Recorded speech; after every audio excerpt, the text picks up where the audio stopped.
BCP? You down with BCP? The following content is intended for a mature audience, only viewer discretion. It's strongly advised.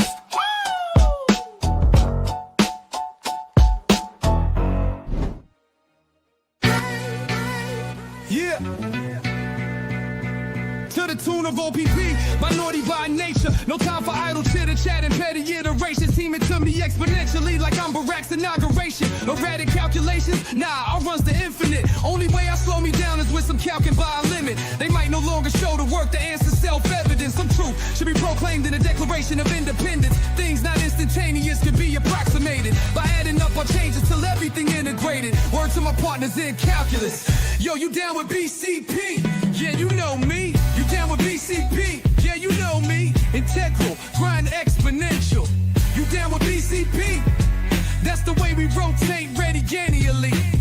You down with BCP? Down with BCP? You down with BCP? You down with BCP? That's the way we do things limitlessly. Yeah, you down with BCP? Yeah, you know me. You down with BCP? Let's blow. Switch the flow. Shift the tempo. Oh, at least we don't have Dan dancing. I was about to say, Foster, it's your time to shine. You got to start dancing for us, buddy. I don't do dancing, man. Do you strip? Not in this kind of company. There you go. There you go. There you go. Maybe in Michigan in a field with the right Whoa. woman around. Whoa. Okay. Come on now. Well, Foster, I'm really glad you're here. As you could tell, everyone, there's two people on the screen on a show that normally has three or more. Yeah. So you can conclude here we're missing someone. Who are we missing, Foster? Scrody fits. If the Scrody fits. I sure hope it fits, Foster. Everyone, I think Dan is planning on joining us in the next 30 or so minutes. Yeah. Always a mixed bag with him as far as when he'll show up. Again, not because he doesn't want to be here, obviously, but quite the opposite. He's in a situation where he literally cannot be. And that's, I wouldn't say serious, but serious enough to where we have to let you know that he'll be here later. He's on his way. And we know PJ's tied up. It's that other time of year for him with the football team. So he's just always got something going. What's up, Armando? Yeah, let's say hello to our lovely chat, as we always do here on this channel. Who's this guy? Who's faking Foster? It's Fox King, man. Oh, he's the king. No, he's a fucking Foster. Well, there it goes. 3 minutes in. Good job. Joe. We made it longer than last week. Last week was after 2. Yeah. I mean, we're 1 minute at a time. Next week it'll be 4 minutes in, right? So. Yeah. Well, we got Romy in the house and Armando Lara. Relentless Mikey, Creighton, Wolfgang. I know Cliff's in here, man. I was talking to him. I saw him earlier. Alex is my name-o. Yeah, I was about to say, what do I see here? Mr. Alex, what's up, everyone? Spending my 35th birthday with the Bears family. Happy fucking birthday. Alex is my name-o. 35's a good one, from what I do remember, vaguely. I sure hope it's a good one, buddy. Alex had a nice little cameo appearance on Bear Down Sports about 7 days ago at this point. Mr. Adam Mason opened up the phone lines on a show that I did with him, and we had some callers, and then Alex was like, hey, can you give me that phone number one more time? And I even think Alex impressed Mr. Adam Mason. So Alex is a good guy. Happy birthday to you, man. Hope it's a good one. Absolutely, man. I've caught his comments all over the place. Probably, I don't know, at least a year now, man. We do our little talking. Antmas. Mr. Antmas, how's it going, buddy? Always lovely to see you, man. Jay Grizz, everyone's favorite University of Michigan fan. Jay Grizz, how's it going, buddy? It's got to be, because we know it's not you. Oh, yeah, that's right. I would never talk about the University. Yeah, no. Let's think about this, Foster. I would never talk about the University of Michigan on a Chicago Bears podcast, would I? He's a baller, man. I hate him, though. Like, Michigan guy. I can't stand him, man. Nope, you certainly wouldn't, man. Nah, that's not me. I would never do that. Not you, brother. Nope. El Joe Nino said happy birthday to Alex. It's a nice dog. Pretty. And then good old Relentless Mikey, everyone's favorite Democrat. Wink, wink, nudge, nudge. All right, well, Spikey, how's it going, buddy? Take a look day. Why is this name escaping me? It's Armando Lara. It's Armando. Armando It's Lara Armando and Patty Lara. Lara. Armando Lara Jr. Did you guys know, and I hope I'm not going to, like, jinx this at this point, but Patty has said hello to me in chat for, like, the last 4 months. Yep. Patty, Armando, you guys are fantastic. Really, really appreciate everything that you've done for the channel as far as your contributions to the chat. You guys are excellent. I see most of what they say because I'm usually ignoring what we're talking about. Sleep regression doesn't sound like any sort of fun there, Mr. Alex. So, by all means, I would have wager that the actual host of the show, Mr. Dan, Mr. Scrody Fitz, he would say that any viewer in this chat right now, if you wanted to participate in the stream as far as a live viewership, a video recording that you might have, or obviously anything that you have to say in chat, all of it's welcome. So, Alex, I would wager if you ever want to be on the show with us, I literally don't see an issue with that. So, by all means. No, and it's priorities, Alex. Priorities. It's come first. And I also apologize. This is completely separate from everything. I'm discovering, Foster, and I don't know if it's a Comcast issue. If I start to lag real bad, can't do a damn thing about it. Like right now? Yikes. Dude, you don't have to. Everybody would make fun of me. Oh, yeah, it's not Comcast, Foster. Come on, it's not Comcast. Let me know, I guess, if my voice sounds any better, just as a test. Just come on back in, man. We'll get through it. It's not a big deal. Okay. If it gets terrible, you leave and reset and come back. But it was only a quick second. Of course, it was doing it right when you said it. Yeah. It's not about like a reset or anything. It's more so that I live in an apartment building. Yeah. The line into my building with the 11 other tenants is shared. 7 o'clock, 8 o'clock, everyone's using Comcast. Comcast has a fucking monopoly in my area. You have your own unit. You have your own system, though, right? It's not like you guys share. 100%. 100% it's its own system, but the problem is that there is one line in the earth that is going to, it's called the demarcation point, going to the little thing that's outside. And you look at it outside, and it's got all the hookups for the 11, 12 units.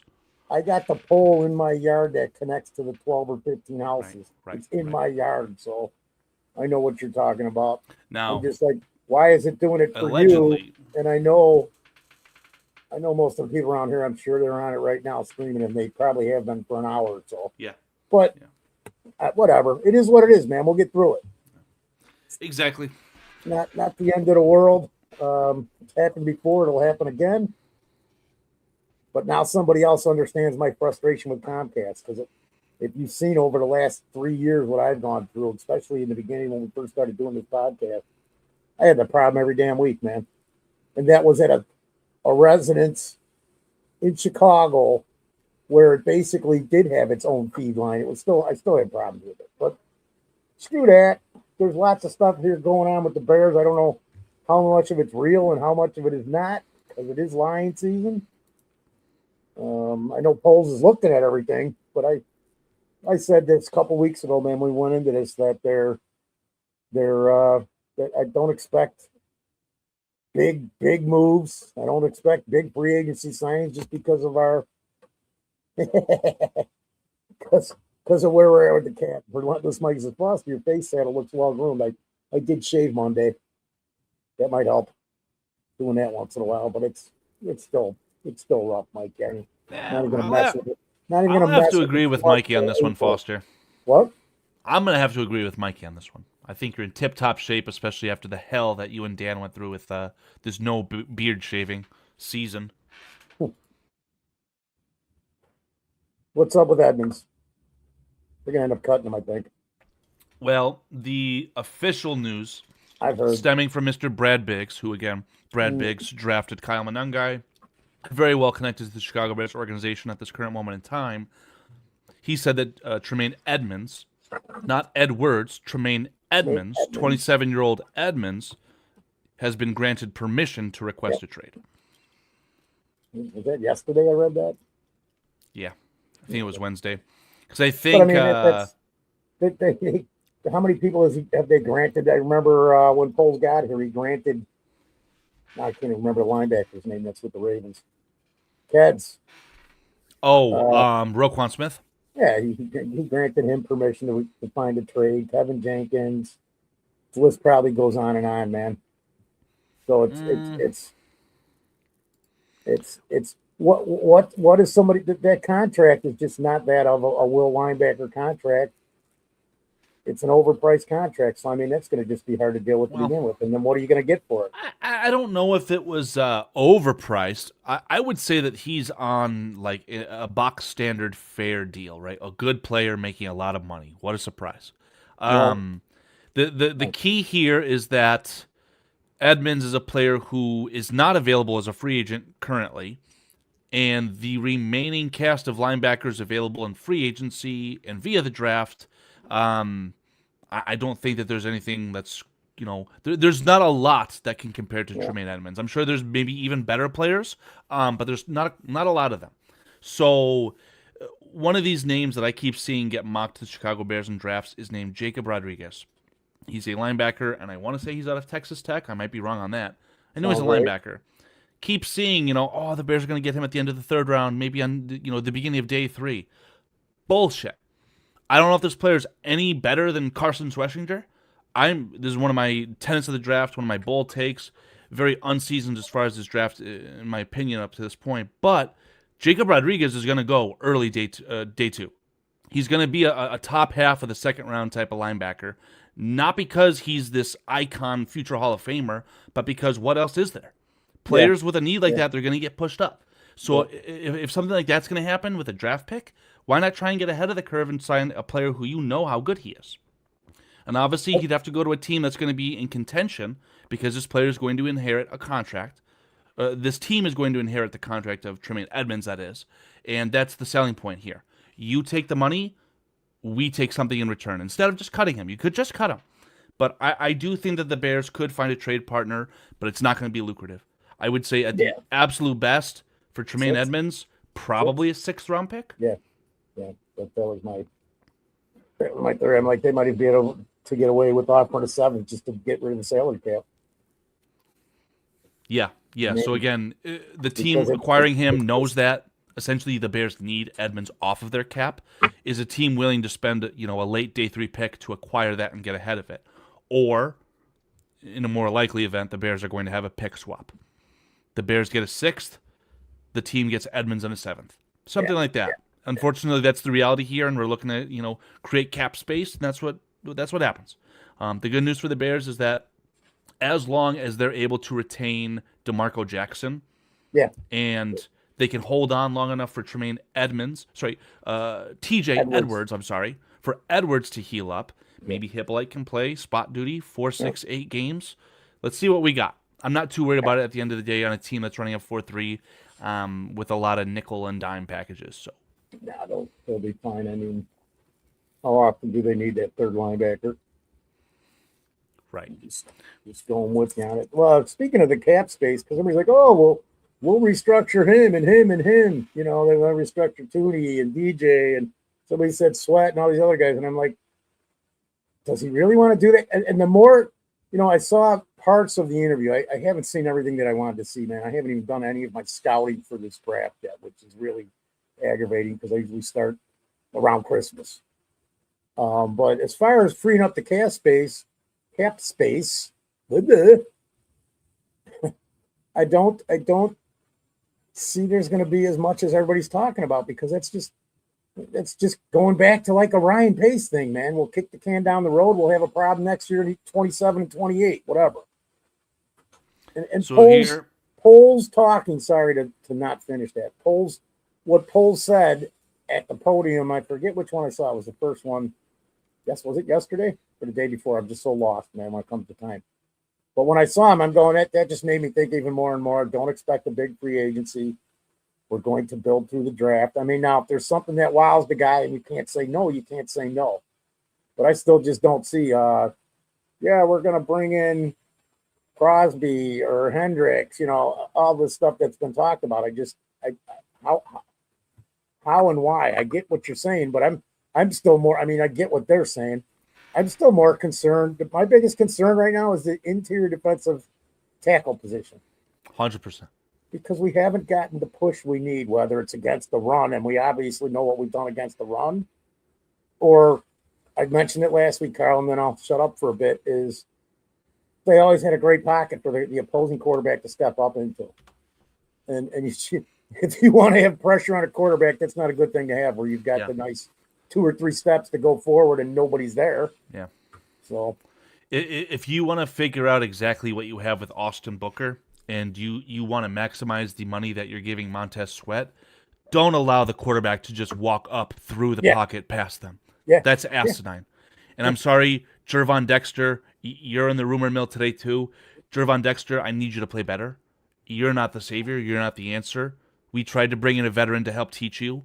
You didn't elevate in that unfortunate situation here. The fact of the matter is that you have to acquire a starting defensive tackle, whether that's a new 3 technique, more likely a starting nose tech, a 1 tech, whatever you want to call it. Yeah. But again, you have to make a pretty significant investment there, whether it's a first-round pick. I don't know if you're going to do another trade for a veteran. I have no idea. Figure it out. What was the other thing that you said that kind of rubbed me wrong? I'm losing my train of thought restructuring here, the contracts. Foster. You said no cap space. Why would we go out and acquire a veteran? Well, the reason is because let's all assume, everyone, that we have the starting quarterback that we want for the foreseeable future, right?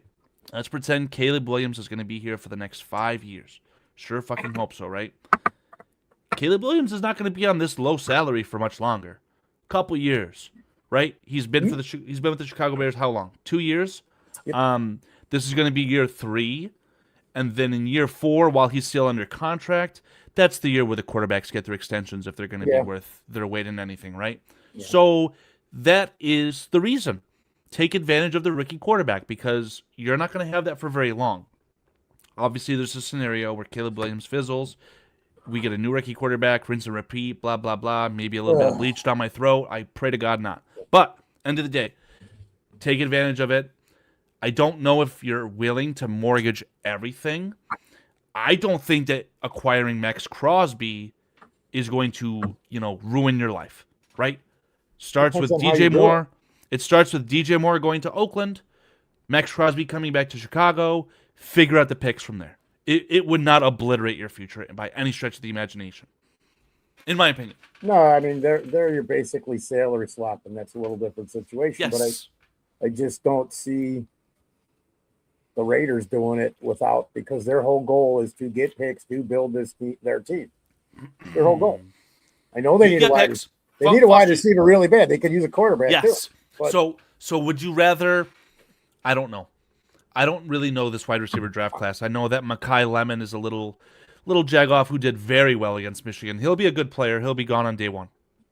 Can Mendoza and a second-round wide receiver for Oakland elevate their offense in comparison to a veteran wide receiver helping out the young rookie quarterback who's going to be drafted first overall?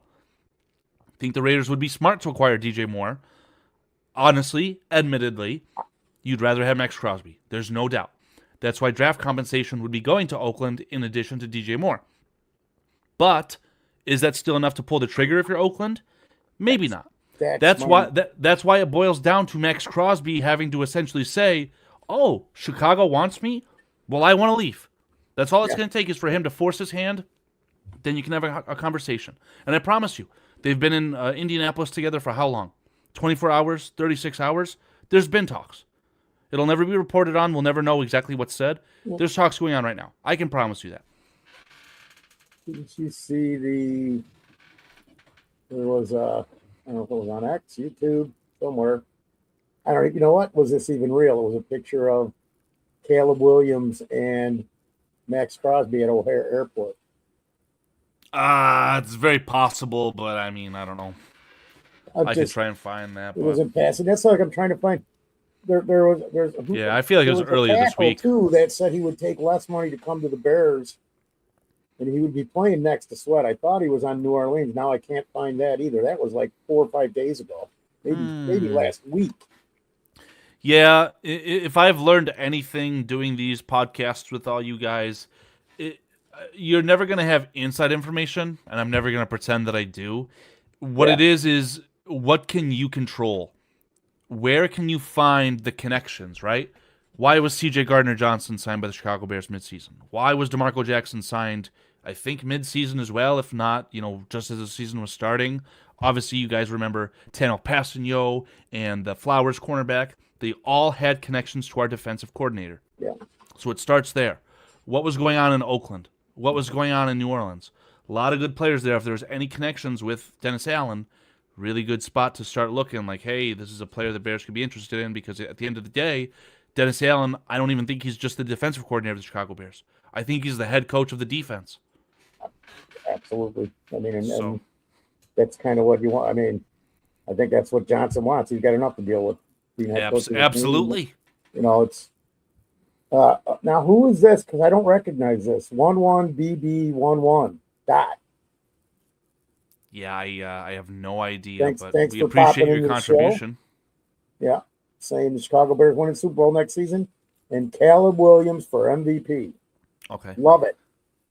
We'd all love it. Oops. Mr. Anthony Y5X also says that the Bears have a lot of needs on D. Max won't be enough. But here's the thing. Why? Well, I don't know. I don't know how I could spin that. I don't know if you acquire Max Crosby if you ask Montez Sweat to play 3 technique all the time. I don't see why you couldn't. But is that really what you want to be paying that player that much money to play 3 tech? Probably not. So I'll talk myself off that one. But I don't know, man. At the end of the day, you can never have too many good players. That my thought the same. I said this a couple of weeks back. I'm like, shit, draft a left tackle. You can't have draft a tackle. You can't have too many of those tackles. Yes. Even if it's a guy in the, if a certain guy's there in the first, there's 1 or 2 guys maybe. You might have to pull the trigger on at 25 for a left tackle if the right guy's there. We'll get into maybe some mock options, and I'll obviously try and run some chat polls. But I wanna stay in the present right here with Romy. He said that the Bears will probably get the defensive end from New York. What are we talking about?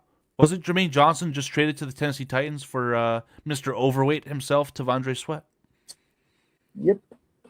So I don't know what defensive end from New York you're referring to, Romy. Where did I just? Somebody even said that in the chat, man. Yeah, it was Chad It is, Spieger, I Ron. think. Chad Spieger referenced it. The Jets got fleeced today. Tremaine Johnson is really good. I don't know. Oh, the Giants. He's referring to Kayvon Thibodeau then. That's the name I couldn't remember. Hey, Patty. Yeah. Miss Patty. Welcome in, Miss Patty. Banner.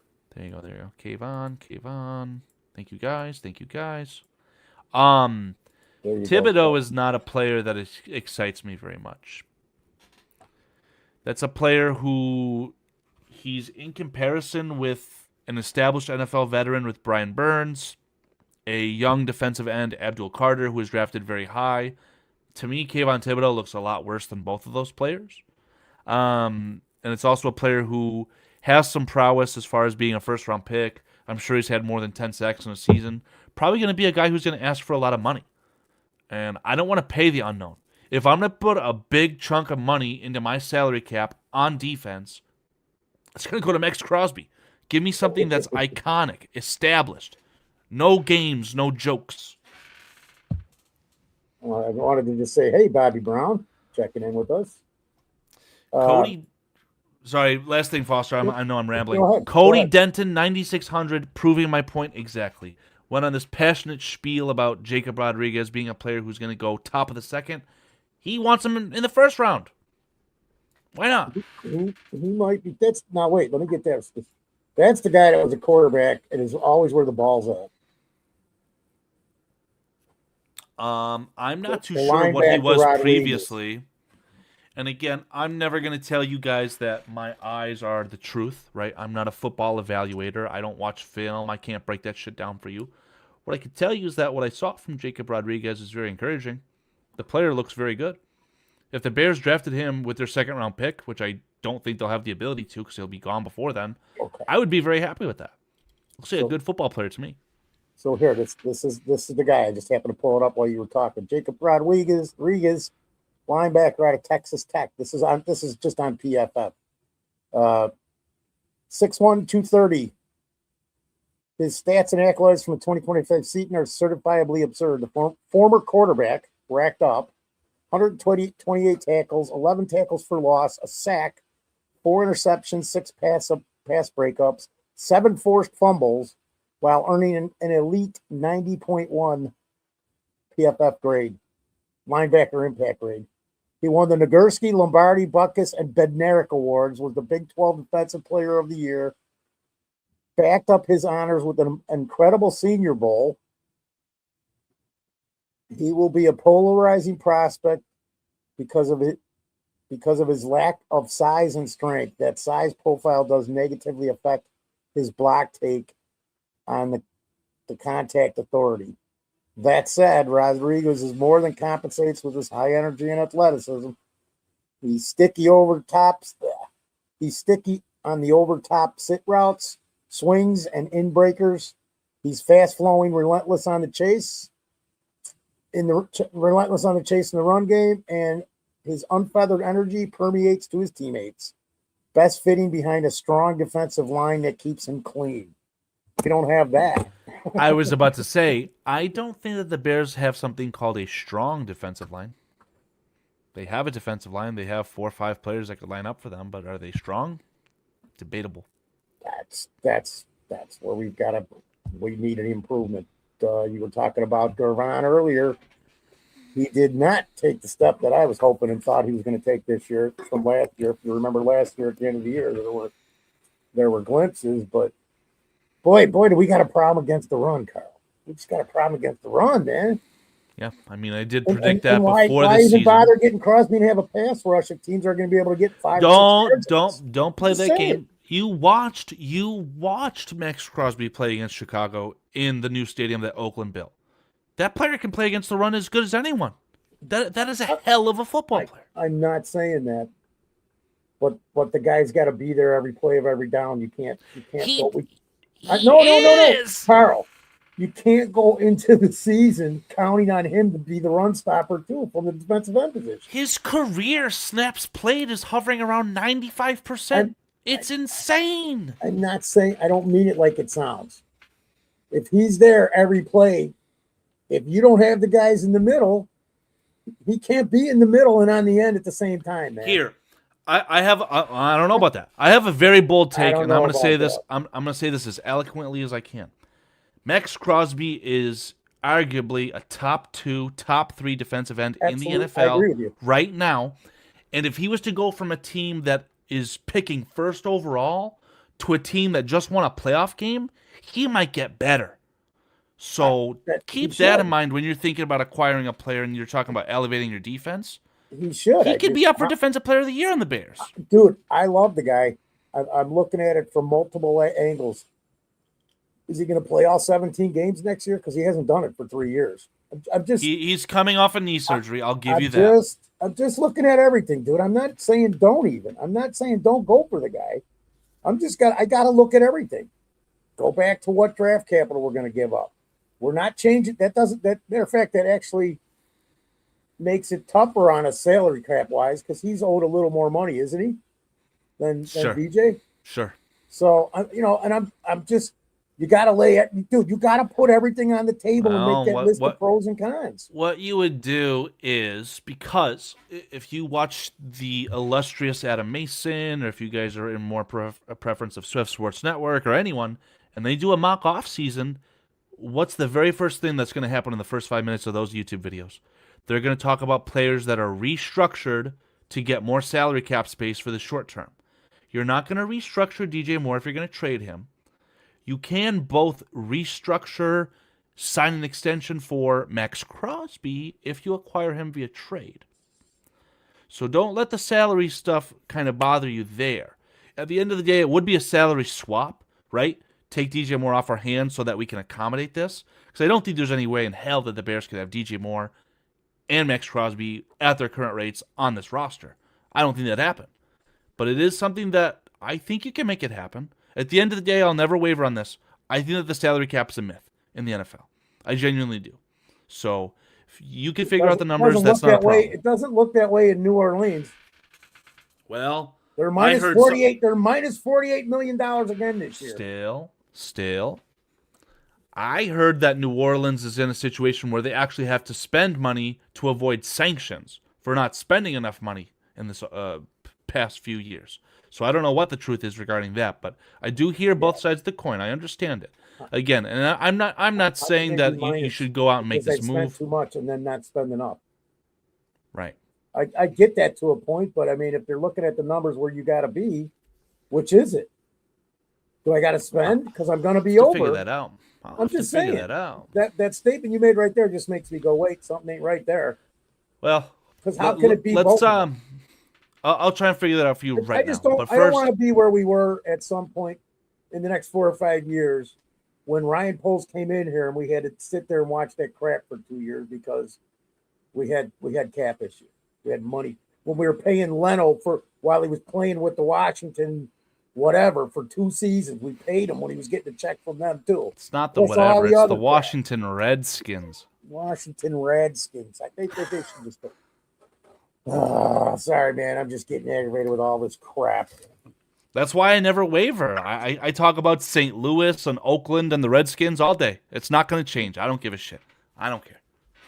So let's clear the queue just a little bit. We were talking about linebackers, and I liked your comment about Jacob Rodriguez being a former quarterback. That indicates to me that he should be able to decipher an offense very well. What about a guy who the Bears have absolutely zero chance at? A guy who's from a team that I downright hate, Foster. Today we're getting some measurables coming out for these freak athletes, as Underdog is saying here. Sonny Styles, your off-the-ball linebacker from Ohio State. 6'5", same as Calvin Johnson. 244 pounds, 3 pounds lighter than Derrick Henry. 43.5-inch vertical jump, the same as Nate Robinson. 4.46 40-yard dash, which is the same as Bijan Robinson. And holy cow, he can have a broad jump the exact same as Julio Jones at 135 inches. My God. What a freak. That's amazing, man. I'm an asshole because I'm going to say, what are his grades? What do you mean grades? His PFF grades? In college. Or? No, like this in college. His grades. What's his GPA? Let's not ask him about that. Everybody, I don't think that's how I am, man. As a Michigan fan, I'll go out on a waiver. How do I even say this? I will go out on a limb and tell you. Then you bring him on, and then it's like, there's no freaking way we're getting this guy unless we trade way the frick up, and we ain't doing that. Well, do we want to trade up for an off-the-ball linebacker? Do we want to just go full circle and have this general manager go from trading away Roquan Smith to trading up for Sonny Styles? That's garbage. That won't happen. Yeah, but the tease there, man. You show me all that shit, then I ask another question, and it just don't even freaking matter to us. Ain't gonna matter. Steve Rogers, you don't got to tell the Michigan fan that Sonny Styles is legit. I legitimately don't remember that Michigan game at this point. I've totally erased it from my memory. But I'm sure he was there. And I didn't finish this point. I would wager that Sonny Styles was not at the University of Ohio State University, whatever the hell that silly school is. He was not there for the academics. I'll go out on a limb and say that. Boom. Mic drop. I don't care what he was there for. I want to know everything about a player. It's like anybody. When I went through 98 freaking guys in like 2.5 summers, man. Experienced guys who did the job. But I still can't understand those 2.5 seasons. Sorry, I'm freaking out on that. But no, you show us that, forget it. I want to forget that I even saw all that shit and read all that shit because that's something you would like to have. But I'll tell you, there's going to be a football player who nobody thought would fall to the Bears at 25, and they'll have a chance to draft him. And it will be up to this coaching staff to have done their homework on all of these, we'll call it 32 first-round picks. Do your homework on each and every single one of them. Maybe you can take a pass on Fernando Mendoza because it's a foregone conclusion. And shocking news, breaking news, the Chicago Bears don't need a quarterback. Wow. So go find 32 players. There's going to be 31 options. And hopefully one falls to you, and if you can capitalize, take them. Romy, I'm going to put you on the spot. What the hell are you talking about Price? Jajarian Price? Running back out of Notre Dame? Is that what we're talking about, Romy? I have no idea who Price is. I wanted to know who your guy was that was going to fall. Oh, well, let's see. Let's do some reverse psychology here, Mr. Foster. Arthur Dutton, howdy from Facebook. Welcome in. So, what's my favorite college as far as football goes? Yeah, Michigan. What's my least favorite school? Texas Tech?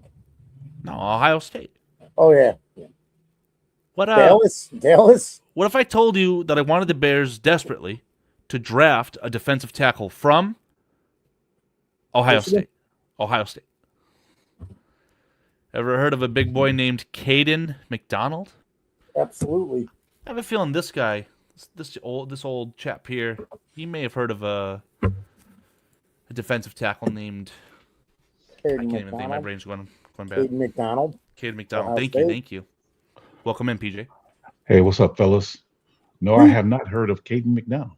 My Interesting. apologies. Interesting. Okay. He's a good position? football player, PJ. What position? He's a defensive tackle. No, haven't heard of him. Adam What's Mason's happening, pumping chat? out some very good videos. You'll see real quickly that McDonald is a guy who I think he plays one technique, and even this past season he plays one technique or nose tackle.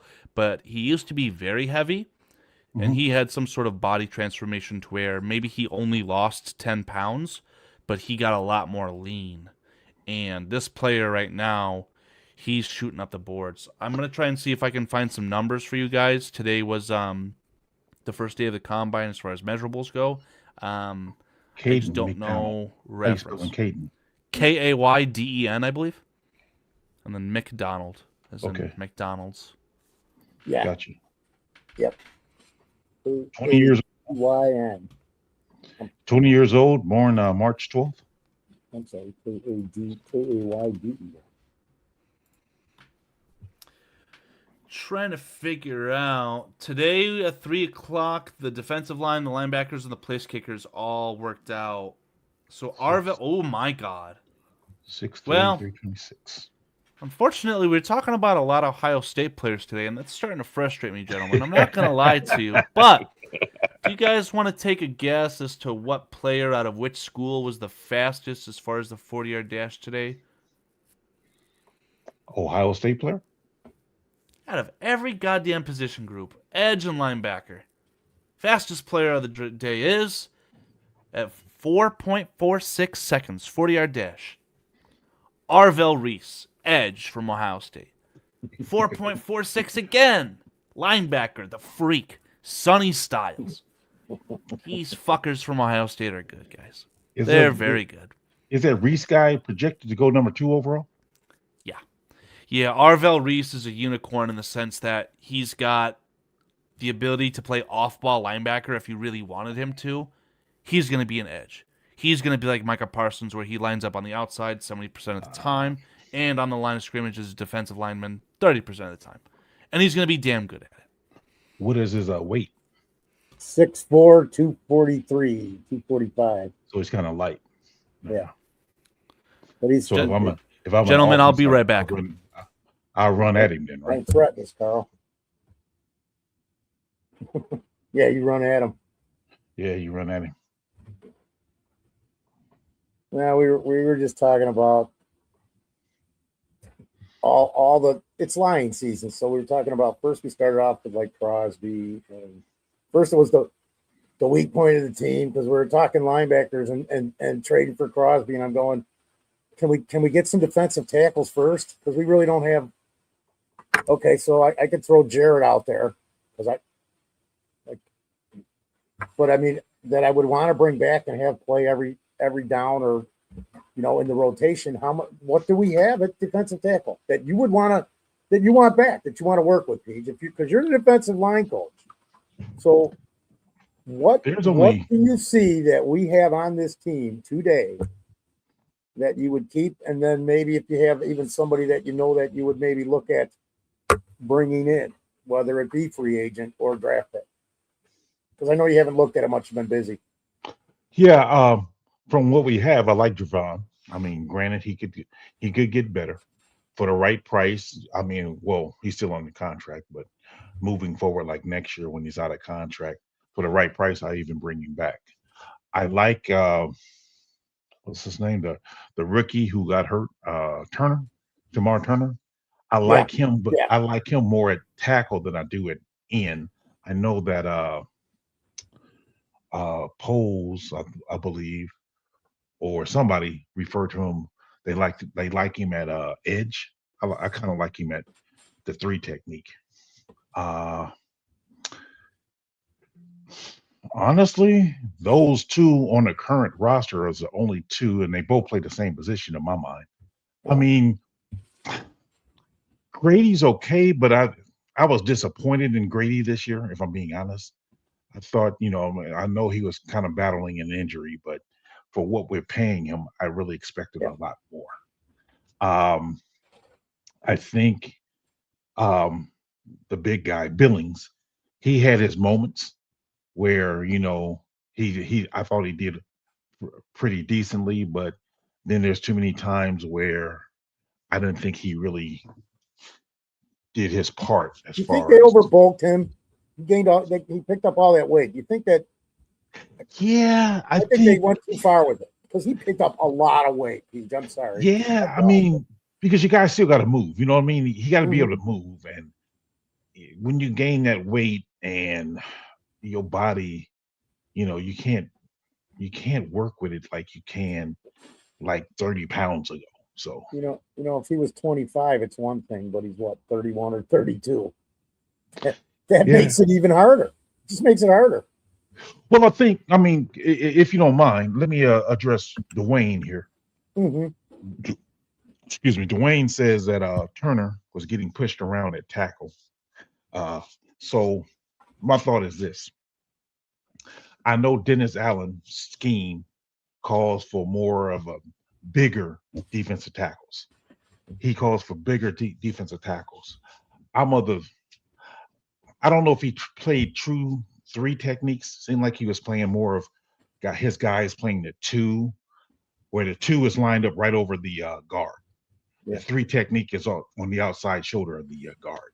So for me, I would have Turner as a three technique on the outside shoulder of the guard to where him being at 295, it'd be good size for a three technique. Um, for me, in my mind, Javon Dexter as well as Turner both can play the three technique. Not at the same time. I'm talking about interchangeably. In the rotation. Yeah. And but then we need the way I would do it is have a one technique opposite him. And the one technique lines up on the outside shoulder of the center. So again, I'm not looking for a zero technique where you just need him heads up on the center. I want the guy on the outside shoulder of the center to where he can control that A gap over there. That way, I want to try to utilize what quickness they have, and therefore I can minimize them trying to do double teams to get up to the linebacker. Because most offensive schemes, when they're running power, they tend to want to double team the defensive tackle, whatever, and move up to the center. Move up to the linebacker. By having that offset, you kind of minimize that. No, yeah. I mean, I'm with you, man. I'm concerned who's in this rotation at defensive tackle. You saw they gave Gervon Dexter permission to seek a trade. Did you see that? Was that Dexter, or I thought that was Edmunds? Both.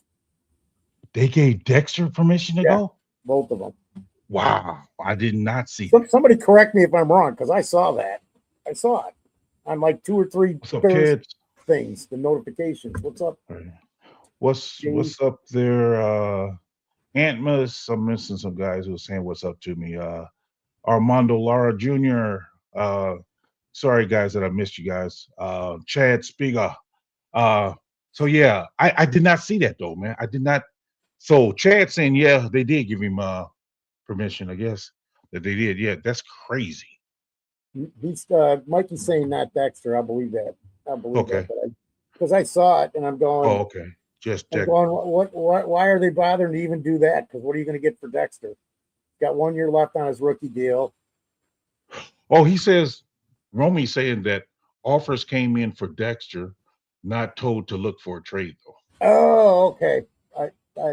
Well, it still might be embellished, man. Maybe I'm jumping. Well, I mean, it's a narrative, man. So if you don't go see the whole thing, sometimes they just make you think something. well, here's the thing. You got to look at, is Dexter in your long-term plans? I mean, he can still get better like anybody can. So my thought is, for me, I'm a firm believer. I mean, granted, in my opinion, Dexter is not a top 10 three technique in this league. Right. But I think he's in between 11 and 20. So I don't need him to be a top three technique. If let's say hypothetically, I got him as my three technique, I have him as my three technique. He's in rank between between 11 and 20. If my one technique or my other defensive tackle now is a top 10 defensive tackle, I'm looking pretty good with a top 10 and a top 20 defensive tackle. So he's not the greatest, but he's certainly not the worst either. No, but I mean, it's the run. I mean, when they're getting five yards of carry on first down, almost 6, 5.5 or something like that. Dexter, that's a problem. That's why pass him. You get to, 6 yards every time. Sorry. He needs to lower his pad level. That's his biggest issue. His pad level is always too high. He's coming off the ball and getting too high, and him being 6'6", they get underneath his pads, which allows them to be able to move him easier because they're getting underneath his pads. So that's why I'm a firm believer with him. He has to have play with lower pad level. I mean, I know he has the height. Use your arms, bend your waist, stay low, and you can get more leverage. And then his bid off, it hasn't. True. It's just been consistently what it's been since he was in college. I remember having a conversation. You and I sat here and talked, if you remember this. Were they having him play that way? The system he was in. Remember this conversation? About because they had him playing a 2 gap. Yeah. So, but the foot speed or the timing, he's always the last guy moving on when the ball snapped on the defensive side of the ball. And that's sometimes it's sometimes hard to break bad habits, because if you were taught through your college career, read the blocks before you react. Now we're I don't know if they're even asking them now to do that. I don't know what Dennis Allen honestly is asking his players to do. I know Eberflus was wanting him to just attack and he was still getting off late. I don't know if Dennis Allen is asking them to do that, because if he likes the bigger defensive tackles, maybe he is wanting them to read. And by reading, therefore, he's getting off the ball slow and trying to read the blocks and see what the offensive line is doing. I just thought, I don't know. I'm not there in the coaching room. It's just what we see in, week out, where we've failed against the run. Well, I can tell you this from what I remember. Seemed like they were alternating the defensive tackles as far as playing the 1 technique, the 2 technique, or the 3 technique. Right. So in any given game, he would play either one of those 3 positions, and as well as Grady. I think we were doing a lot of that. So I kind of like the idea of having a guy play 1 position and keeping him there on the defensive line. I'm over fully. If you're my 3 technique, play 3 technique. Yeah. No, if you're my 1 technique, play 1 technique. Then there's no issue right here between the ears of what you're doing And football is so fast and it happens so quick that 1/100th of a second can mess up your play on that play every time.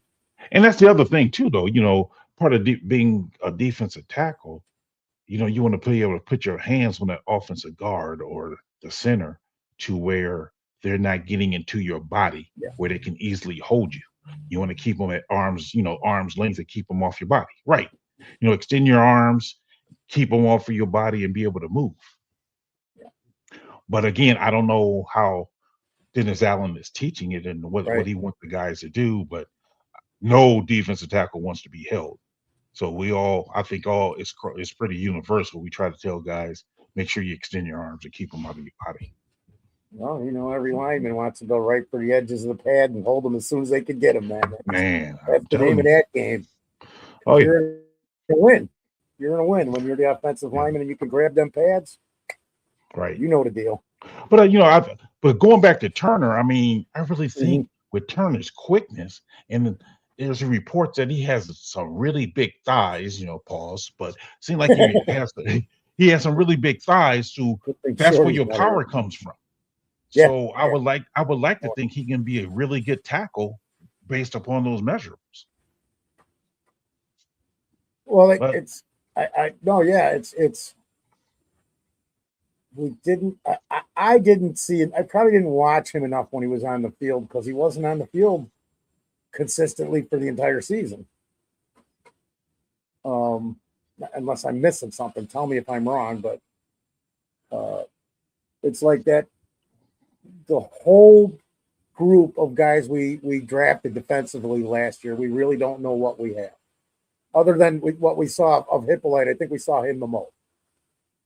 And even with him, the issues with him that were brought up, I'm just like, okay, he's rookie. Yeah, let's see what happens there. There's a reason they drafted him at that position at that point, because everybody's like they overdrafted him, and I can't even make a decision on that. Time's going to answer that question all by itself.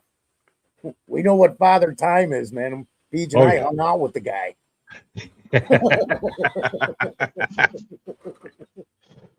Crap! Somebody said that earlier. I said, "What are you talking about, dude? I am Father Time." That's my real name. Foster is only my alias. Wait, I got to tell you this, and this is going back 15, 20 years ago, because these kids are all now like 35 and stuff. There's 5 kids across the way from here in this little division in west suburbs of Chicago that I live in, and that's what they called me from the time they were like 7, 8, 10 years old till about 20. Father Time. I had to throw it in there because I'm serious. I'm not making it up either.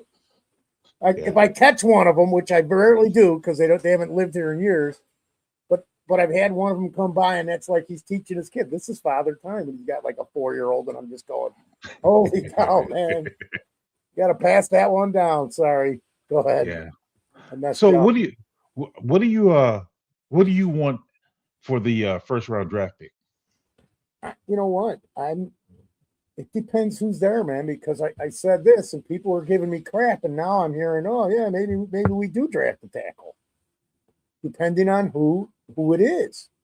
Offensive tackle, defensive tackle? Either one. Okay. Either one. It just depends who the guy is that falls to 25 that should have been drafted maybe at 19 or 21. Like I had a list of the top 25. I can't put it up here, but because there were names involved. Caden Proctor, offensive tackle, Alabama. Caden McDaniel, defensive tackle, Ohio State. Caleb Branch. Will he be around there at what, 25? Or are we drafting? Well, I'm going off a PFF board, so I can't even guarantee that because I don't know what the board. You know what I'm saying? Right. I looked at all the boards and I went, okay, if I take the top 25, 30 guys, this is pretty close to the list that I would pick out of the 5 lists they gave me. Now, Chad Speaker is saying a guy named Fano, I believe. Romy is saying defensive tackle, and Cody Denton is saying Jacob Rodriguez. Are you familiar with Jacob Rodriguez at all? We'll go down them. You said Fano? Okay. Fano, yes, that's what okay, Chad. Spencer Fano, offensive tackle out of Utah. Okay. great season. Both those Utah tackles are going to be drafted earlier in the draft as opposed to day 2 or later. Okay. At worst case, I'm going to say day 2 early for the other one. I think they're probably going to both go in the first round. If not, it'll be halfway through second. But Spencer Fano's here. I'll just give you some info on this dude, man. He's the favorite to be one of the first tackle taken in this draft. Raw talent. He's 6'5", 304. He's got athletic power, upper and lower body strength. Acceleration is lethal. I'm just reading off of my list here for PFF again. Okay. So he's just quick, and he's going to be, how we got right on the right side. He's going to be that. He's going to be that. If there's any way that he's there at 25, which is not going to happen, and they don't take him, I would go to there and probably pull out a gun and beat him with a rubber hammer or something. I don't know. It's he's going to be the first one taken. There's maybe one other guy, but he's too much. He needs more work. He needs more work. This guy looks like he's going to step right in, man. Now Rodriguez, I'm sorry, my apologies. Romy says that Banks from Florida and McDonald from Ohio is choices for defensive tackle at 25. Because I haven't been keeping up. You know anything about those? I know you just talked about McDonald. What do you know about Banks? Absolutely, both of these guys. And you look at the placement in the draft where you've got Carolina and possibly Cleveland sitting right there. San Diego, LA, the Chargers. That's why it's tricky with this guy. So Banks is another guy out of Florida. He's 6'6", 325. He might actually be a blue chipper in this. Like he's got all the tools to be a blue chip prospect for sure. Is he his arm length is over 35 inches, Beach. Is he a Dexter clone? You know what? I haven't seen anything of him non-moving, so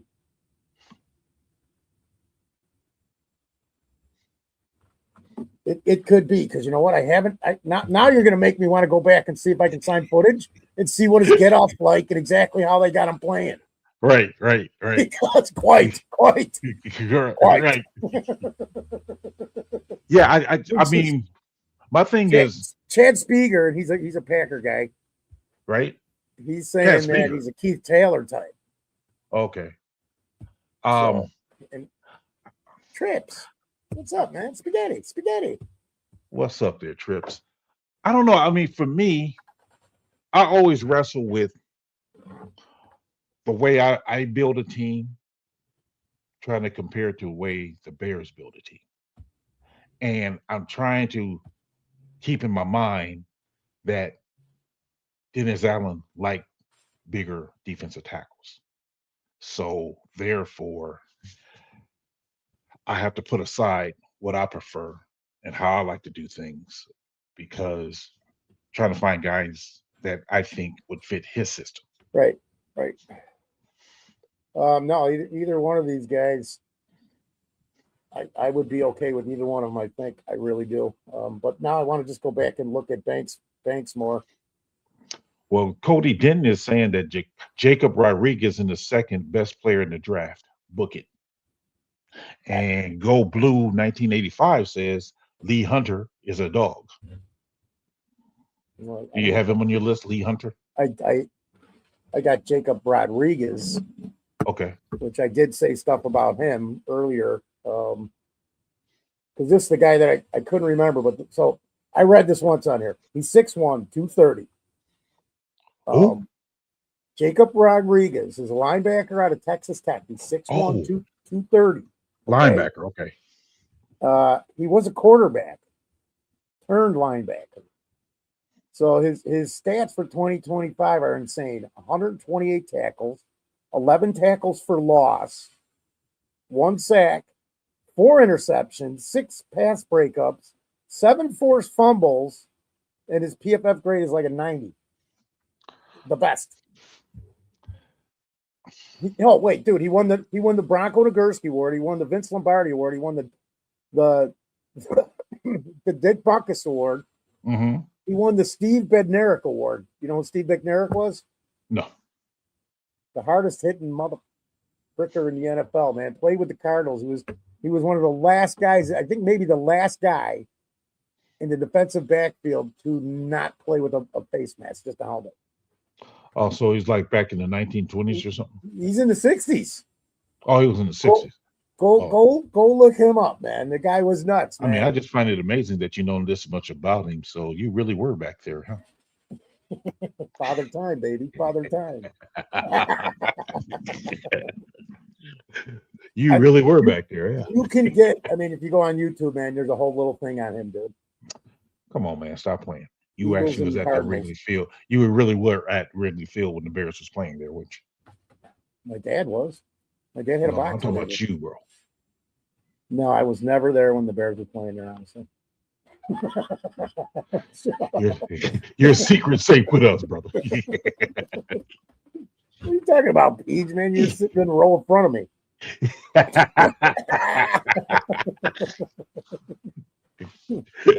Go Bears! Watching Gale Sayers and Butkus, man. Oh. Lovely times, brother.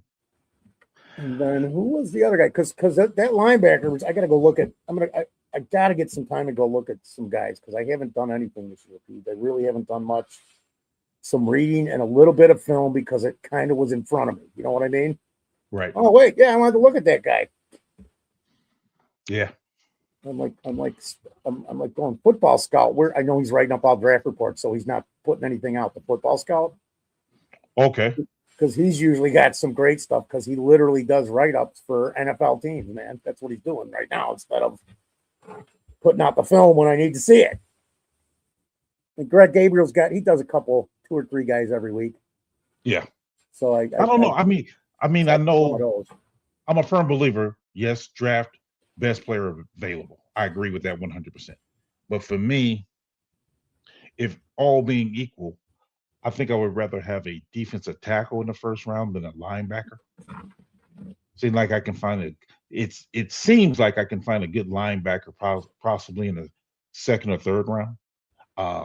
Because in my head, the way I'm thinking about it is maybe defensive tackle first round, defensive end second round, linebacker third round, safety fourth round. So I mean, I'm going defensive heavy. I mean, I know we possibly need an offensive tackle, possibly, but I'm a firm believer. Armagaji's right there, bro. I mean, let's see what bro. Yeah, but you still only have 2 on the roster then right now. Oh, you got to resign Bennett. You already re-signed Bennett, right?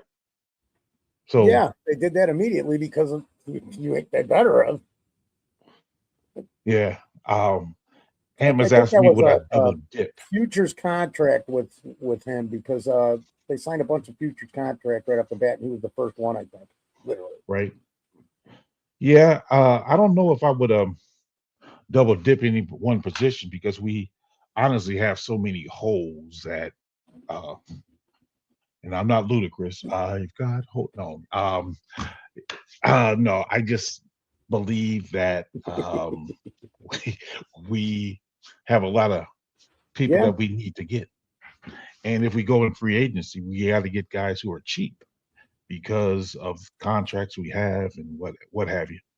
And then we can't sign no big contracts because Caleb's coming due in a couple of years or a year. 2.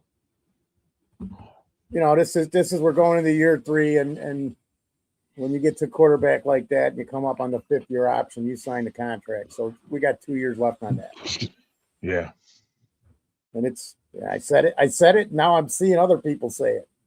I said this 3-4 weeks ago, man. 7 years, $70 million a year, or 10 years, $70 million. I actually said $70 million a year, and then I'm going, he's going to get a 10-year contract for $700 million over 10 years. The what's his name in Kansas City? Right. Now, is Trent Williams a free agent? There you go. It's Is Eagles. Sorry. Yeah, he was on the Cardinals. They released him. No. On the San Francisco 49ers, that Trent Williams, am I correct? Oh, wait, who am I mixing up? I'm mixing somebody up. Because I'm with Relentless Mikey though. I think he'd be too expensive though. Yeah, I here you draft somebody that you can teach, and there's a couple guys that you could get. I kid you not, if the right guy's there at 25, left tackle or a tackle. I don't know. I'm still. Man, I don't know. Maybe I have too much faith in that coaching staff, but I really believe that Armagaji can be something with the right coaching. It's Caleb Williams' blind side. I mean, that's my most valuable asset, Caleb Williams. We've seen what happens when you protect that. We've seen if you're gonna take a step backwards there, I just don't recommend that. Well, Steve Rogers says that Trent Williams is on a trading block. I'm not trying to trade for Trent Williams. No, sir. I mean, not only do you have to pay the man, you also have to give up draft capital, which we need all the draft capital we can get. No, yeah. It's who's going to make the trade for Edmunds? I don't want to go back to that. We already did that. Carl and I did that one. What's that? Who's going to trade for Edmunds?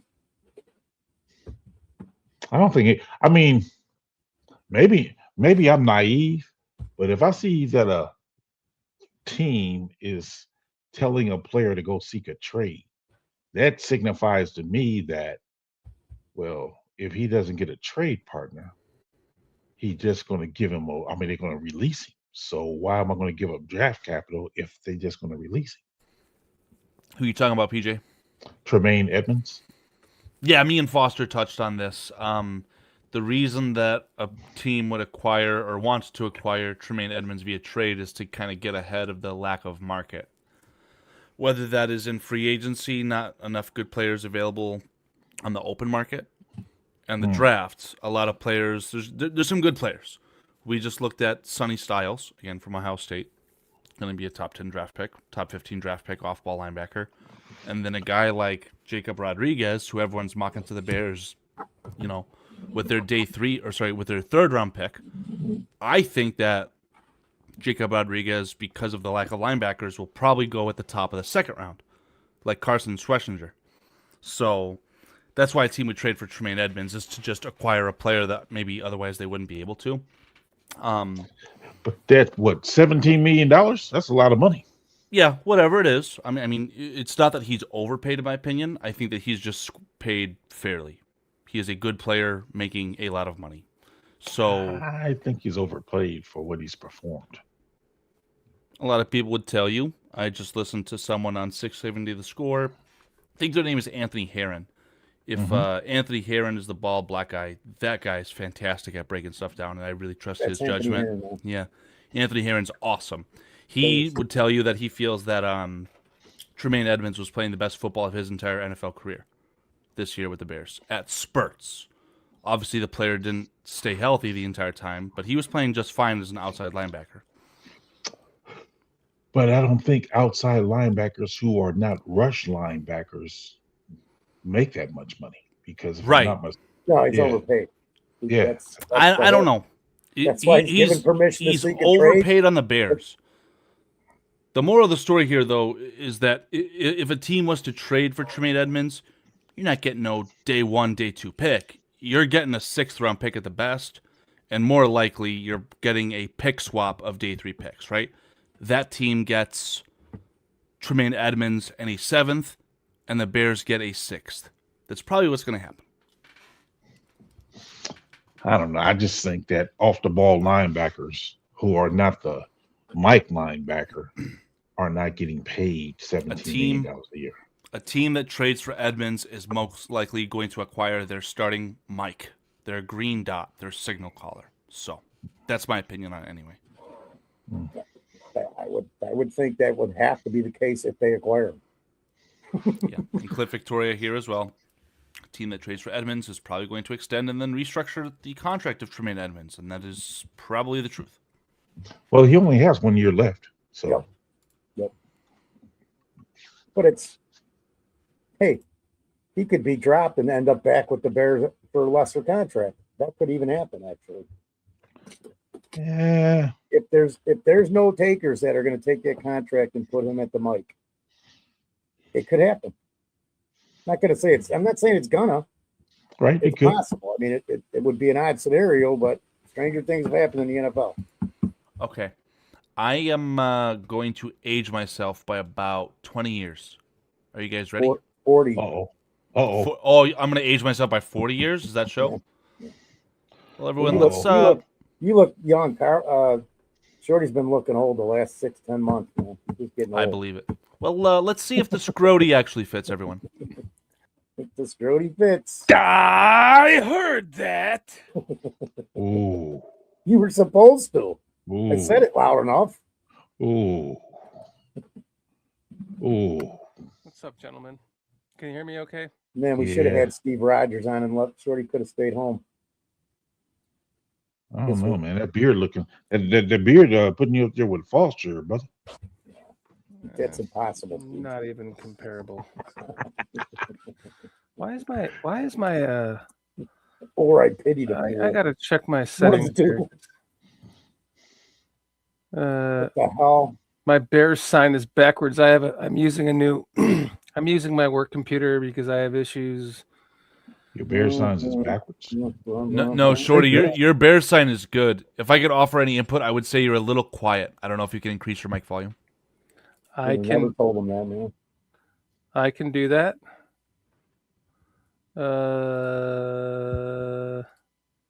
How about now? Is this better? Shorty's coming in cold. Yeah, it sounds fine to me. Better? Yeah. What do you think, Paige? Is he coming in cold or hot? Is it better? How's it coming in sound? cold. Is it better? Well, what did you do? I adjusted my mic settings. It sounds low. Now it sounds low again. It sounds low? Yeah. How low can you go? How about this? Were you talking like this and then going like this? Let me try this. Hey, don't give us your sexy voice, buddy. Good night, everybody. Is this any better? Any better? Any better? Any better? Any better? Any better? Any better? Can you hear me now? Can you hear him now? Any better? Any better? Testing. Yes. One. Yes. Yeah, that There was we better. go. Okay. What's up, boys? Me Hop Jack in the house. He What comes in right when you know? come in, Shorty. He just got here right after you did, man. What do you got? Is that you? I'm just gonna say, how do you know it's not me? Could I interject one more time? Just because Do it. I'm not sure if what I'm looking at is legitimate. Yes. Oh, there might be It's really something short. happening. I don't know. I mean, it's like skyrocketing right now. I don't know if we got rated or something. We almost have 1,000 viewers. It says we have 896 viewers. Yeah, That that's is short. insane. That's what happens when I show up. 1,089. 1,089 viewers right now. Come on. We're not. No. Did you stream this to Twitter, dude, or is this on Facebook? It is being simulcasted to Facebook and YouTube. And according to StreamYard, there are 0 viewers on Facebook. All YouTube. Wow, but I look here, it says 66 on when I'm watching it from my Mr. Shorty account. Well, they found out it's down to 850. Yeah, they just all bailed. 200 bailed. Oh no, it says 833. Holy cow, what is going on right now? Yeah. What is up? What is up? What's up, America? What And is the up? world around us? For all you guys who are new, chime in the chat. Let us see. Yeah. If you never posted in here Nobody. before, say something. I was gonna say America, but I just thought like, well, what's up, world? America and the Thank you world. for joining us. Twitter. That's how Now it's at 1749, 1868. What the? Yeah, let's pay no attention to this Yeah. because it feels like there's something nefarious going on. I agree. If Block you guys Twitter are new to says. the chat and have not ever said anything to us before, give us a bear down, give us a hello, give us something. We'd love to talk to you guys. I do see a bunch of newbies in here. Clock Cutter says YouTube live streams and chats have been wacky for the last few days. 2734 right now. But I do see Clock Cutter is new. Cody Denton is new. Arthur Dutton is new. Bob Ward, my high school basketball coach, is in here. I have one theory. At John's 3316 says, keep talking and you'll be at 200 soon. Yeah. 30-30. What is going on right now? If we're not getting view-botted right now, then something like ESPN 1000 just ended their broadcast, and we're just inheriting those viewers. But either way, like I said, if you guys are new to the chat, please say hello. Please say hello. By the way, I apologize for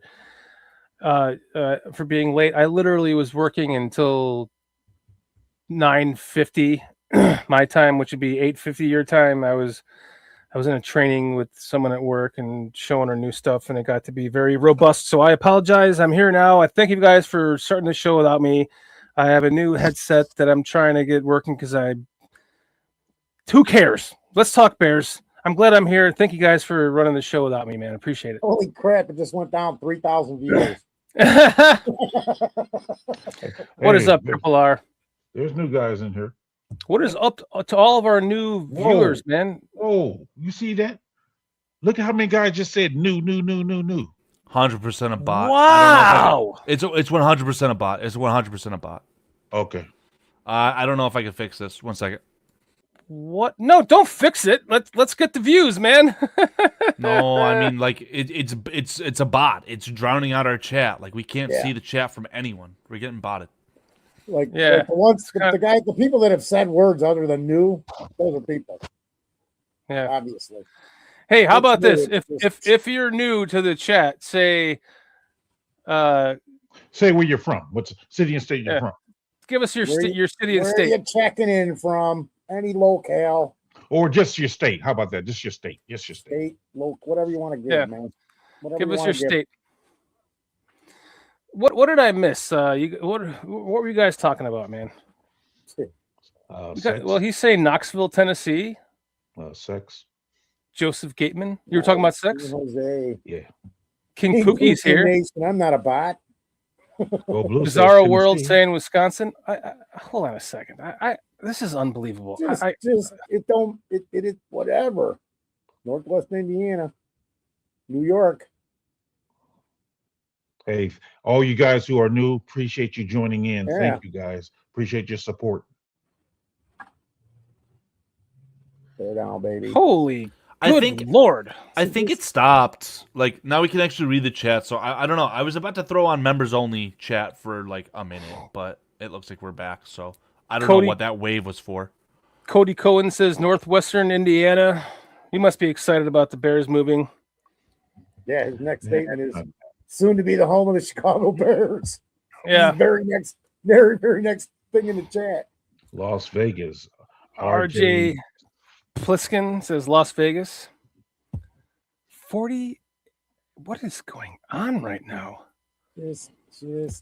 I wouldn't pay any attention. I mean, if there's I'm just going to stop here, you'd know. I'm going to stop paying attention. It's let's just talk Bears. I'm here to talk Bears. Talking about at an early point, we were right there at a certain point. We were talking about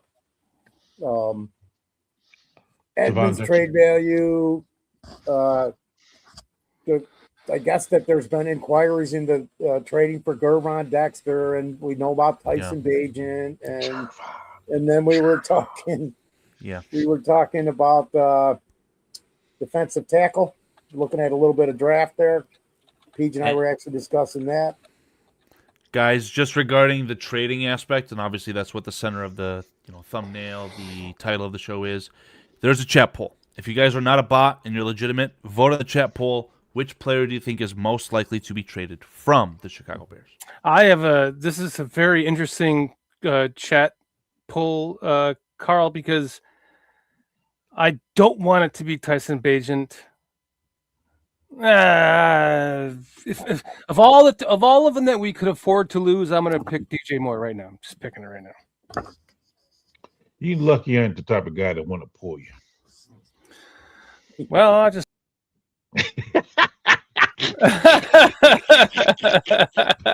The man pulled himself. No, Foster pulled me. Somebody pulled me. You beat me. Somebody beat me to it, dude. It was Carl. It was Carl then. after you said it. I thought you did it. Listen. Let's talk about that really quick. DJ Moore had his best games this year against who? The Packers. The Packers. DJ Moore would save us money with a trade, but if it's most important for us to beat the Packers, do we want him around for those 2 games? Is it worth that much money? I don't know. You guys tell me. For me, it comes down to, has DJ's talent depleted or has Bears' usage of DJ depleted? Now, if it's the latter, I would rather us fix the usage problem and still keep our weapons, because I think a wide receiver room with DJ, Rome, and Luther in it is a beautiful wide receiver room to go along with the tight end room of Lovelace and Komet. That's my opinion, though. I agree with you. It's about this. I mean, because I'm a DJ fan, dude. I want to keep him for the most part. And long term, I think that contract's going to pay off when you see what other wide receivers might be getting. Maybe not. Maybe I'm wrong. But it's about what's best for the Bears in the next 2 years, because they got a tight window. We were just talking about that. We got 2 years left. Then you go for the 5th-year option. Well, that's usually when he's going to get his contract. He's going to get it after the 4th season or during the 4th season prior to the 5th-year option being taken. So unless the Bears pull something and take the 5th-year option and make them wait a year, but you don't want to leave bad blood. I think what Cody Denton is saying here, I love DJ, but I like to see more of Jade Walker. Jade and DJ plays different positions. I think Jade is more of Rome's replacement than DJ. So could he learn the other one? Yeah, possibly. But Jade and Rome is more comparable in size than what DJ is. DJ and Luther is more comparable in size. Yeah, it's what's going to be best for the team, though, is where I'm at now. Still, Wow. If the right thing to do to where it makes this team better is to cut him and save this money in the salary cap, trade him, then that's what you got to do. These are tough decisions. We all knew they were coming. We talked about them. We're talking about some tough decisions that are going to probably happen in a few years here with other guys that are going to have to be signed. So it's about the team, because we got a smaller window than everybody thinks, and then making it sustainable. Cole said it day one. You got to build from the draft. You got to build from the draft. Shorty? Agreed. I think, listen, I don't know what everyone's bitching and moaning about Tremaine Edmunds is this year. Like, the guy he missed a few games, and I think that made his season look lesser than it was. He had, 5 interceptions in the games that he played in. He did have an impact. Yeah, was he perfect? No. But he was also in a new defense, learning from a new defensive coordinator. Like, he's on the roster still. I know here's the shitty part, is that we're cap strapped with a rookie quarterback, and we should not be. And how did that even happen, considering all the contracts that Poles got rid of when he first came here last year? It's mind-boggling to me. Oh, what? Because of Tooney and the 3 interior linemen? Okay. It just seems to me like that's what did it. Jarrett and Grady Jarrett and Dale too. Yeah, I mean but that's my other thing going into this, Page, and everybody is that was the 5th highest paid defensive unit in the NFL. How much more are you going to spend on it? Mm-hmm. They pretty much have a cap amount of what they're going to spend on each side of the ball. It fluctuates depending on how many rookies and how many less of contract you have, but they pretty much have an idea what they're going to spend on it. And thinking that they fixed both sides of the ball last year, right? We just haven't seen it. We haven't seen it. We saw one side of the ball, but yes. Like Romy's saying, bad signing for Deo and Grady. Like I didn't like either of those signings. Deo is making Julius Peppers money for the time that he got that contract of $15 million a year. To be honest, I never even knew who that guy was before we signed him because I'm a Bears fan. I don't pay attention. If you're a big name, I will know who you are. I know who you are, Max Crosby. I don't know who you are, Deo Badengo. And I still don't know who you are. And what sucks even more is that we had a real promising talent in the rookie Shamar Turner who blew his knee when he was just starting to get into gear, and now we lost him for the season. We're not going to see him for until at least halfway through next season. That makes it even worse because now, and we also knew who we had. We had a developing young left tackle that we were all, impressed with. What a great pass blocker he was. But now we're some of us. I take that back. I know you loved him and you were so upset that we weren't playing him from day one and you made a big deal about it. And you were right. And I was very happy when he made the field. You should be. But now we're screwed because he's not going to be back until fucking November at the latest of this season. No, at the extreme earliest.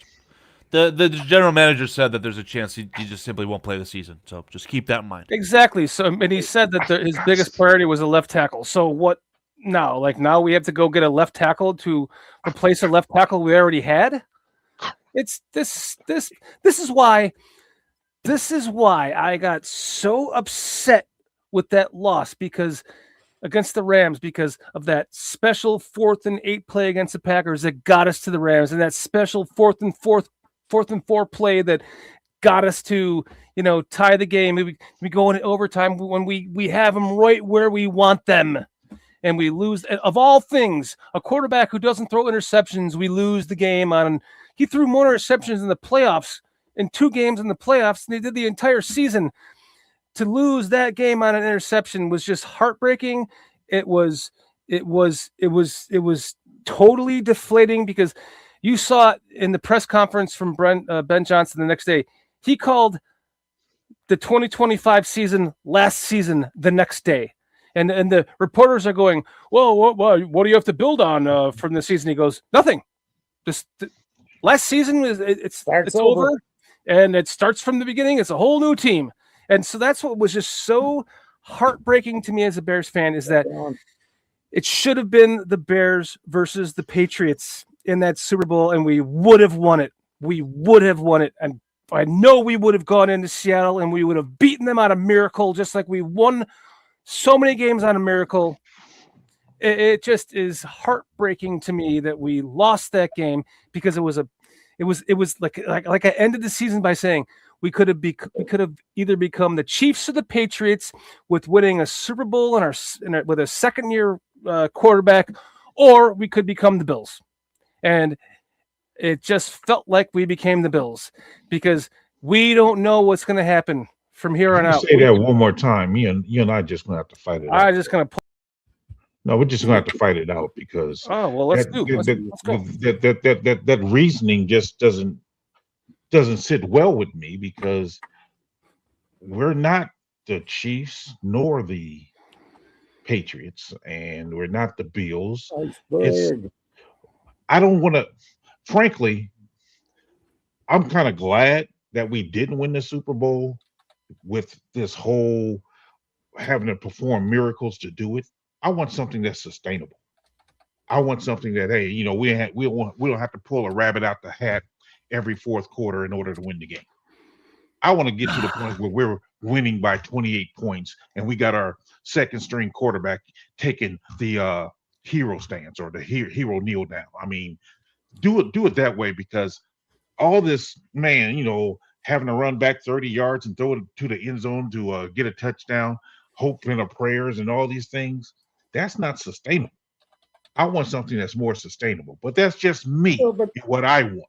But again, shit, fuck Green Bay. Peach, I would have wanted to attempt that field goal in the first quarter. I would have wanted to attempt that field goal in the third quarter. Then we would have never had to have seen that play because it was that ended up being a 14-yard touchdown pass. So So that would have been a 31-yard field goal attempt to win the game in regulation. That's what I wanted to see. That's what I wanted to see, because then they would have got there for real. It wouldn't have been no show. It wouldn't have been anything. It was the coach's decisions. And I was really pissed because I'm like, dude, you just did this 3 years ago with the Lions. You just did this. History always repeats itself. But I was like, that pissed me off, man, more than anything else, because they had a fair shot at not having to do the heroics. They could have won that game. I'm going to shut up on it because I get aggravated with it, because there might not be another time we do this for a while. You never know. Right, you never right. know what happens. Right, like I I don't remember think that way, but I might. I remember losing the 2006 Super Bowl going, we'll get there again. What, we made the playoffs once after that? And 3 times since later, then? Ain't been there since. Yeah. Oh, well, Cliff's saying Carl owes me $10,000 now? What's... Oh. It's just total hogwash. I didn't drop the F word. I didn't. It's hogwash. Let me give you my bank account information. You can Zell me that. No, that's okay. You can pay me the money. Send it to me, Shorty. I'll cover it. I got it. Yeah, Foster. Yeah, emptying your bank account out. Man, I just. It was just such a special season, man, that you win it all this season and then you don't look back. Now and I know what you're saying, PJ, but you win it all now. Of course, you're going to have the target's going to be on your back. It's going to be much harder to win if you win it all now, a little less harder to win it all next year. And I agree with you, like, about scoring that many points. And I truly believe that next season, I'm almost going to sit here right now and call it, man. We're going to be 8-0 and be like, holy shit, can you believe we're 8-0? Maybe 9-0, maybe 10-0. Hey. And we're going to be scoring 45. We're going to be averaging 38 points a game. And super lows, bro. No, my super low was that I just wish we would have won it then. This past season, and we would have become we would have had a rookie head coach with a second-year quarterback. We would have won it all. We would have won those. The special season would have counted for something, and now it's just we lost. 8 minutes, and 2,000 people left. Not even that. 2,000 bots. You got the bots. It's so bad, Shorty. You got the bots to leave. Well, I should probably get out of here. Foster, did you deport those bots? Oh, wait, Cancer Concierge Gallagher, like, fuck TTNL and fuck TTNL. Hey, fuck screw TTNL. you, Mr. Gallagher, in the sense that I was saying TTNL to Cliff after Cliff claims that I said the F word. I didn't say the F word. And the tape never lies, so. Who cares? I just fucking said fuck TTNL. Like 3 times. Like 3 fucking times. This, folks, is bipolarism. Hey, I'm calling ice right now, Mike. I don't know how you knew that.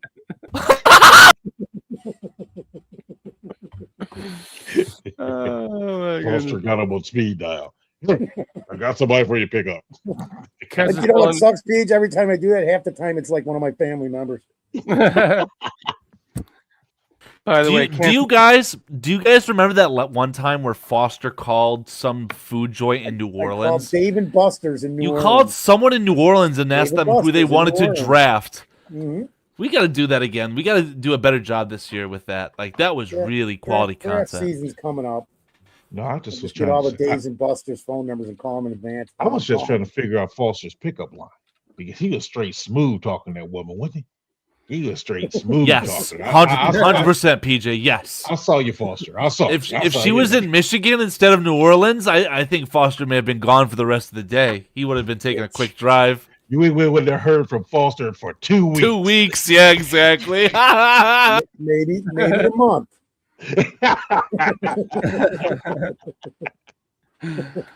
Oh my God. Yeah, that we got to bring back the PJ Walmart series. Yeah, Oh my God, that's just. I haven't been to Walmart lately. I must admit. I know we want you to go weekly, like just Dan- give us a minute clip of your weekly trip to Walmart. Dan and Paul tried to do a pop-up show regarding the Max Crosby podcast, and I jumped on while I was driving to Taco Bell. I streamed myself driving to Taco Bell. So I'm trying to get to PJ's level here, but not quite, I guess. I don't know. Cliff says we need more shorty driving in parking garages.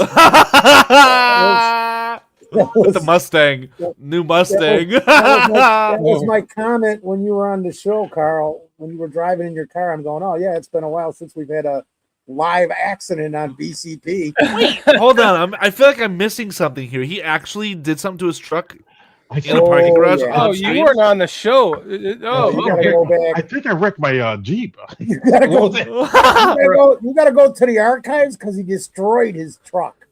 I remember he said he bent like the frame of his truck, but I didn't know it was live on stream. No, I did not bend the frame. No. So my truck has a cap on the back, yeah. So I had just picked up Chris Watts from England after the GoFundMe that we created for him to come to Chicago to watch a Bears game. I had just picked him up that day. We went to Foster's house and we smoked a bunch of bowls and we did a live show, and then my dumbass and Chris I drive Chris to we're going to a hotel via Aldo Gandia's wife giving us a free stay at the Hilton in Chicago. And we're driving downtown. We're still doing a live show, but Chris Watts is like on his phone doing a live show with PJ and Foster and Walt.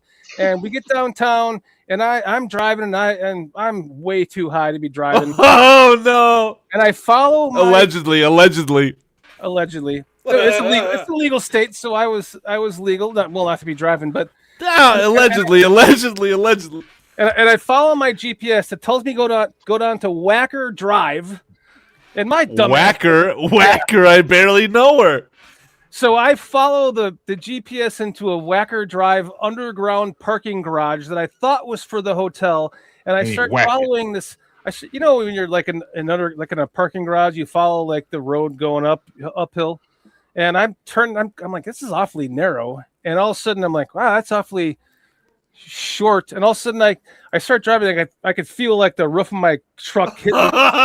Scraping the concrete. I'm like, well, I better just keep going like a dumb high idiot. And I can feel my sunroof. I can hear my sunroof cracking and breaking in. And I'm like, oh my God. I drove all the way through it. And at the end was a garage door that there was no opener for. It didn't open. I had to like jump up and pull this like manual lever to open this garage door. And all of a sudden I pull out in the front of the hotel, and like everyone's like looking at me like, what the fuck are you doing? And I pull over, and they were like, you're a fucking idiot. Were you doing this all while you were live on YouTube? We were doing Oh my God, I gotta fucking find that. That's hilarious. Now I dropped the F-bomb, Cliff. And I literally got out of my truck. I'm looking at it I'm like, oh my God, like I gotta go, guys. And like, but luckily, I was lucky enough that the hotel. 23, I think. The hotel they were kind enough to park my truck like inside. Because it was like gonna rain and shit, and I had to get a bunch of duct tape and like duct tape all my glass together to keep it from falling in my truck, and it was a mess, man. It was a live show, yes. Live show, yes. It's like look around October of 2023. It's somewhere around there. Yeah. The middle he came in like October 17th or something, so it's right around there of 2023. Yeah, it was. The kid says, and then he pissed in Aldo's flower bed. Well, no, the next year I pissed in his bushes. That's Shorty's got his own Jeopardy cavity, his whole own Jeopardy. He's got one thing in Jeopardy. Category? That's what I'm looking for. He's got his whole own Jeopardy accordion, and Relentless Mikey says, "Oh yeah, Alex, I'll take dumpster fires for 400, please."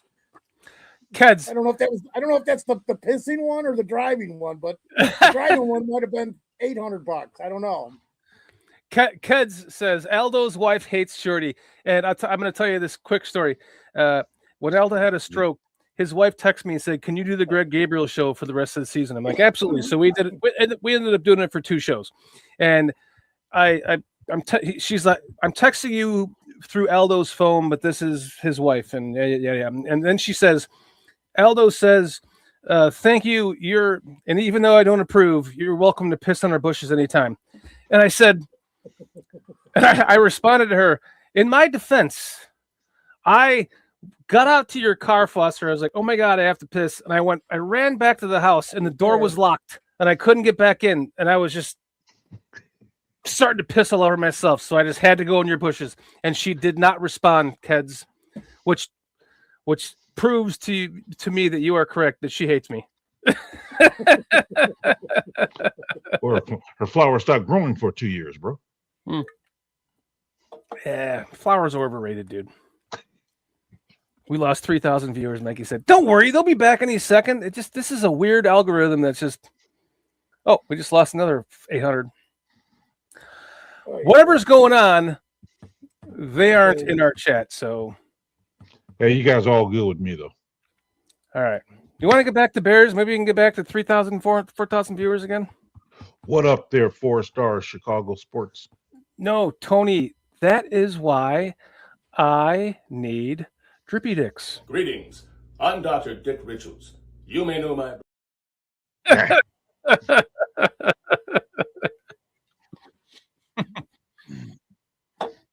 Oh, my goodness. So, Jordy McGordy. I think Tremaine Edmunds is worth keeping. I don't think he's worth keeping for $17 million. No. Nope. So, are you going to keep the guy that we signed off the streets? What's his name? DeMarco Jackson. DeMarco Jackson back. Yeah. Tremaine Edmunds is done for the season, right? No, Edwards is done for the season. TJ Edwards is done for the season. Yeah, I think you have to address those things. Well, honestly, because Sewell is also hurt, and I don't know when he's going to come back. So you look like, and I don't know what we have in Hippolyte. Then we also cut Amon. So yeah, we probably have to draft as well as sign a free agent, or re-sign DeMarco Jackson as well as draft a linebacker at some point. How many picks do we have? We're gonna have to do something for sure, Pete. 7, I believe. Should be 8, but via the Ian Cunningham loss, Right. comp pick. But we had, I think we traded away our 6 for that Tryon Pinka. Is that his name? And Joe Tryon Trinka. Yeah, and then we picked up a 5th somehow. I'm trying to remember how we picked the 5th. I forgot. I don't know. I can't. The Bears have 7 selections in this round, in this coming draft. 25th overall in the first, obviously. We know that. And then from there, it's basically 5th, 7th, right? Oh, look, now we're back down to 83 people watching. Yeah. That seems a little bit more normal. That was weird. So correct me if I'm wrong. Isn't it like a first, second, third, fourth, fifth, 7th? You're looking at the draft picks, right? Yeah. 1 through 3, an additional 4th round pick from the Rams, and potentially multiple 7th round selections. They traded a 6th round pick for Joe Tryon Shoyinka. Didn't they trade? They traded last year's picks for Tooney and the other guard, right? Jackson. One was supposed to be for this year. Now that I think about it, wasn't it? A 4th and a 5th. Let me look at the Bears website. How about that? Let me just get to the fucking source here.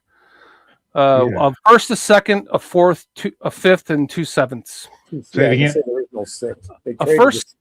A first, a second. Oh, so number 25, a first, number 57, a second, Number 89, a third.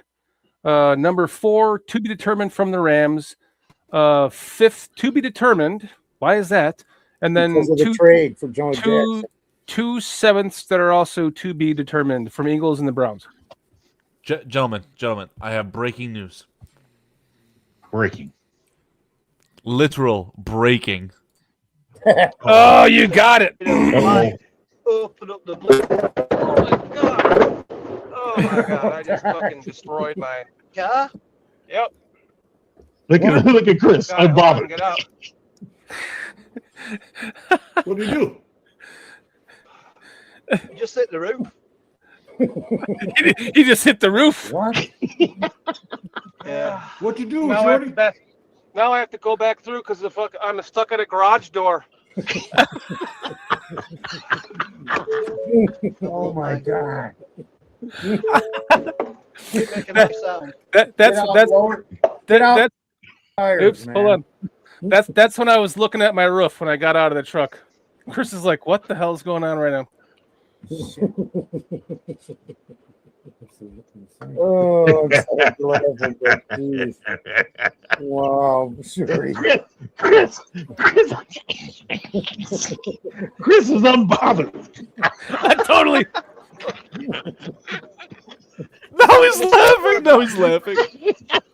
He was a mess, man. Crazy fellas. Crazy fellas. He really made a on crunching that- he was sound on as that- well. The roof really hit the ceiling. You can hear it. You can hear it. Oh. You Americans driving these big ass cars. Big ass cars. We'd have the problem over in England.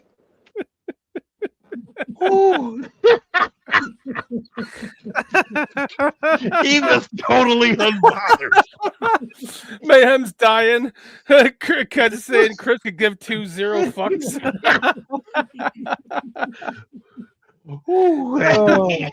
Oh, Chris was so high, Mikey. So was I. I remember leaving your house, Foster, like, yeah, I'm okay to drive. Oh. Answer that question. Oh. Oh my goodness. No, that you guys and he was on that plane and he didn't like sleep. He was off. He was jet lagged as hell, and his mind was just completely like a bowl full of jelly, man. yeah. What is up, David Ekval? Thank you for joining us tonight. Yeah, that was. I'm going to tell you what. That wasn't what I think about that all the time, and I'm just like, I've thought about that so much, guys, and I think the moment that I heard my roof hitting that, I should have been like, can't get through here. Got to back up. It must not be the right way to go. But my dumb ass just kept going through it. A little further. I could go a little further. I know it. My truck was in the shop for like 3 fucking months to get that fixed, by the way.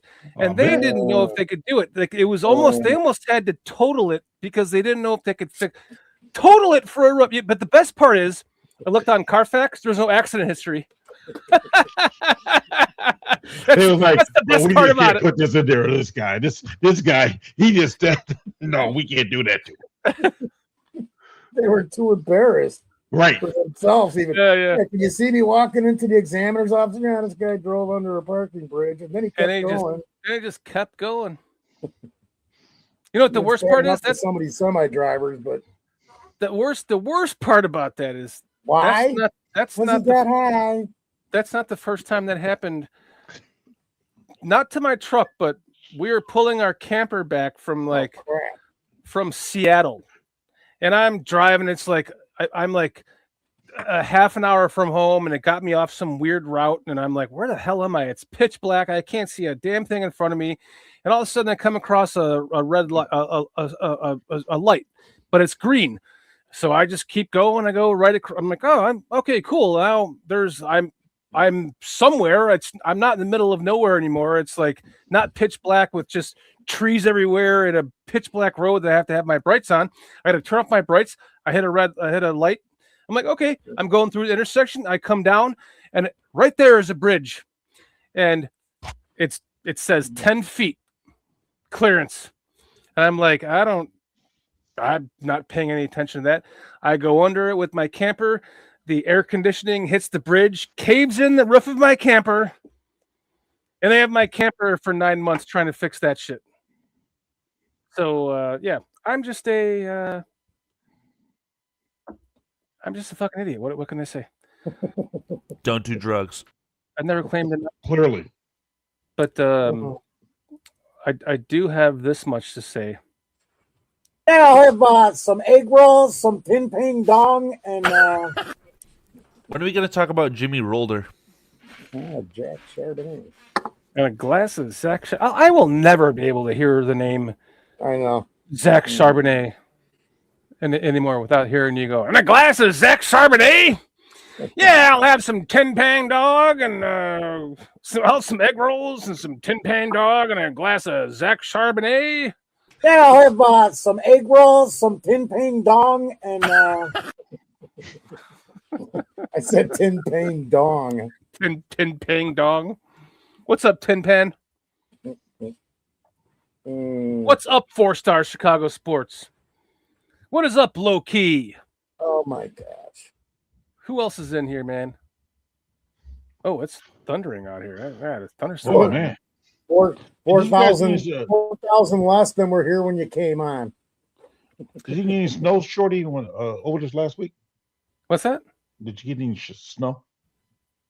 Snow at all? Did I get snow? Yeah. Fuck. No, I didn't get snow. I got a dusting, Peach, the other day. No, I'm talking about this last week because, I know the East Coast got hit real hard. So I was wondering to make it down there to Georgia. Well, the last 3 days at night, it got down to 39 last night, 28 the night before, 25 the night before that. And the night that it was about to get down to 25, my wife was taking the dog outside because he has to be carried because he can't walk. You know the story. And there's this poor little cute little green tree frog on the concrete, like by the patio furniture. And she's like, oh, this thing's going to die because it's going to be 25 degrees. It was already 28 at that time. So she brings him in and makes this little terrarium for him. And we kept looking at the temperature, the low of each night. And it was going to be freezing every night. So we kept him alive for like the next 3 days in a little terrarium and let him go today. And now he's outside eating all the worms he can get. And that's my little special Froggy Savior song or story. We named him Kermit. I feel that much more. It's kind of like I feel like that's 2 minutes of my life hearing that story that I just. It's like 45 seconds though. Never gonna get it back either. The way you warmed it up though, it's like 2 minutes. Yeah, thank you, man. I'm sorry I wasted that much of your life.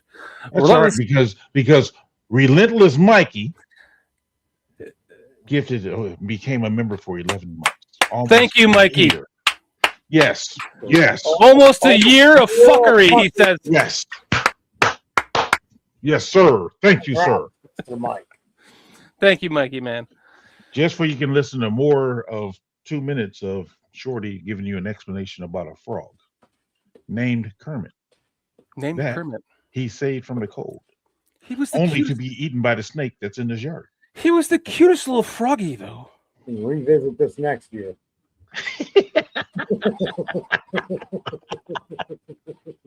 Well, you remember that frog named Kermit I had? Yeah, what happened to Kermit the frog? That rat snake that I have, Oh,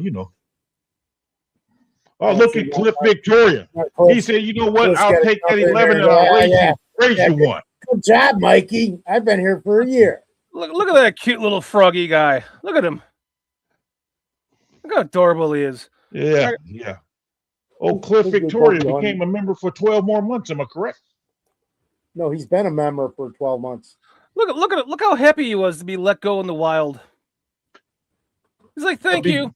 But because he's already been a member and it popping up in green, doesn't that mean he became a member for 12 more months? No, it says right on it. Member for 12 months. Oh, Cliff is trying to outdo you, Mikey. Look at me. I've been a member for one more month than you. Excuse me. Oh no! Now you're gonna make Mikey cancel. Ah, good job, PJ. What? No super chats? I like the Relentless PCB, Mike. He's the all right. PCB Coke block. What? Ooh, Alex in my name mode came in hot. What's up, Alex? Shorty had a frog and Foster has crabs.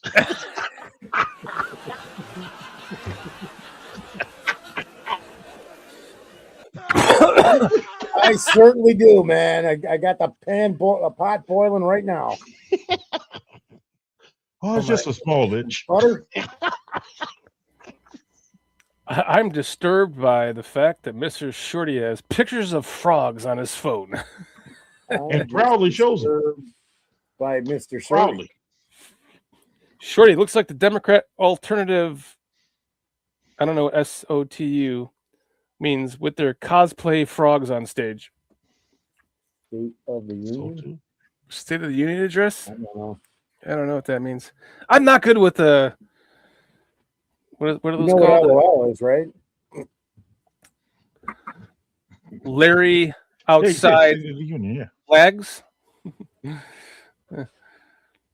Oh man, Shorty looks like the Democrat alternate of the State of Union with their crossplay frogs on Cosplay. stage. Dicks would be less surprising. Dang. I've told you the dick pic story, right? Oh my goodness! Please don't. Where had this? I will gone pull real quick? him. I will remove him from you the told us. studio. Like, don't do knows it, man. the story. Don't do it, man. I will Don't He's know. forgotten the story. I will draw you continuously. pictures. Nope. Ted's going right there. No. Both Tony and We're Ted good. going, no, the entire no. chat, Keds, Tony. Yeah, we're good. We don't need that. I will draw you pictures. Nuclear mushroom disaster. What have There, I said done? it. I said it. We'll lose 20 more fucking viewers if I tell you that story. Nobody here. Yeah. It's not my dick pic story. It's an old mountain man dick pic story. I'll just put it Somebody stop him. that way. That's what I'm telling you. No. I got the notepad ready. I'm going to start drawing pictures. Man. Shorty, man, do you draft a left tackle? Or do you draft I'll a tackle screw and you. get a swing tackle? Whatever. You know, I'm more sign a left tackle, a serviceable left tackle that can play out most of the season until we get Ozzy back. Why? What about drafting one and then have? We're gonna have Tooney teach him and play left tackle to begin the season and start the season. Because you just swing Newman or McFadden in there at guard, and I don't think you're going to. Either one of those guys, definitely, we saw they were serviceable, definitely. Because then you got to teach one because you've got. If you take out, what happens if Wright gets hurt or something? God forbid. But I'm just saying, man, you've got to have. Amagachi. Okay, I still. We're gonna lose Braxton, right? So all we have is Karan, and what the Canadian That Eagle, see Eagle, but that's yeah. We have to draft one, but we don't have the picks. Caleb's weak blindside, dude. You got him. We've got a 1, 2, 3, 4, 5, and 2 7s. 4 to 7 are all to be determined, and we should have 2/3 because of the Ian Cunningham signing. Well, and that would give us. And we're gonna get it. We're literally gonna get him. We better get him. We should get it. Yeah, Courtney Cronin lied through her teeth because some BS source she had, and then all of a sudden, Ryan Poles, Ian Cunningham are all saying, "Yep, they should get him. They deserve to get him." So you will see. I expect big things out of Amagaji. Why? I know they said he might be playing guard, but he's 6'5" with 36-inch arms. I think he can play tackle. Plus, he's a smart guy. He went to that one school in the Ivy League called Yale? Probably Yale. So, yeah, he's pretty smart. I think he can figure it out. We had another guy in here that went to one of those Ivy League schools. He used to be at center. He's gone. I want to. Just saying, I'm covering all the bases, PJ. I'm trying to remember what that guy's name was. Oh, come on, everybody loved him. We did a whole show on him. An entire show. Dang, what was his name? I forgot it. What are we talking about, PJ? The center that went to the Ivy League school. The Aussie center. What? The Australian center. Was By he the way- ever on the Chicago Bears? Yes, he was on the Chicago. What, Bears. Dieter Iceland or some stupid? There you go. That's There you exactly go. the name. Look at you, Carl. Man, I bet you Carl won Jeopardy. I mean, he probably was playing bingo with the older people, wasn't he, Carl? By the way, I No. want every Dumpster fires for 600, Alex. before it gets too late in the chat. I want everyone to see the link that I just posted there. BearDownForIllinois.com. This is a link for you to sign a petition to keep the Chicago Bears in Illinois. Take that link, sign the petition, and send it to everyone that you know. Why does it need my address? I'm not giving no one my address. I'm good. To prove that you're an It does? Illinois resident. So PJ, what's that? What's your address again? 4200 Go eat North, a North Mockingbird Lane in Is this North a police Point, station? Alaska. Oh, yeah, that's it. Yeah. F scam. 1060 Yeah. West Addison, Chicago, Illinois. Looks like a scam to me. 60614. Cliff, That's Wrigley Field. Cliff, listen. I know that the Bears would be able to become a more profitable organization if they moved to a state that's not going to ass ram them every time they turn around and then turn them upside down and shake all the fucking extra change out of their pockets like they do everyone else in the fucking state. That's I'm for that, but I'm a greedy fan, and I like to go to Bears games. Yes. And I would love to take a train from Crystal Lake or Woodstock to Arlington Stadium Park. That it's a half an hour train ride. I can have all the fun that I want. Take a half an hour train ride home. Right now, when I go to a Bears game, it's an hour and 20 train ride.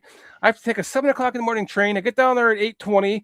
I like to have breakfast at Lou's something's over on Jackson Street, 100 and something year old restaurant. But then I get to the stadium with 20 minutes to go before the game starts. I would love to have that 30-minute train ride as opposed to an hour and 20. But if they move to Hammond, I have to stay in a fucking hotel. Now it's an extra $500 on my pocket just to go to a Bears game. And I think about all my friends, all the 5 or 6 season ticket holders that I have access to their tickets to be able to go any one of those games. And what are they going to even have their tickets anymore? Are they going to do that same bullshit? Are they going to stay in a hotel every time they go to a game? Go ahead. Question for you. With this new stadium, do they not plan to have parking for the regular guy? I mean, if it was built in Arlington Heights, do they not have parking? I mean, what's the deal with the train? I guess I'm kind of confused on that part. Wait, what do you mean? Wait, You said you have to take a train ride to get to the game. I mean, what's that about? You just can't park at the stadium? Well, if it was in Arlington Heights. Well, because I drink alcohol. Oh, okay. You don't. I can understand. I mean, I can understand. Just see him drive his truck into. I wouldn't have to drive my truck into a fucking parking garage roof. Well, I mean, because I know, am I correct? Because you can't take your vehicle to what's that place? Lake Forest, right? Hallis Hall to watch practice. You can't take your car there. Am I correct? You know, you have to park in like Vernon Hills at the mall, which that was my mall when I was growing up. Okay. By the way, Shorty, 30 Mills. Shorty, what the fuck, dude? I just clicked on that link and now I'm a member of the Communist Chinese Party. Yes. Okay.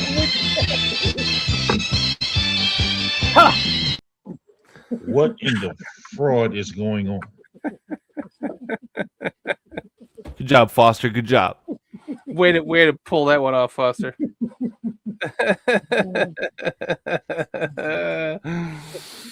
Okay. No, for me, Peach, it's all about being able to drink. being able to drink, have a good time. Okay. I mean, I was just wondering because I mean, I was always confused with the whole training camp. You won't have that nice sleeping setup on the metro train. Well, we've seen a picture of you guys on that train. That's what I'm talking about. He's gonna. I was just gonna send it. I was just gonna show it to you. Yeah, we seen that picture. I was just about to show it to you again. Another BCP tale. Out and whatnot. Oh God, these guys. One pissing. Tony Moy. Tony Moy may have comment of the night. He says Shorty can drive his truck into Wolf Lake. Laughing emoji. Got to do it live. Got to do it live. Can you imagine? Where's that hotel at? No, hold on. Let's take a step back. Take a step back. Can you imagine Shorty live streaming while he's, doing this, and all of a sudden you see like the road in front of him, and then you just see like water? Like that would be crazy.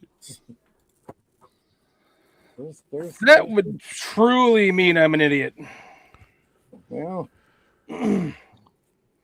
where is that picture? Well, Foster, when are we going to talk about Jimmy Rolder, man? No one wants to talk about Jimmy Rolder. I don't know. I thought we started that earlier. Did we not?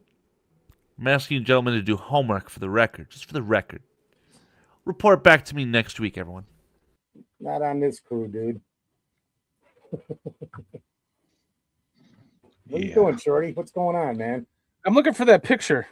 All right, but we can forget about the picture. I got a question for you. Oh, here we go. I got it. Damn. Oh, I fixed it, PJ. What's your question? I'm just kidding. This is why I like the train. Straight passed out. That is me and Chris Watts after the first Bears game. I took completely fucking drunk and passed out. So, look at my phone in my hand. So I'm going, Shorty. I'm going to take another picture, and all of a sudden, only one of Chris Watts' eyes open up, and he looks over at me like this. He gives me a dirty look, and the eye goes back closed. I was like, man, I wish I would have had that on film, but I was just going to take a picture and did it. And it was just one eye open, and he looked over like, fuck you, and looked back away and closed his eyes. Oh, man. I was dying. I was dying on that train, guys, because if you would have seen them bouncing around the train, would have never, they didn't have a care in the world, man. Man, that's the good old days right there. Shit, fuck Green Bay. It's good old days right there. We had a good time. I tell you that much. That's all that matters. And that good time would have cost $500 more to stay in a hotel for overnight or for a day. It would have cost another $10,000 for the DUI. Exactly. Yeah. It's just there is just. Why would they do that to any of their season ticket holders? Like money. You can't just take a train to money. The state of Illinois stinks, man. It's money. It's the state of Illinois' fault. All this is really Illinois' fault. Rick Gonzalez, what is up? Fuck Green Bay, my friend. Money. Yes, because Arlington Park was paying $200,000 a year in property taxes, and as soon as the Bears bought it, it went to $10 million. It was only paying $200,000, something like that. Very I thought similar. They was paying $2 million. No, that's a big difference.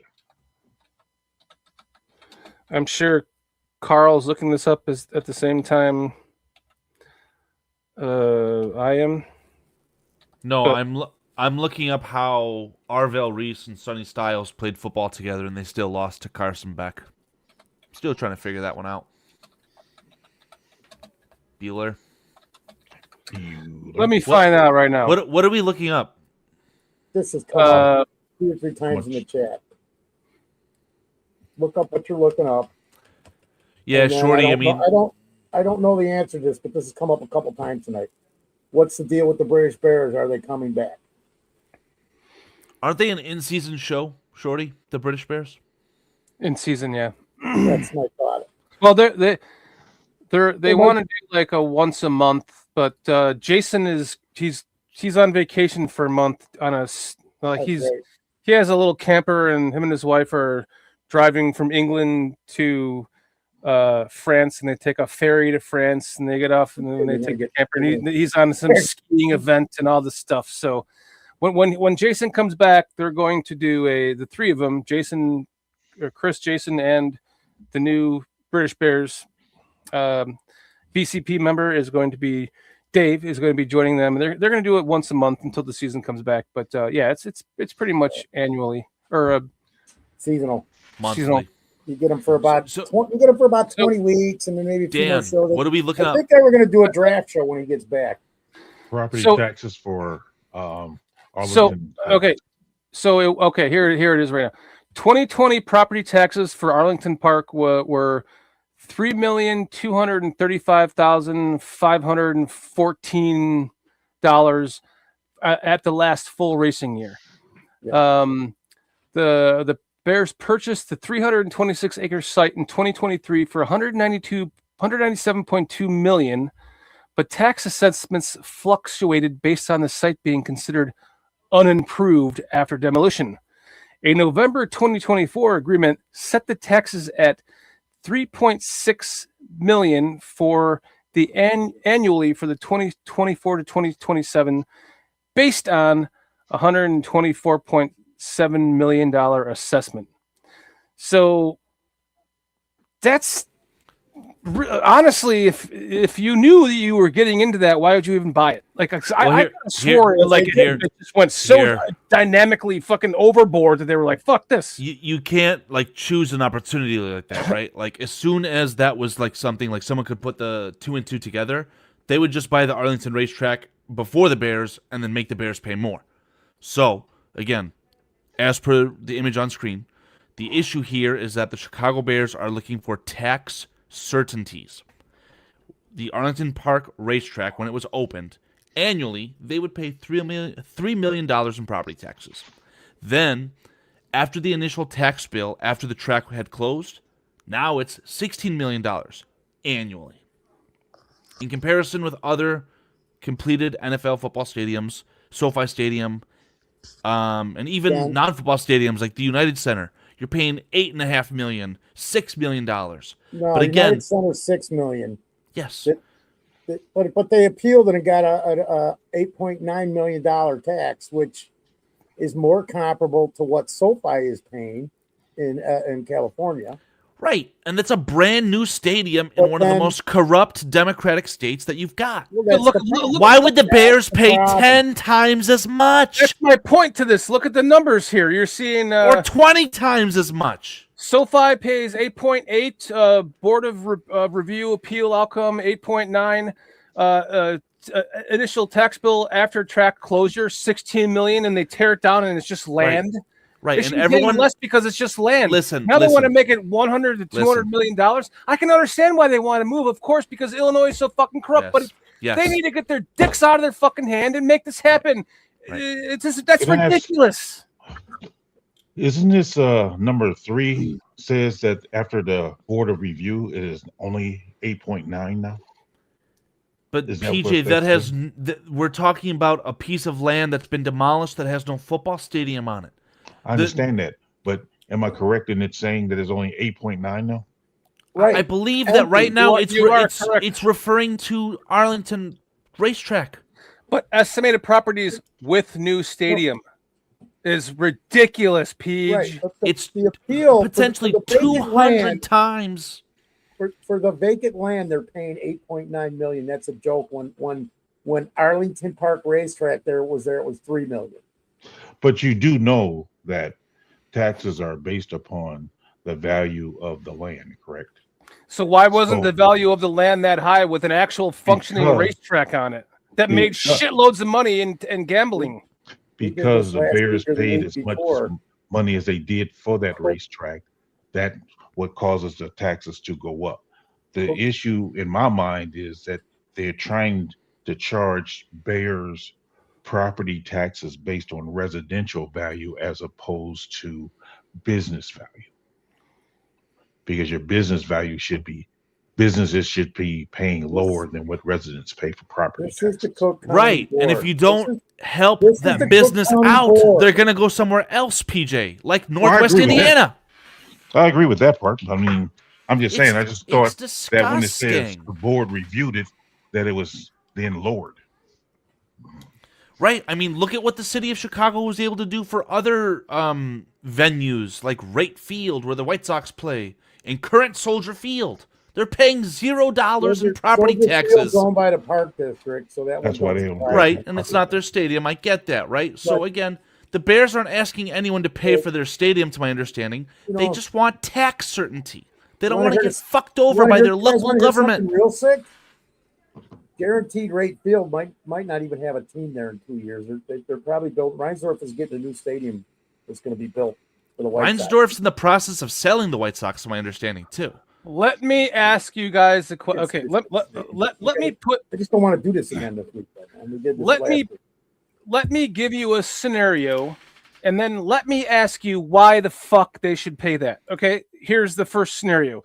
When I lived in Colorado, my vote counted to become the first state, even though Washington was also the second state in the same voting process, the first state to officially become the first legal marijuana state. In that vote, it was the money in tax revenue went to the school system. Okay, that was the tax revenue from Colorado for legal marijuana was nothing like the Illinois tax revenue. For tax, Illinois is like the base marijuana tax sales is like 35%. Rick, you know it. You're buying it there. But then it's based on the THC level, like whether you're buying edibles or smokables, and then it could vary from there and there. Now it could be 40%, and you're looking at your price. It's like $35 for an eighth, but you're into paying $60 for it. Colorado does not have that kind of tax bullshit. In fact, they made so much money after 3 fucking years that they had on their next election cycle, they put another vote out. We already fulfilled our school goals from the tax. They had so much of a surplus that they've fulfilled their school goals, and then they put it back on the ballot again. We have this surplus. What do you want to do with it? Do you want to keep putting it back into the schools, or would you like a tax rebate? And I knew about this because I know I still have friends there, but I wasn't living there. And I would have been like, I want the tax rebate. Give me $3,000 a year extra. Like, and that'd be great. But no, they were kind enough to go, let's keep putting it back into the school system. And they are. And Illinois is charging 20 fucking times the amount of tax that Colorado does. And you cannot tell. The city of Chicago has more people in that area than the entire state of Colorado is like 3 million people. There's like over 9 million people in the city of Chicago alone. How many people are in the entire state that they're benefiting from that tax revenue, yet they still keep crying broke? So why are you paying so much for property taxes, PJ? Why are you paying so much for property taxes, Fusser? Why are you paying so much for rent, Carl? Because your tax bill is so high from the owner of your building that they have to keep raising your rent. Why? Why is it so impossible to own a fucking home anymore without paying? Like, if you owned your goddamn home, it would be hard enough to pay your taxes. Maybe because they mismanage money. You cannot even own your home and still not pay over $1,000 a month just for your fucking taxes to live there. It's absolute bullshit. And Illinois is the best at it, man. They love to just, I'm going to take you, shake you, all the fucking change out of your goddamn pockets. Oh, look, you can't. It's a hands-free state. You can't be on your phone talking on your car yet. You're going to go through 15 toll plazas, even though you're just passing through the state from Minnesota to fucking Iowa or Ohio, and you're going to pass through all these toll booths, and you're supposed to just go, oh, Oh, I'm going through Toll Plaza 176 at blah, blah, blah. Oh, I'm going through Toll Plaza 178 at oh, I'm going through Toll Plaza 180 at and you're supposed to write all this shit down. And God forbid you don't have a pen and paper in your hand. So now you're supposed to do what? Go to your notepad on your phone and go Toll Plaza 176, Toll Plaza, Toll Plaza. And then you got to go pay because you better pay it within 7 days because you're fucking $2.75 toll is going to become $15 fucking because of paperwork fees, and we are broke, but we're going to just keep stealing the fucking money from your pocket. I love my state. I am so fucking glad I don't live there anymore. They are, and this is the one reason why I am behind the Bears. I'm glad you don't pay property taxes, bro. Huh? I'm glad you don't pay property taxes in Illinois. When I first moved here, my property taxes for an acre and a half were $800. Like now they're like $1,500 for a fucking acre and a half. You want to get away from property taxes? Move down to Georgia. I'm glad you don't pay Illinois property taxes, sir.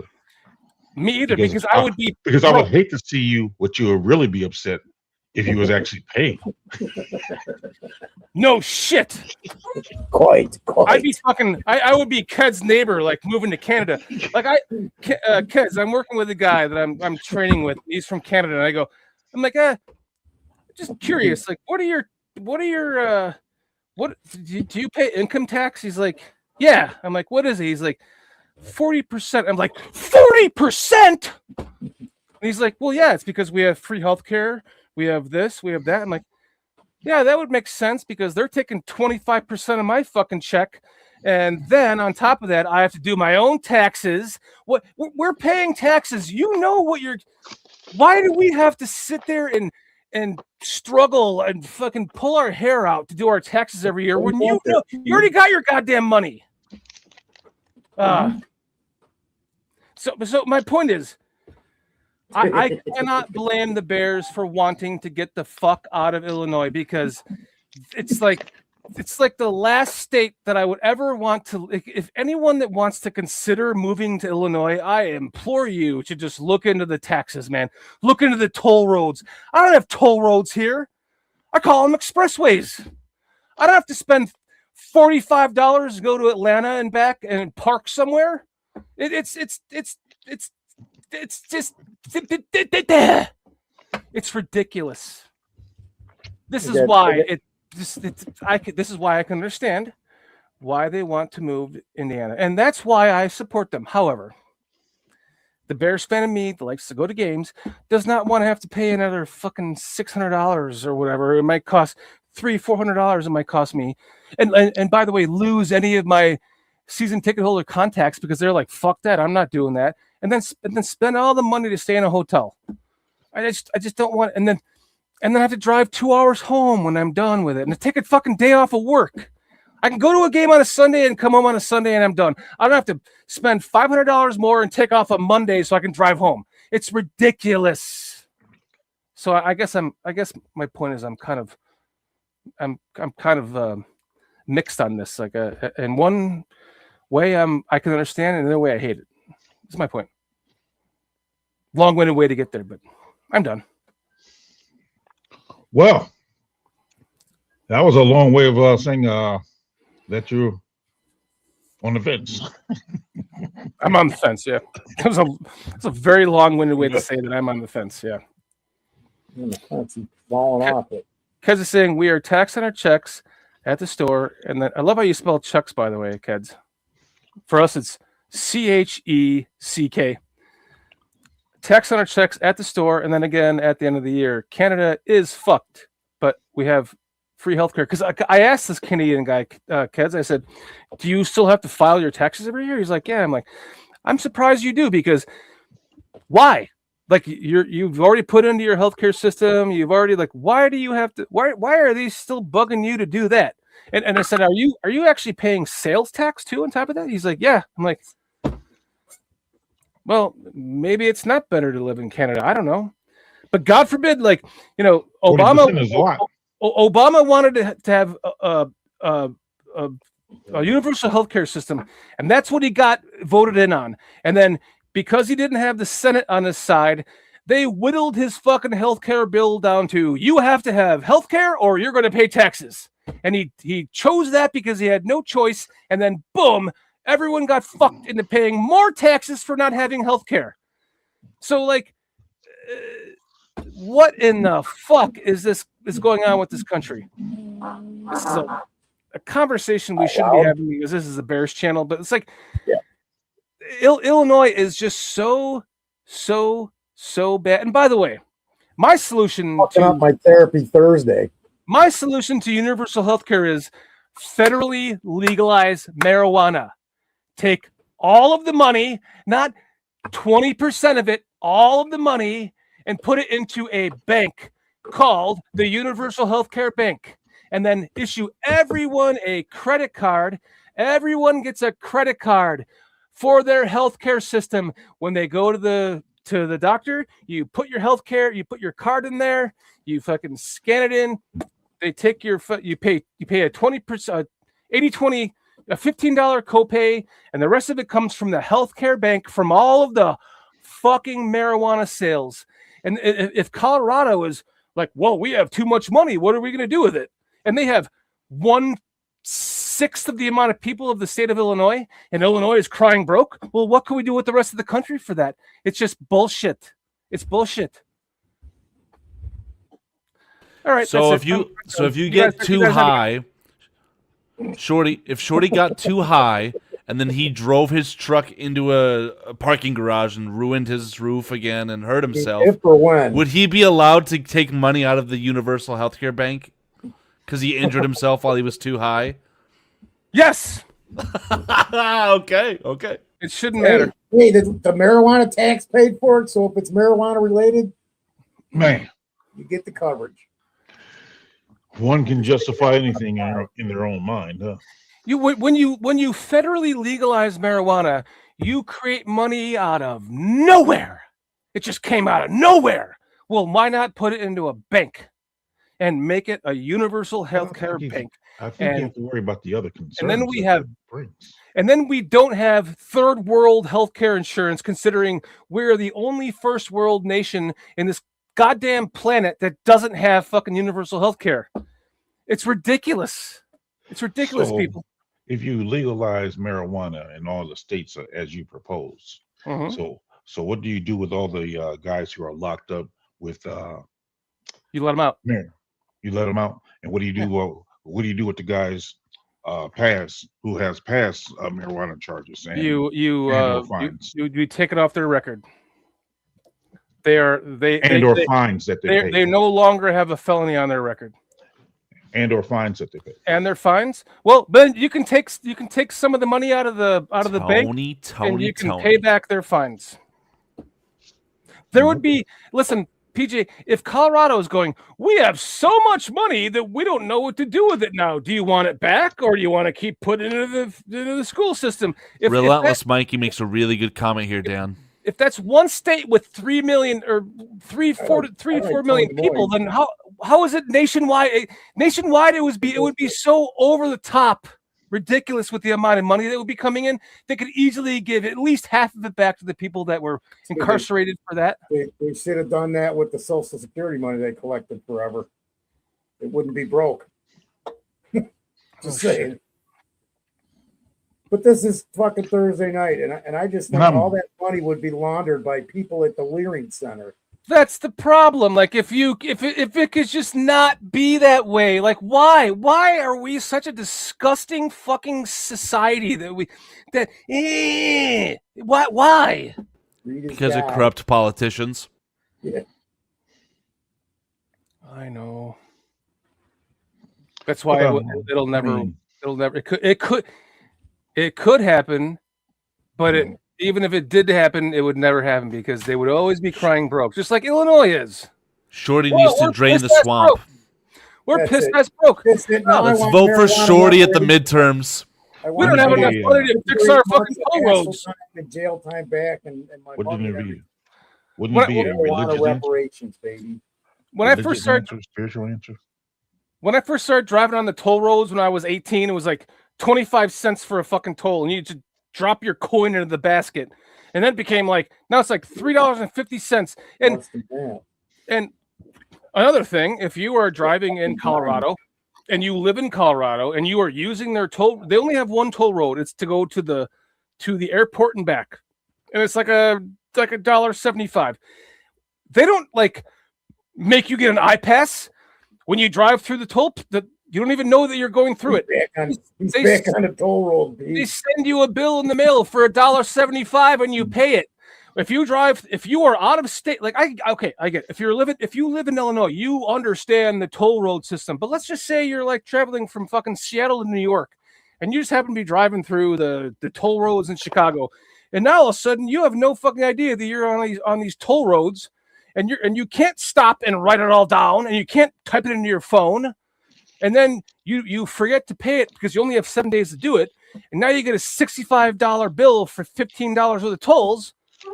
Why can't they just simply take the picture and mail it to you and you can pay the $15 and be done with it? Oh, because there's $8 in processing fees and there's a $7 paper fee. And there's another $15 that goes to our employees that we don't actually give to them because we're stealing it. You make enough fucking money selling marijuana legally now that you should not even have to look back anymore, just like Colorado doesn't. You should be asking, what the fuck what should we do with this extra money? But no, Illinois, you don't do that. You can't even keep your own fucking team in your state because you are so corrupt at stealing money that they have to leave.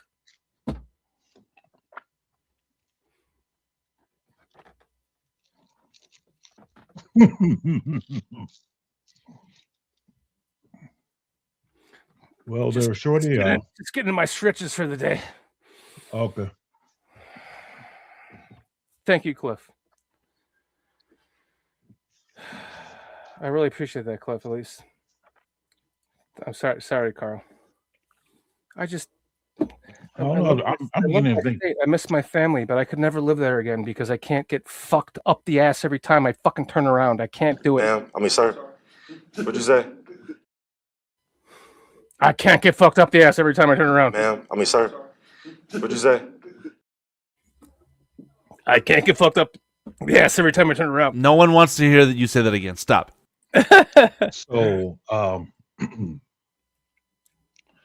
think people are beginning to tune in every week just to hear you give a rant there, Shorty. I like giving rants. Yeah. You know what I need? I need a good rant once a week.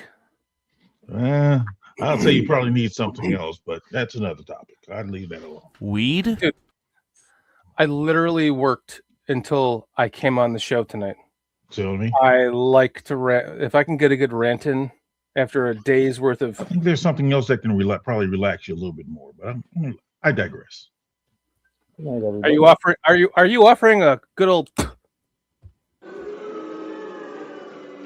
How do I get out of here? Because I'm not taking it, bro. No.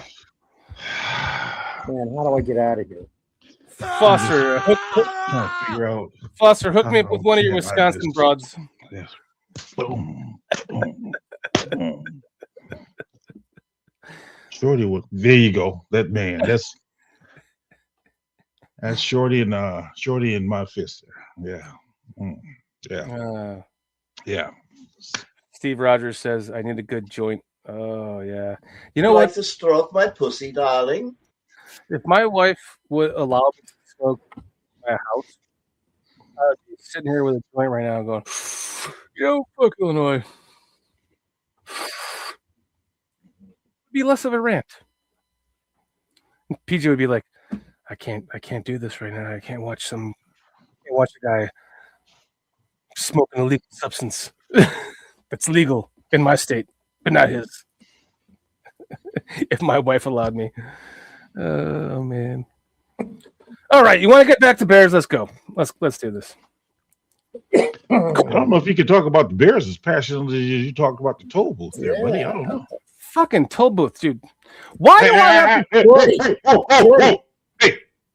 No. Why do I have to buy an iPass just to drive home? Why? Why is that the question? Oh, no. We're talking about the Bears. Foster, what you got to say about the Bears? I was going to ask Shorty if he would draft the left tackle in the first or second round. No, I would not draft a left tackle. I would draft a a defensive tackle or a defensive end or a safety. That would be what I would draft. I want to sign a left tackle that can get through the season until we get Ozzie back. That's what I want. So what's your biggest need, Shorty? Most concerned? Defensive tackle? Bears new stadium. Well, no, I'm sorry. Go ahead. The problem, here's what sucks about the NFL, right? You have to go through the draft before free agency, right? Or no, is it the other way around? It's the other way around. Okay. Yeah. So okay, that's what sucks. So now you have to determine whether you're going to keep Jaquan Brisker and or the other fucking Kevin safety. Byard, and Elijah Hicks. Fuck Elijah Hicks. He's a special teams player. We can Goodbye, replace him. everyone. Hey. Resign Elijah Hicks. He's only worth $1 million. His value is there. I'm yes. sorry. Let me rephrase that. His contract should only be worth $1 million. Like The value is there. Yes. 1.2, I think.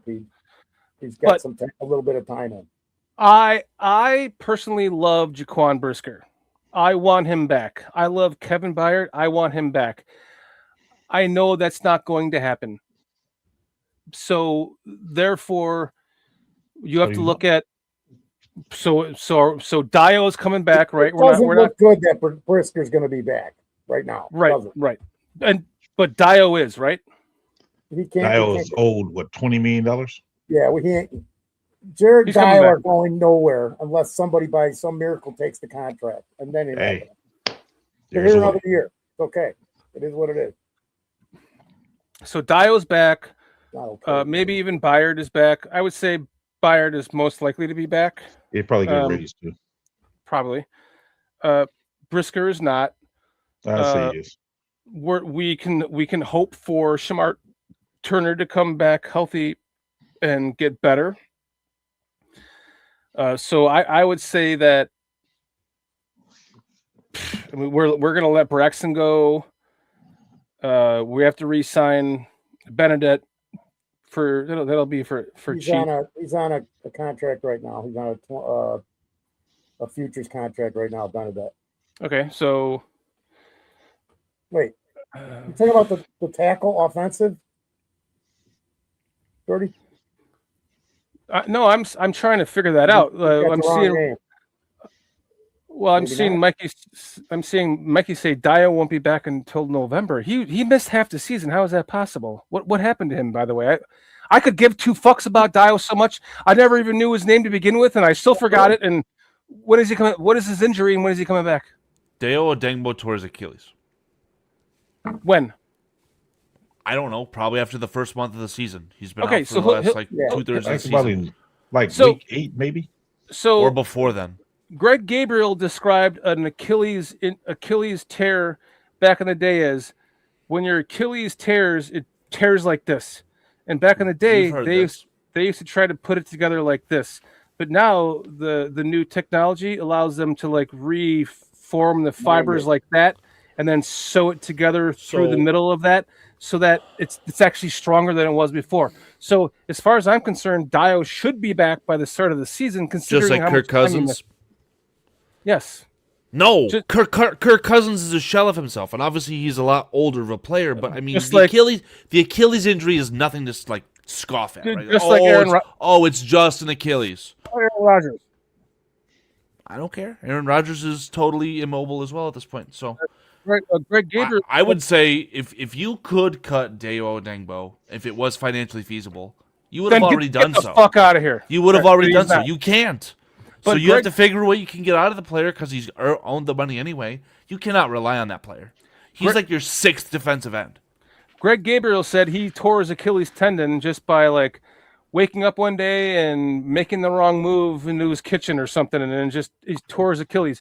And the Bears doctors are the ones that repaired it. And he's saying it's the same surgeon that he had that fused it together like this and then sewed it in the middle, rather than trying to do this and like sewing it this way. So if that is truly the case, and I believe him, then if Deo has the same surgeons, then we should expect him to be back by training camp, according to when he was injured. So fine. He's not going anywhere. But TJ is not coming back until the end of the season. What? Ozzy is not coming back until the end of the season. TJ Edwards has a bone injury, according to Cliff Victoria. He's going to be ready for training camp. He's going to be ready for training camp, TJ Edwards. That doesn't mean he's going to be there for week 1, but he's going to be ready for training camp. Just saying. Tremaine Edwards, I love the guy. TJ Edwards. It's Chicago. I mean, it sucks that we have to have this conversation because this was the team, man, and it's going to completely reset again next year. And I don't know what to think. I'm just like you guys, man. What do we do? Is it left tackle? Is it safety? Is it defensive tackle? Is it defensive end? I don't think. Why do you have to pigeonhole? What did the Bears do in 2025? What did they draft at pick 10? They drafted the best player on the board. Yes, that's the only thing you should do. If the player available at 25, 25th overall, the best player on the board is a left tackle, you draft them and you move on. That's all you do. I agree. You can't pigeonhole yourself, right? You can't be stupid. If you draft another wide receiver, you're going to have serious fucking questions, even if you trade DJ Moore. If you draft a wide receiver at 25, it's going to be hell to pay. But you just draft the best player available, man. I think it's that simple. What if the best player available is a wide receiver? How could that happen? It could happen. Trade back. But it's you look up and down the draft, go look wherever he's being taken. I mean, Foster, how deep are you into the cycle here for the draft? I mean, I don't even know if there's one good wide receiver. I told you my spiel about watching Mekhi Lemon stunt on Michigan. I don't think Mekhi Lemon is Jesus. Mekhi probably sucks. I gotta go help my wife. I gotta go help my wife take out my dog. I'll be right back. Don't threaten us, dude. If I'm not here when you get back, Shorty, I'll see you next week because I gotta leave at 10:50. All right, man. Well, I love you, PJ, and I'll see you next week if I'm not back in time. Okay. Let's hear PJ's thoughts then, because PJ unfortunately joined the show as soon as I had to step away. I mean, who do you want to see? Is there a name that you've heard of, PJ, that you're interested in as far as the draft? Honestly, I haven't. To be honest with you, Carl, I tend to look at draft needs right now. And I think our biggest need right now, if I had to choose, would be defensive tackle. Now, of course, you want to look at the value. I mean, if you got a safety rated a lot higher than the best tackle at that particular time, of course, you go with the best player available. But draft needs, I think draft needs are defensive tackle, defensive end, safety, middle linebacker, possibly a left tackle. So it also depends on what we do in free agency. So there's a multitude. I've always been one to want to build my teams through the trenches. I think we did a good job last year. We just chose the wrong guys on the defensive side. On the offensive side, they did well. The 3 interior guys. And drafting Ozzy. So they did, 4 new guys on the offensive line last year, which worked out. Dale and Grady, not so much. I don't know. Grady Jarrett, I think that we first started to see the flashes in Minnesota, the game that Cairo Santos won for us. Feels like Grady Jarrett started to come into his own. It's just a player like that, he'll probably never earn the money that he's being given. But at the same time, if he's like your 3rd defensive tackle, honestly, I would say you're actually okay with that. They just need to upgrade. They need better football players at the end of the day, in my opinion. But again, I would not pigeonhole myself, right? You probably need to address, this is going to sound weird, you have to address everything in free agency to a point where it's not an obvious need. Because if you have obvious needs, teams can actually probably take advantage of that in the draft, right? Exactly. You do not want to let Kevin Byard and Jaquan Brisker walk, and then you go into the draft and be like, okay, I need Dylan Thiedemann. And then the Vikings are going to draft Dylan Thiedemann before you, and now you're like, well, what do? I got to panic. Like, that's bad. You cannot let that happen. But you shouldn't just go into it and say, I'm going to fix this in the draft, and then you have that issue. So I don't know. I think that the issue becomes, again, how you go up. How did the Bears get here? I think either you or Foster asked this question earlier, and I think the Bears got here because they tend to make their contracts to where the first year of the contract they don't pay the guys that much money. So therefore, they got to now make it up in the subsequent years, and then these guys has these balloon contracts because they didn't pay Dale his $14 million last year. They probably paid him 6, and now because of that, they got the 8 carried over from last year and have to tack it on to this year, and that's why it is as much as it is. See, I think that Poles is smart with what he's doing because they're all 3-year contracts. He always signs a 3-year contract in reality is only a 2-year contract until you want to keep the guy. Then you sign like he did with DJ. They signed the extension. Sweaty knew he was going to keep, so he signed him to an extension. Yeah. But that second year, though, is how you get hurt like you are this year with having Dale's cap hit being $20 million. That's bad signings. That's just bad signings on the whole. Dale's contract was what I think worth $42 million over 3 years, which averaged out to be $14 million a year. I think last year they only paid him, $6 million or so. So they owed him 8. And therefore, that's why he is where he is now. So I just think that they just go about it the wrong way. That's just my opinion. Okay. I'm scrambling to get the Dale contract in front of us. I know he's going to have bad stuff. Look at Nate Davis. I mean, there's, the trade for what's his name from, because you're not going to win every time. Nobody wins every single time. They just don't.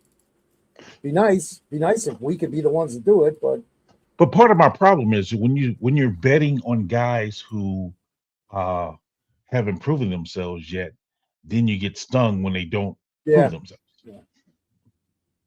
So just like PJ was saying, the base salary for Deo Dengbo in 2025 is only $3 million. Next 2 years are $15.5 and $13.5 million.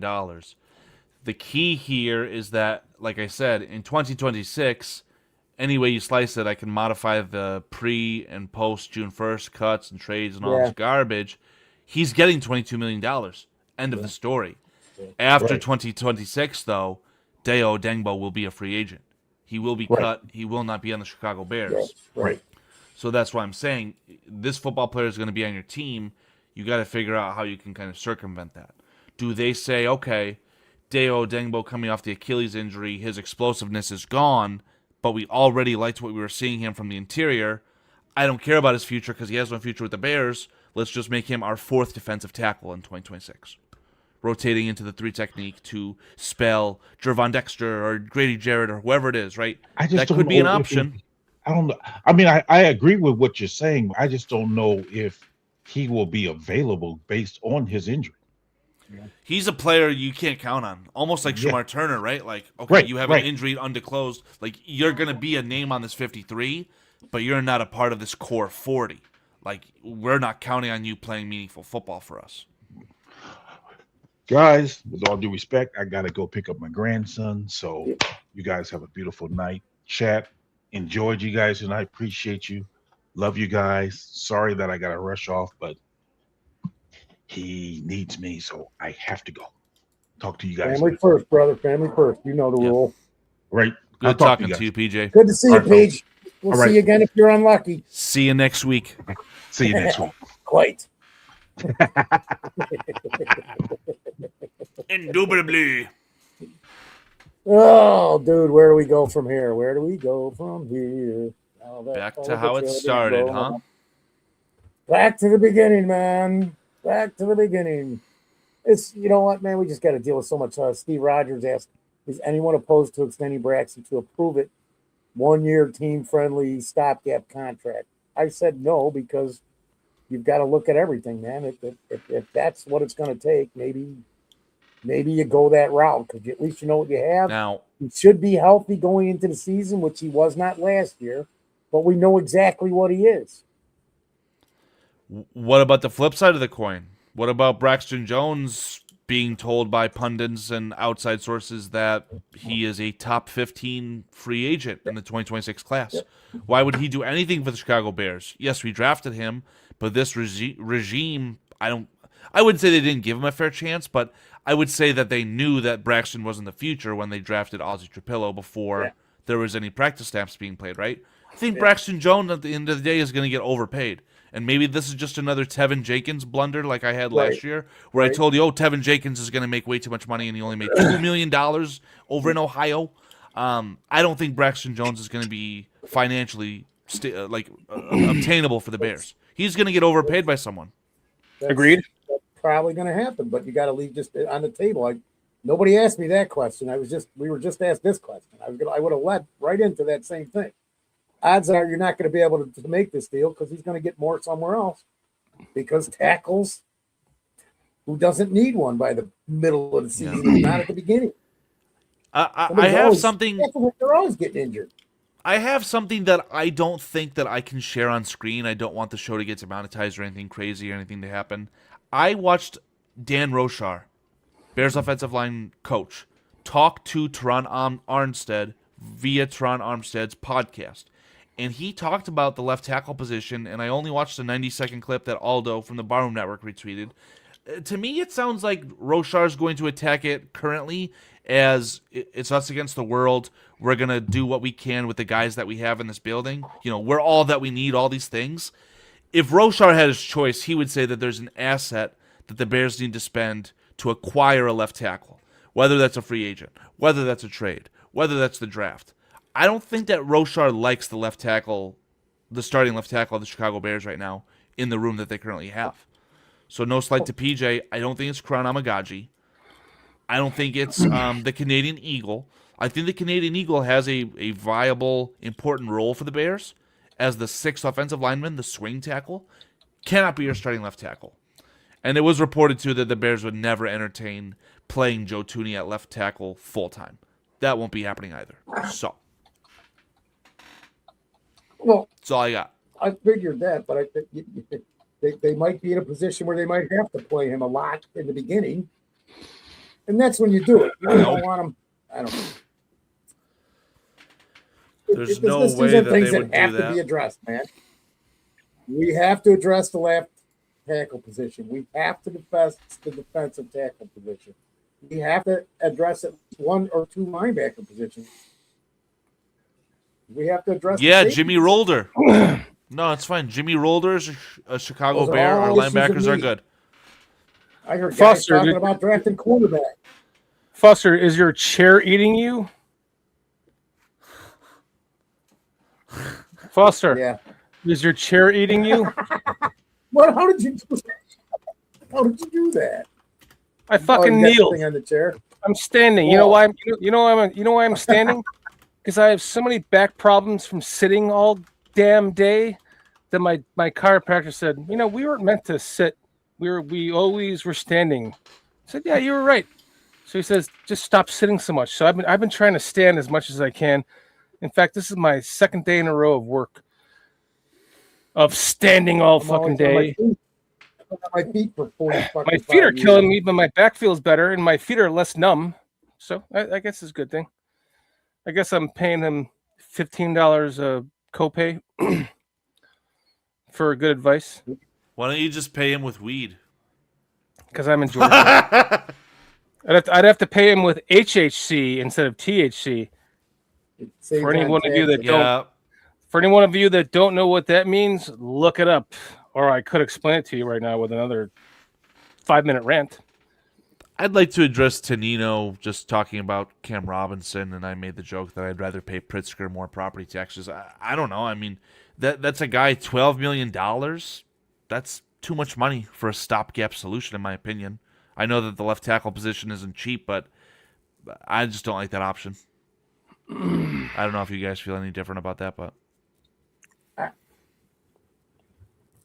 you know what? It's going to be whatever they need to do, man. If that's what they would need to do, just like I said with Braxton, I don't see it though. I really think we're going to see smaller stuff, and they're going to address these issues in the draft. They might get stuck going forward with some of what they have, but I would think that Poles is going to come up. There's going to be a better solution to all of this, and we probably haven't even talked about it because I don't.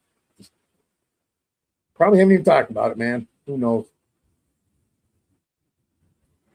There you go. What's Shorty doing? I'm like, what's going What on the here? hell are you doing, man? I thought you removed me, but I did. I put you yourself. right back. Hmm. I took you off and then put you right back.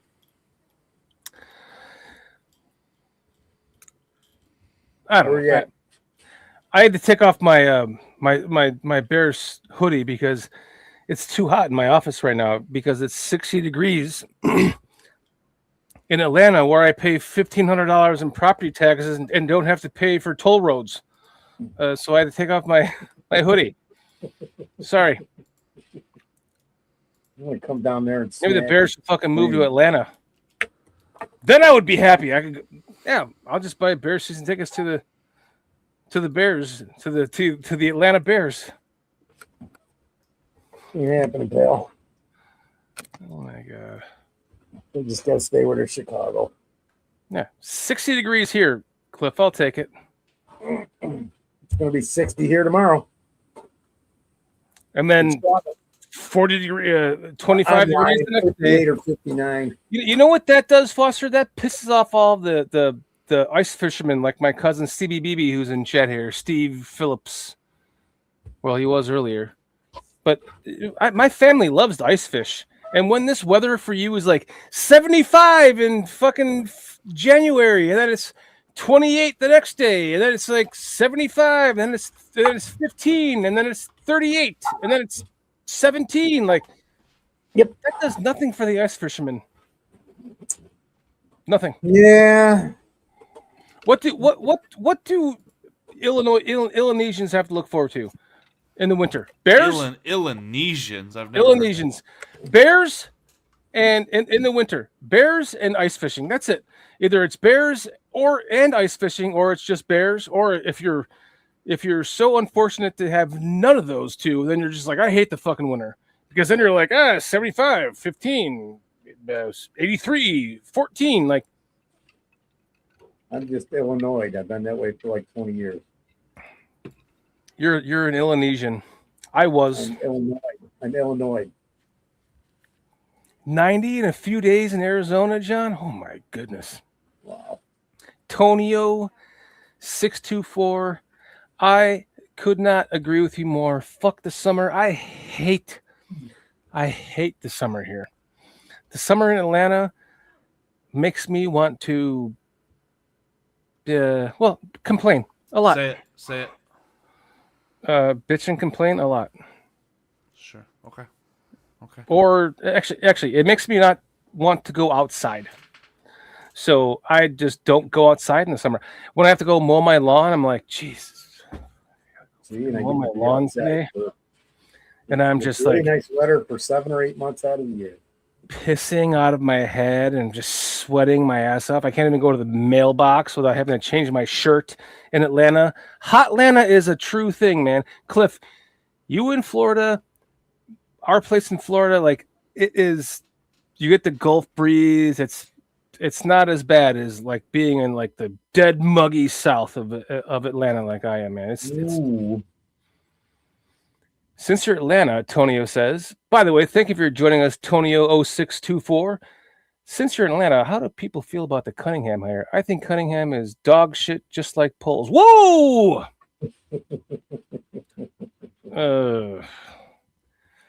Well, I like Poles. That's what Pause. she said. Pause. Clip that. Pause. Listen, I think Ryan Poles gets too much slack for what he's done. He has gotten us my personal bucket list quarterback and my personal bucket list head coach, and the quarterback that he got was in an amazing, once in a lifetime trade. It might go down as the best of all time. Ian Cunningham talked him out of trading up for Roma Dunze, so I like Ian Cunningham because of that, Tonio. I don't think he's a bottom 3 GM in the league. And sports, he's absolutely fucking shit. I appreciate your opinion, and you are totally welcome to that. And I'm not going to shit on your opinion. I'm just going to tell you mine. I disagree. I think he has not done the best of all moves. He's done some stupid things, but he didn't trade away all of our future draft capital. He's more traded down than our previous GM. And I'm going to go on record as saying I think our best general manager to date is Jerry Vianese, and then secondhand would be Jerry Angelo. Jim Finks. Jim Finks, and then Jerry Angelo. Jim Finks is number one. Thank you, Foster. Jim Finks, and then Jerry Angelo, and then now Ryan Poles. Because nothing in between any of those people compare. And Ryan Poles has made some dumb ass moves, trading for Chase Poole, but he also traded for Joe Tooney. He also traded for Jackson. He also traded down to get Caleb Williams, who is who is going to be the 2026 league MVP. I'm not that down on Ryan Poles. I think Ian Cunningham helped him talk him out of dumb stuff like trading up for Romadunze, for 2 picks or a pickup to get Romadunze. I think he was an asset, not a liability. And losing him to the Falcons is a liability. We lost him.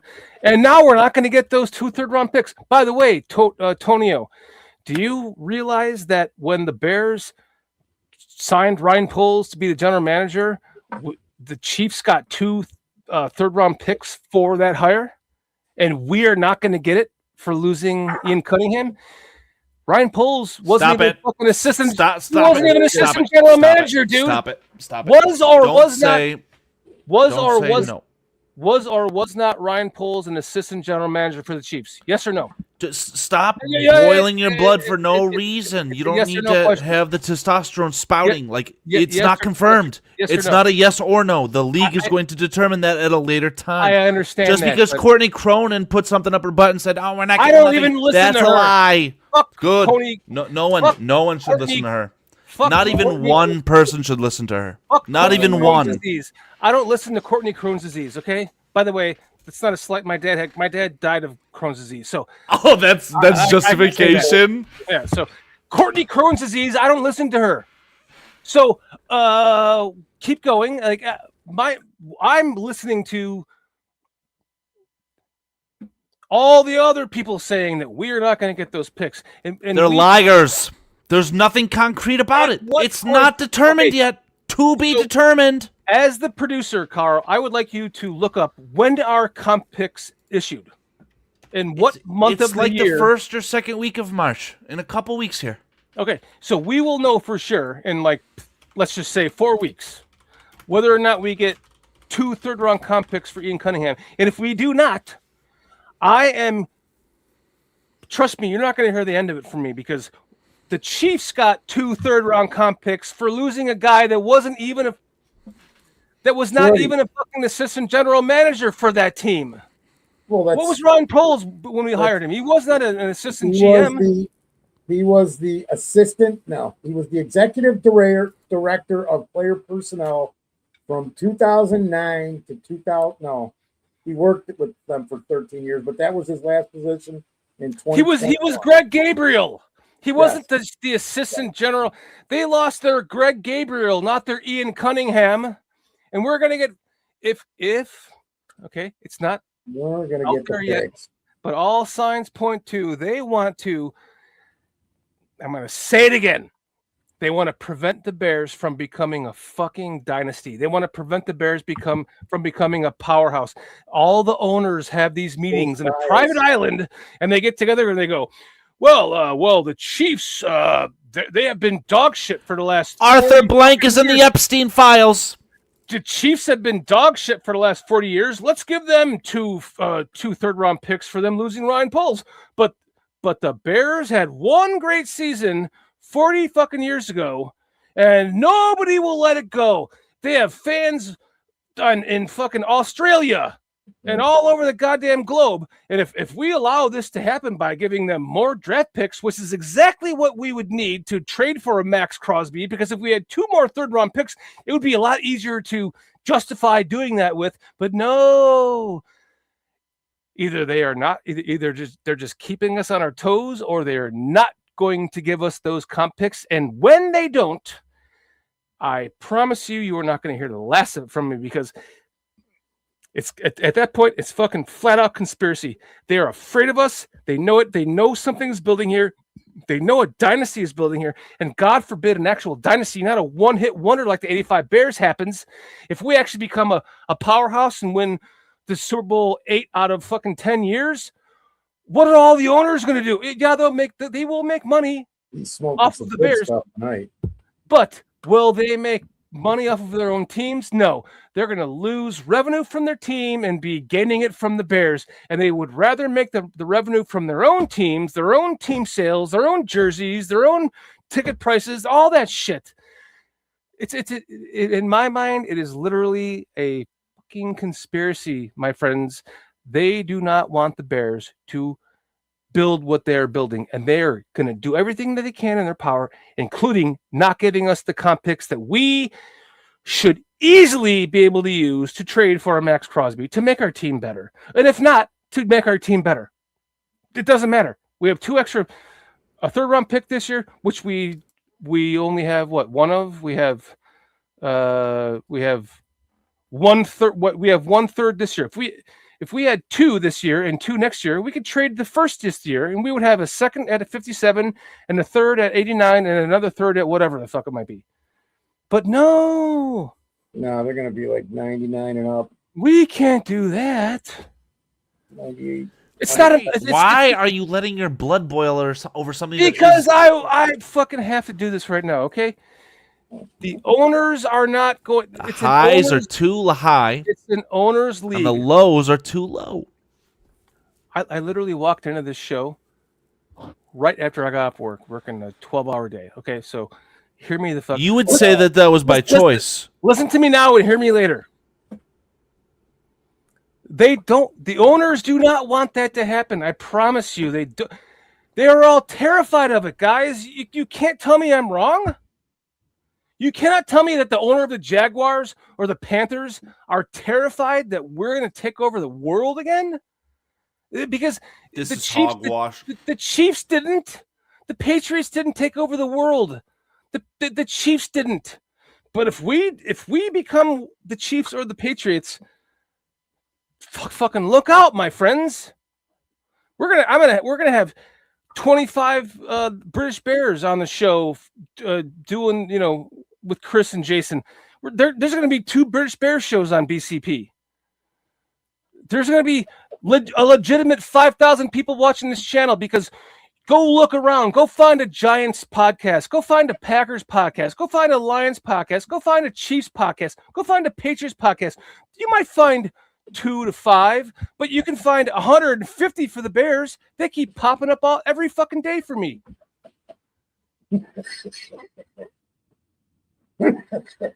Every fucking day they're popping up. Like, who is this channel? How long have they been around with 4,000 subscribers? Oh, since July of this season, July of 2025.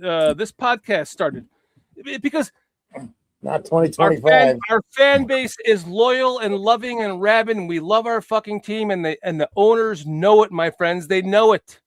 So that is the reason why we are not going to get these comp picks. I promise you we are not going to get them. They're going to say, fuck you to us. I didn't know Bearski Film was on the channel. The king of hedge betting. I bet we're not. Oh, we got him. I'm so happy. Just relax, hedge better. There's nothing set in stone. Just let the chips fall where they land. Take it easy. We should know. We should know in the next week or 10 days. Yes. And I'm sitting on pins and needles, dude. Like, what does this 3rd round pick mean to you? Did you place $1 million bet on this shit? Like, holy smokes! You know what they say about that kind of shit? You know what they say about that kind of shit? It's just a 3rd round pick. The odds of hitting on a 3rd round pick and them becoming a gold jacket is so slim to none. Yes, it gives you the confidence. You're not wrong. At the end of the day, who cares? Me and Foster talked about you can acquire Max Crosby regardless of the silly picks. Doesn't matter. No. Just hit on the picks that you make. You are wrong. I'm sorry, but you are wrong. One measly third-round pick is going to be the difference between a dynasty and trading for a Max Crosby. Because at the end of the day, Max Crosby has to force that trade through. The Bears have all the ammunition. The third-round pick is just confidence. And it's for you. Go ahead, You know what Foster. the Raiders said Monday or Tuesday, right? Did you see what the Raiders said Monday or Tuesday? Yeah, and what did Pritzker say? No. Pritzker's a liar, just like the Raiders general manager's a liar. He said he's not for trade. I did not, Foster. No, they expect to have him on the roster come preseason. Okay. Training camp. Why would he say otherwise? I'm just saying, man. Why would he say? You're right. And there's no, but I'm just like, this stuff. This is all stuff that none of us can control. So I am 0%. Iceberg's like, get him, Shorty. Get him, Shorty. Well, yeah, I mean, at least our audience shares the same thought process with Courtney Cronin as you and me, Shorty. I mean, Yeah, totally. That was my vote. yeah. At least the audience shares the same with me too. By the way, thank you guys. Last time I looked, that was Yeah, more votes for the Scrolls. Kids, we're trying. Still 0 for me. Thank you guys. Foster, did you guess to vote yet? No, wait. Don't you fucking dare cast a vote for me. You asshole. I'll know it was you. Joke's on you. They're all in the files. You'll absolutely know it was me.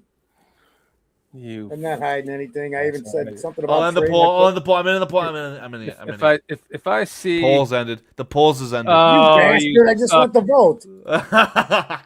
What is it at? Oh, I'm at 0. Thank you, chat. I'm in the Epstein files. I'm 100% making that an audio clip. I want to thank you, chat. I really appreciate that. Fuck Epstein. Fuck those files. So fucking disgusting. Listen. I forgot my thought. Go ahead, Foster. No, I was listening. I was trying to do what you said for once. Yeah, well, I had another mini rant, but another one? Oh, yeah. So Thursday night rants, February. It's February, man. Is it really a possibility that we would trade Bagent? Yeah. Well, if they give us something, because like the guy was a UDFA dude, and if I know you got the opportunity, and it gives him an Tony Moy knows how much I loved Bagent when we had Justin Fields, because I thought Justin Fields Bagent had a quicker release, and nobody has a quick release than Caleb, by the way. So, of course, Tony, I love you, bro, but I'm off of him. But I thought I'll let you finish, Foster. Go ahead. Keds is going. Here we go. No, I wasn't. I interrupted you. I apologize. Can we ask Dan a question? I mean, like, what would you feel comfortable trading him for? Well, to finish my thought, then, as soon as they signed him, I thought, oh, here comes some trade bait, because if you play him a little bit, which they did, he showcased his skills in the preseason games, and then a couple of plays in the season, they were positive plays. I wish there would have been not as a thrower of the football. Yes, there was. He blocked and received a pass. There was one that he threw to Caleb Williams for a first down. Not down the field. It was like across the field. And that was after he lined up at wide receiver. It was still a and it was against the Bengals. Doesn't matter. Yes, it does. It was still a pass for a first down. So let me finish, okay? So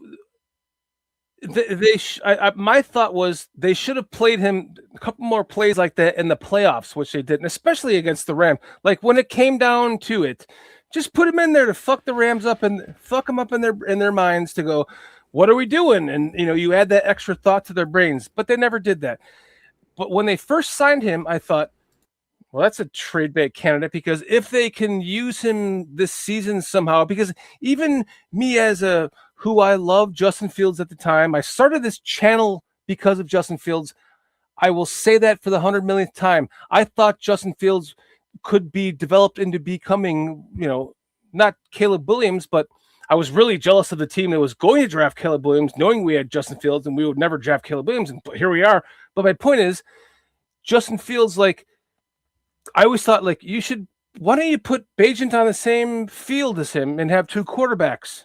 But now, Eberloser couldn't do that, and neither could Nagy. But fucking my bucket list head coach, just like most of your bucket list head coach, Ben Johnson did. And my thought was, well, why not do it more? And my thought was, when they signed him to this contract, was, trade bait? Because he's on a $5 million a year contract.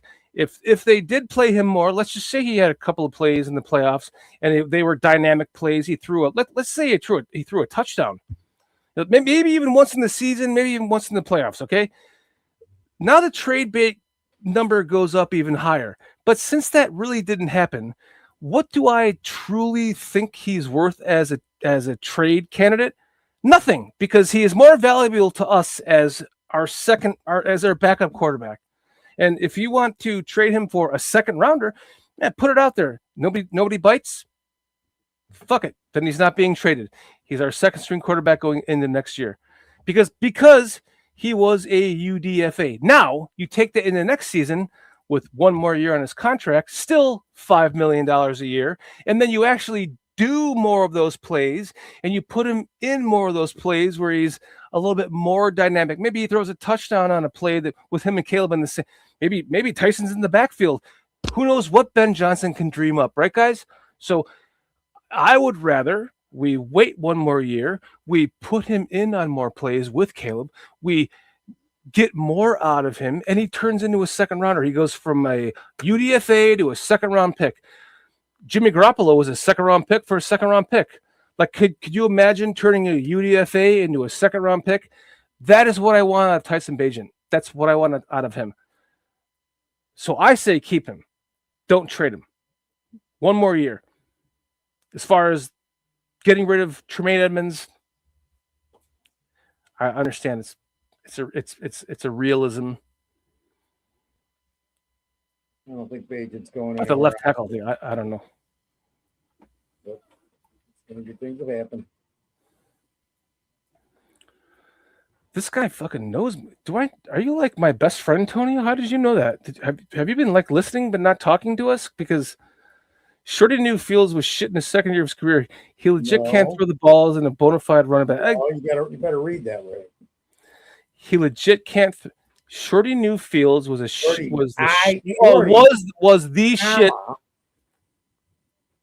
in the second year of his career. He legit can't throw the ball. In the second year, I did. You are correct. I own that. But then I started to watch his. Just so you know, this is what it says. Shorty, I knew Fields was shit the second year of his career. Sorry. He can't throw the ball and is a bona fide running back. Because his release is like this, Tonio. Here's Caleb's release. 100% different. So I agree with you. All right, well.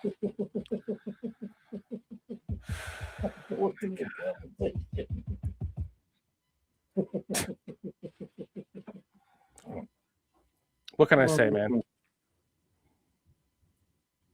Flip Victoria Raiders with the Crosby trade would have DJ to fix their wide receiver room. Bagent is a dependable quarterback, a day 2 pick, and the top D lineman in this draft. That's all. Yes. So if you could trade DJ, Bagent, and a second and nothing else for Max Crosby, and maybe a 5th round pick. I've got a day 2 pick. I don't know if it's a second round or third. I'm sorry. Hold on. Repeat that last bit there, Foster. Okay, so it's DJ, Bagent, a day 2 pick, and the top defensive lineman, obviously, in the draft by. Wait a minute, what? How do you know it gets the top defensive lineman? I mean, it's because they're drafted first, but they're not going to. I don't know, Cliff. That something's wrong there.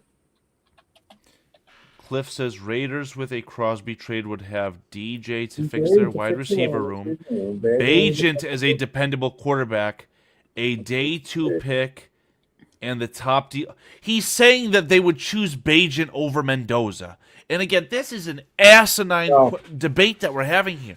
Cliff, how can you even compare those two players? Bagent is an undrafted free agent who has never shown any serious promise in the regular season. Put out this silly little chat poll, and you guys are going to go hog wild. I asked, what would you accept in a trade for Tyson Bagent? Right now, 40% of you schmucks are saying second-round pick. Are you serious? Yes, 100%. You wouldn't take a fifth-round pick for Tyson Bagent? Nope. I almost said the R word. That's stupid. Because if the other team says no, well, fuck you then. He's our backup quarterback. The son of a bitch is never going to see the motherfucking football field because Caleb Williams doesn't allow himself to get hit by thou who shall not be named. Tyson Bagent is a nobody in this NFL at the end of the day. You take your fifth-round pick and you go to church and celebrate it. Let us all knock on wood for that statement. Because Caleb Williams will always see the field. Okay. At this point, Dan, I think that Caleb Williams is so good that if he's not on the football field, it doesn't fucking matter who the backup is because there's such a discrepancy there, right? We have a coach / third. We're paying a third quarterback money, Chase Daniel, right, or whoever this guy is. The guy who did the Minnesota Miracle. I literally can't think of his name because of how frustrated I am right now. I mean, you guys not accepting a fifth-round pick for Tyson Bagent is arrogant, to say the very least. That's asinine. You take your fifth-round pick and you go to church to celebrate it. I want him on the field. This is ridiculous. Here's my thing. I want him on the field. Dual QB. Here's my thing. Dual QB. That's just so stupid. You have all these assets on offense. What do you want to just cut Loveland because you want Bagent taking his snaps? This is asinine. No, it's not. It is football, man. If I don't get a third, your football is from a Madden game that was created for the Nintendo 64. This is asinine. I cannot comprehend. Go. If I don't get a third, I'm not trading him because you're not. What are you going to take your fourth or fifth round pick and draft a quarterback that's a semblance of what Bagent is? I'm not saying he's great, but at least if something did happen, I wouldn't like. Who am I bringing in? If he's not there, if I take it, I want a third rounder. That's all I'm asking for. If you have a really good string quarterback, there are so many plays you can design. You're getting a backup quarterback. Dan has ranted on this show tonight. So wait, what's the average pay of a backup quarterback? What's the average pay? $5 million. No, it's more than that. Go look. I'm just saying. It doesn't matter. Foster. Dan has ranted on the show for 45 minutes at the very least about not getting a third-round pick. And where am I going with this? I'm losing my train of thought. I don't know, guys. Bagent was an undrafted free agent. What you were saying. That was my point, right? To get that angry that you're missing out on a third-round pick, a third-round pick has serious value. That is a day 2 draft pick. You're going to turn an undrafted free agent who has no promise shown in the regular season for a third-round pick? I just don't understand it, guys. You're not going to get a quality backup for $5 million. Cliff, just stop, Cliff. Raiders would get a second or third from the Bears. Even the Oakland Raiders wouldn't select Tyson Bagent over Mendoza. Stop it. What are we doing? Yeah, I mean, Francis the Sixth, I don't know if I agree that AOC is a outright better backup than Tyson Bagent. They're comparable at the very least. And AOC is a schmuck. He couldn't cut it. Here, guys. I can't stand her. The Bears gave a contract to Tyson Bagent because it kind of was like a star-aligned moment, right? They were able to give a quarterback money because their rookie quarterback and their starter is getting pennies on the dollar compared to what he's going to be earning in about 2 years' time, right? So our head coach didn't choose Tyson Bagent. The general manager gave him the money because he deserves it, and he wanted to kind of reward him for his hard work and all these things. But Ben Johnson didn't say, "Oh, I need Tyson Bagent. Oh my God, please give me Tyson Bagent." He loved him though. I'm gonna have to leave the show. This is getting so insane. I can guarantee you that the two of them came together and went, "What is his value?" And Ben went, "He's a fucking stud for a second string quarterback who is." We all know what Ben thinks about Bagent at this point. We all know that. We don't have to talk about that. That is why they signed him to that team-friendly No, deal Ryan Poles gave him the money. they could trade him. But my point was, why wouldn't they have done more with him like they did in the Why do you want games to take that the he ball out of played? Caleb Williams' hands, man? Why? Because you are fucking up the defense with it, Carl. That's why. You guys are nuts. I agree with Tonio 0624. AOC has a nice rack, and that's it. I'm just saying, man. I'm just saying. Listen. It is all about attacking the defense, Carl. And if that means you're putting in Tyson Bagent, Dan, I'm about to insult you, and I running back respect or the wide hell out of you, receiver, it Dan, doesn't but matter. you have no idea what you're talking about as it pertains to 100% attacking an NFL defense. You just have none. And Well, neither do why- I, and respect to Foster. Foster has none. I agree with you. I do not. But why would he have even I put have some, Tyson? Carl, but it doesn't involve anything on the football field. Now, that's the first fucking thing that Foster has said where I got to clap for that. Like, that's the truth right there. That's the truth. You want to attack someone? I'm about to be there. This anger that I'm feeling is going to get me right there, Foster. Why? I'll help you. I will help you.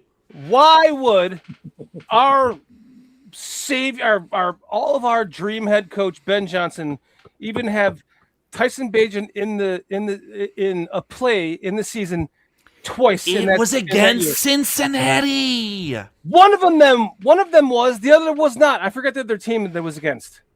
But he was in two plays. It was against two different teams. It sounds like a good way to drive up the trade value if there's anybody looking. Why not put him in the here's my point. Why not put him in the playoffs in one of those scenarios? Because if you want to drive up his fucking trade value, then play him in the fucking playoffs a couple times in those same kind of scenarios. Whether he's in the backfield, he's a wide receiver, he's a fucking tight end, it doesn't matter. It's all about fucking up the defense. Who's the tight end? It doesn't matter. I'm saying you put him at any position around Caleb Williams. Offensive line, I don't care. I just had this not screaming match, but I got animated with Paul too. It's like Paul keeps shitting on Rome Odunze, all these things. I've only been watching the Bears since 2005. This is arguably the best offense I have seen out of a Chicago Bears team. We have a little bit ways to go.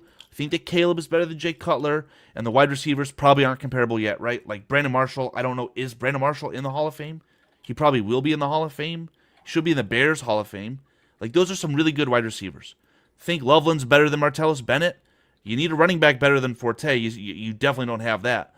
This is a really talented offense, guys. Why are we talking about taking any of those talented players off the field for Tyson fucking Bagent? Why? Because you want to drive up his value to trade him. Then bench Caleb. It makes no sense at all. Oh, my God. You trade for a quarterback who can play quarterback. Why are you so... Listen to me. I am telling you, this has always been my thing.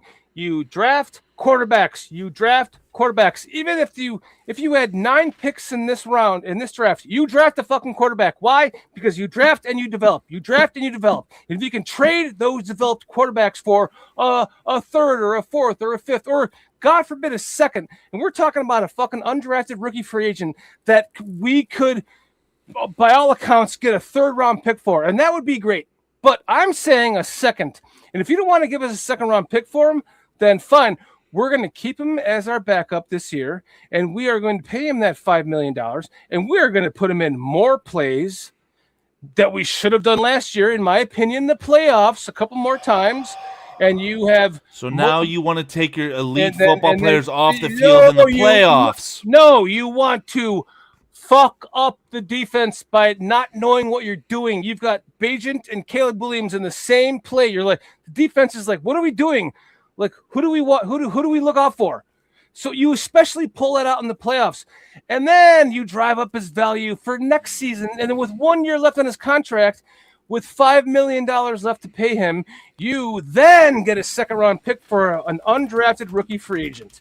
That is what you do. That has always been my philosophy. And we finally have the coach to do it, and I cannot believe he did not play him more on the same field with Bagent for a couple plays here and there, just to fuck up the defense. To go, oh, now we see Tyson Bagent's on the field, and we have to go. What are we doing? We're scrambling, and nobody knows what to do. Oh, hike the ball, and now it's just like it doesn't matter because the play was never designed for him. It was just meant to fuck you up on defense. But now it fucked you up on defense, and now we got you on an offsides, and now it's a touchdown pass for and we get an offsides penalty that we decline. We get a touchdown. That is all I'm talking about, my friends. It is. Then you can drive up his value, and you can make him a second-round pick out of nothing, unless lesser than a third round or more than a third round pick or a fourth round pick or a fifth round pick. Yes. Would I be happy? Yes. But do I think we could have gotten more out of him? 1,000%, based on everything that I just went on a rant about. Bears fans are awesome at overvaluing what they think they have. At the end of the day, I mean, if you can you imagine this? And I don't think very much of Jared Verse.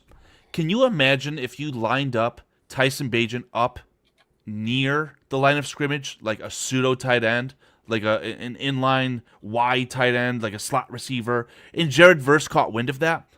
He would just fucking destroy Tyson Bagent. Now you've got a backup quarterback who's supposed to be the backup for the game plan. Now he's concussed.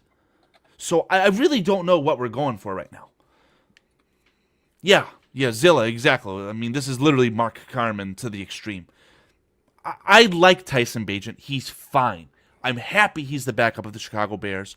I would be very upset if he had to start, because that would mean that my all-world top 5 NFL quarterback who's going to be making $70 million a year is not available. At the end of the day, guys, undrafted free agent, wasn't selected by this regime. He was only drafted by the general manager. Nothing to do with the offensive system when he was brought into Chicago, okay? Ben Johnson hopefully could find a better quarterback to develop. That would be cool. Tyson Bagent is an undrafted free agent. If you can get a 5th-round pick in return, that's awesome. Okay, let walk with me through this scenario, okay?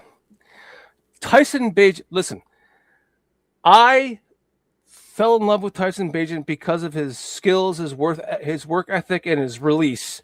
Hold on.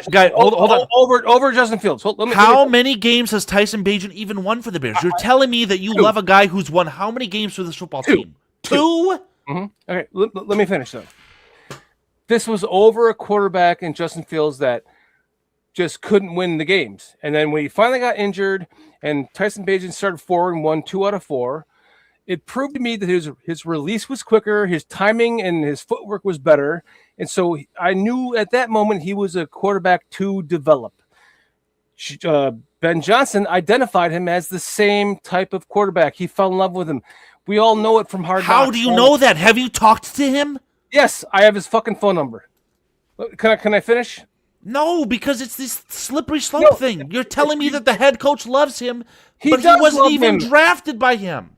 He does love him. He said it he said it all preseason. Like it almost seemed like he liked Bagent over Caleb, which was obviously ridiculous. But we know now that's not a fact. But we know this much.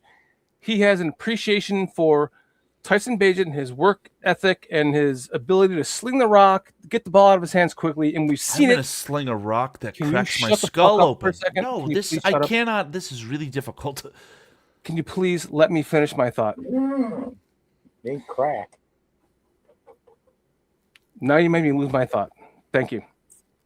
I mean, you're telling me that the head coach of the Chicago Bears, who was not affiliated with the Bears when Tyson Bagent was added as an undrafted free agent, loves him. Minister. I don't believe it. Charles Johnson. Charles Johnson. Right. Listen.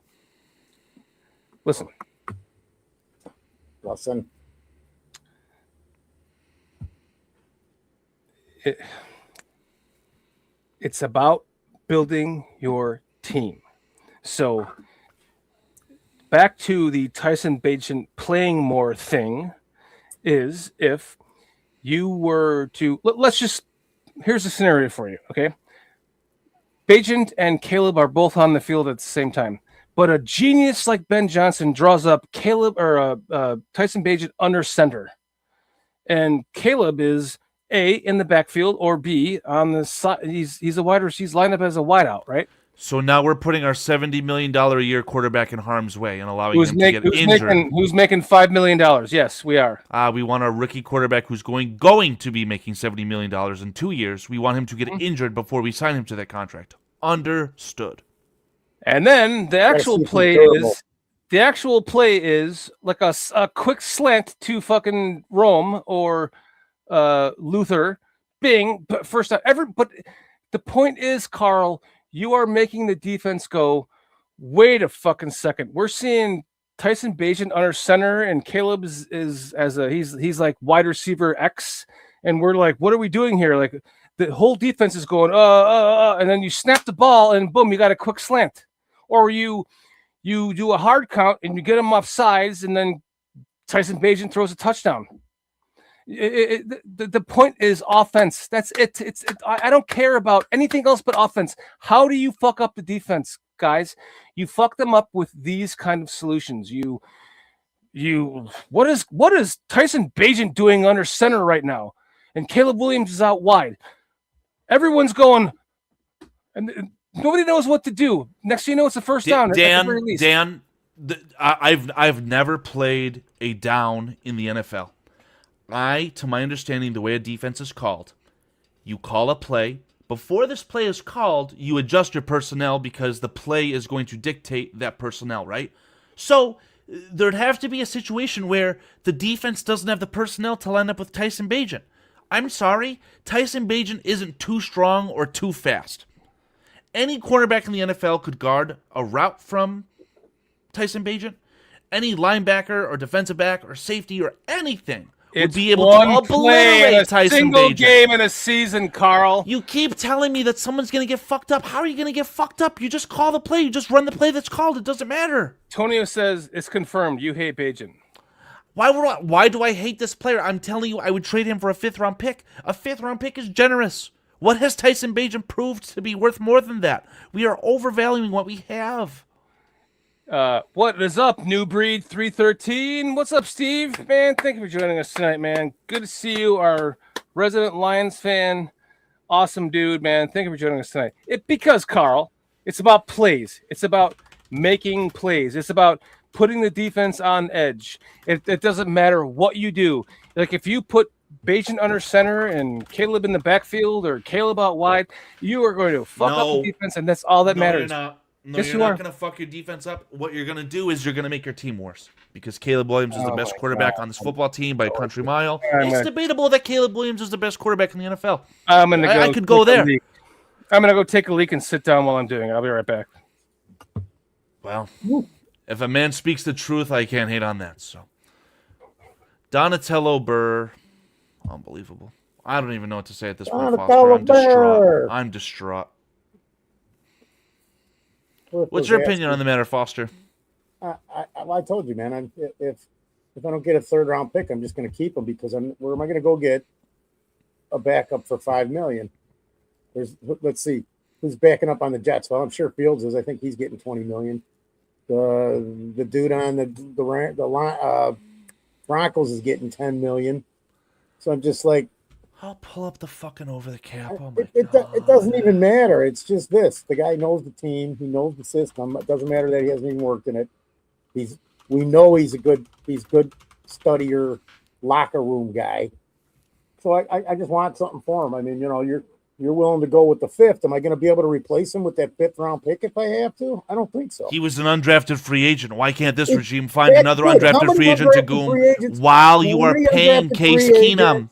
How many on? Well, you're paying Case Keenum for one reason and one reason only: veteran leadership. Which I said for 2 years we didn't have enough on this team because we didn't. But Carl, am I going to be able to replace him with a 4th or 5th-round draft pick? Why would you waste such a valuable asset on that? Okay, who's your backup then? It's just going to be Keenum. Keenum, and so he's under contract for this year? I don't know. Caleb Williams has gotten to the point where the backup is irrelevant. if your starting quarterback being Caleb Williams goes down, your offense is so incredibly drastically worse. I just give that one more season with him sitting on the bench next to him, because he says the little things that make a difference, man. Dude, just go out there and win the game for us. There's intangibles that none of us see and none of us know. None of us. I 100% understand your perspective on this, Carl, and I appreciate it. Case Keenum is a free agent, to my understanding. I don't think that Case Keenum is under contract. He's not under contract. That's why I asked you that question, because we don't. The only quarterbacks we have are Bagent and Caleb. Yeah. So why trade him? Unless you can get a second round pick. I'm willing to trade him. Use him next year. Get a second round pick after. You're going to give me a day 2 pick in the 3rd round. I would trade Case and Bagent then. Nothing less. Nothing less. Because I'm not going to. If you give me a 5th round draft pick, I am not guaranteed to be able to get somebody that has. Definitely not going to get somebody that has his knowledge of what he just went through the last season. All that matters is we have a first, a second, a third, a fourth to be determined, a 5th to be determined, a 7th, and a 7th, both to be determined, and no 3rd round pick for Ian Cunningham. We're going to get it. Yeah. So don't go back to this. So good night, gentlemen. Good night. So we don't have enough picks to give away for a trade is the point. We have to use the picks that we have and hope that we can get more. And to build our team, that's what we do. This is one of the best drafts that we've had in a long fucking time. Why? Because we had a head coach that aligned with a general manager. And the draft picks that we took, and Kyle Monangai and Ozzie Trapillo, and they all came from our coach. Like, if you can sit here and honest, if you can sit here, and defense coaches both had their say in this draft. Exactly, Foster. If you can sit here and tell me that the coaches do not have a say in who we draft, then I'm going to call you full of shit, because we've seen it in the last however many years of incompetence with head coaches. We saw it with Eberluser. We drafted who he wanted, and some of them worked out, but we're not going to sign them again because they're all going to be gone. Minus Kyler Gordon. The rest of them are gone. So now we see Ben Johnson come in. His input really counts to the general manager and Ryan Poles. And now we get, 4 to 5 players out of this draft that had substantial contributions to this team, Foster. Well, it's a critical thing, man. We have not had this in a long time where they're on the same page and working together. It certainly didn't seem that way with Ryan Pace. Yeah. So, shit, look at Trubisky. Look at the Trubisky draft. I just think it's more critical than people realize. People point all the time, well, he's not a Dennis Allen type system guy. I'm like, well, so then he should be talking to the general manager, definitely, and telling him what he's looking for, possibly giving him exact names. There's got to be a description to follow. We're in a good spot when it comes to our coaches and our general manager. I think that. I mean, somebody on here said no, but I've been saying this from the day he walked in here. PGTS, baby. Poles got this shit, and I will give him mistakes because they're going to be made. We've been on so long that PJ went and picked people up, stopped at Walmart, got some ice cream, grabbed some food. You guys are going for 4 hours still. I'm coming back. Nightstick, and he's back. Look, man. I took care of my grandson, so I just had to come in here and chime in on this Bagent thing. Wait, a hard time about talking about Justin Fields, and you want to talk about Tyson Bagent? Are you serious right now, bro? Are you serious right now? It was because of Justin Fields, my man. No. You want to tell me that Tyson Bagent is better than Justin Fields, and he's worth, because you want him on a team because he can run a special play with Caleb where they both in a game at the same time? That's your argument? I don't know what you're listening to, but we didn't say any of that stuff. I don't know what you're talking about. So you just say nothing about Tyson Bagent. Hey, PJ. Wasn't me. It wasn't you. Okay, all right.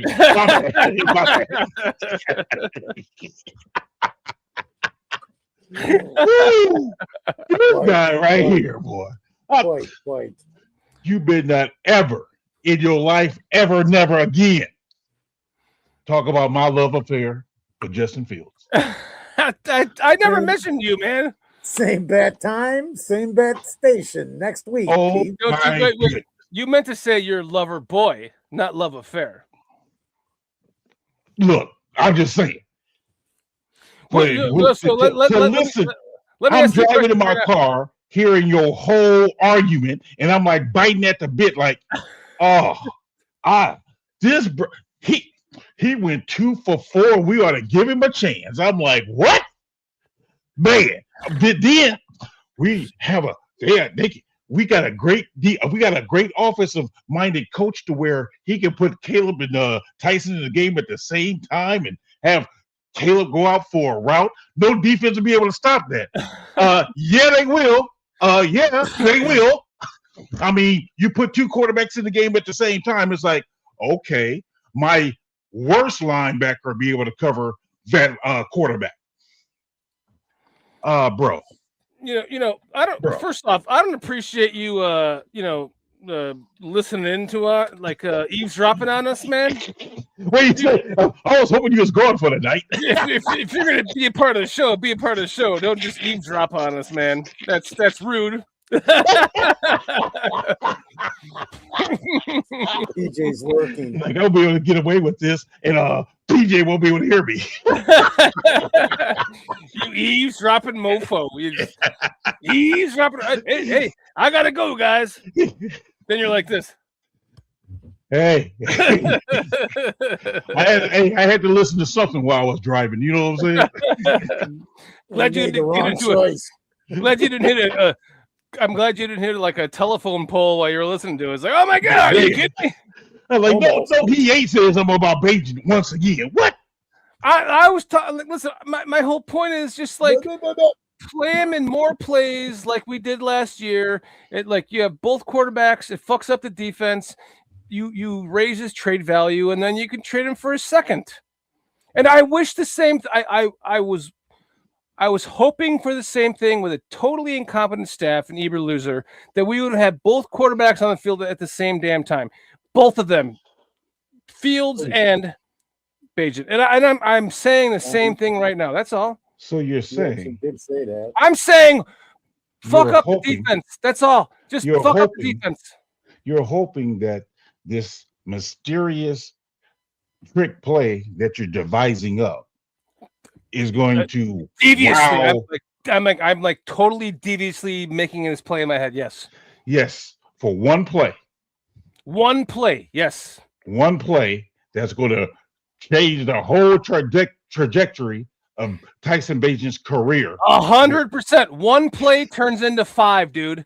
Because if the defense is thinking about this one play that you ran against a certain team 5 weeks ago, well, now you change it, and now it's a different play. You know, let's take for example. Do you guys remember the play against I think it was the Packers where Cole Kmet? They quickly lined up under center, and they snapped the ball through his legs, and it went right over a 5-foot-tall Coleman on guy's head. And it was like it should have been a fucking touchdown, but it was not even a field goal at that point. Do you guys remember that play? Mm-hmm. Okay, my brain goes, what was Ben thinking on that play? And there is nothing other than if it worked, like, because I go, was it a pass? Was Mananga going to pass that ball? Was he going to run the ball? But it really didn't matter, because once that play worked, if it succeeded either way, now you've got 10 plays out of it. So when they line up Tyson Bagent as a wide receiver and he throws a first down to Caleb Williams, well, now there's another play out of that. You're a defensive guy. You coach defense. You know that now you're looking for that play. Well, now you see it. You identify it. Well, now it's not that play. It's not the same play. There's 10 more plays out of that. So if you can now, let's just say, put in 2 quarterbacks, even if it's Justin Fields, and now you put Bagent under center and Fields or Williams is in the backfield or on the as a wing, then you can now the defense is going, what the hell is going on with this play? And now it's a different play, but it could be the same play. You pass it to Caleb, he throws it to Tyson Bagent for a first down. There are so many plays to be made out of a successful gimmick play. If you can make one of them work, you can make all of them work, because now you have 10 more. Every single one play in the NFL has 50 plays out of one formation. Why not 20 out of that? So now Tyson Bagent's under center, and Caleb Williams is a fucking wide receiver. Now Caleb Williams is a running back. Or now Tyson Bagent is a running back. Absolutely. No. Are you kidding me? Yes, it does. You are constantly throwing off the defense. No, you're not. Cannot keep up with you because they're always overthinking to what you're doing. No, you're the one overthinking. The defense wouldn't be overthinking, because the defense would be like, we got. And they would get it wrong with a Ben Johnson. The defense would be like, they have 2 quarterbacks in the game. Only one of them can have the ball at a time. So I can. That's not true. We saw Caleb Williams throw the ball to Tyson Bagent, who threw the ball to Caleb Williams. So that's only 2 passers. One can have it at a time, though. And so it happened. With that being said, twice. because they're quarterbacks, it's like he's not a true route runner. He's not a true route runner. So I don't have to put one of my better defensive players on him to cover him in coverage, because he's not a true route runner. I can take a linebacker or even a defensive end for that matter and be like, you know what? You can guard Tyson Bagent if he goes out in a route. You can guard Caleb Williams if he goes out in a route, because you're either one of them is not going to put fear in my heart as a route runner. So you're basically now allowing me to take my other coverage guys, who are better coverage guys, and cover everybody else. So you're wasting a player in having 2 quarterbacks out there. But maybe I'm wrong. Do I have to draw this up on him? Maybe we should just trade Bagent and let Ben pick his own quarterback late in the draft. Or just throw the ball to a wide receiver instead of trying to throw it to a quarterback. Maybe Bagent can run the option like Michael Vick. Maybe. Francis, thank you for joining us. And lighten up, Francis. Shorty wants Bagent start playing running back. You got that, PJ. Tonio, nothing against you, Francis. Francis, that's it. It's an old Full Metal Jacket reference there. Man. Lighten up, Francis. I'll kill you. Oh, that's Stripes. Cliff's got it. That's Stripes. I don't know why it's a Full Metal Jacket. Let me put it like this. Wait, I'm confusing. The one dude was saying lighten up, Francis, and the other dude getting his head blown off. Never mind. Let me break this down for everyone else that can't understand my frame of thought. Okay, we understand. That's the problem. No, you can't.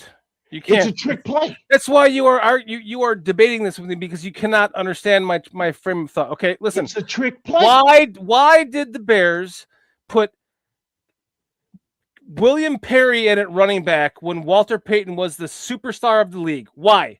Because it got him a fucking touchdown and they won the game. They won one play. One play, yes.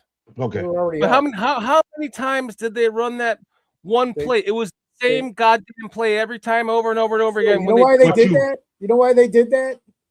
Because if you go back in time, the Packers actually did it.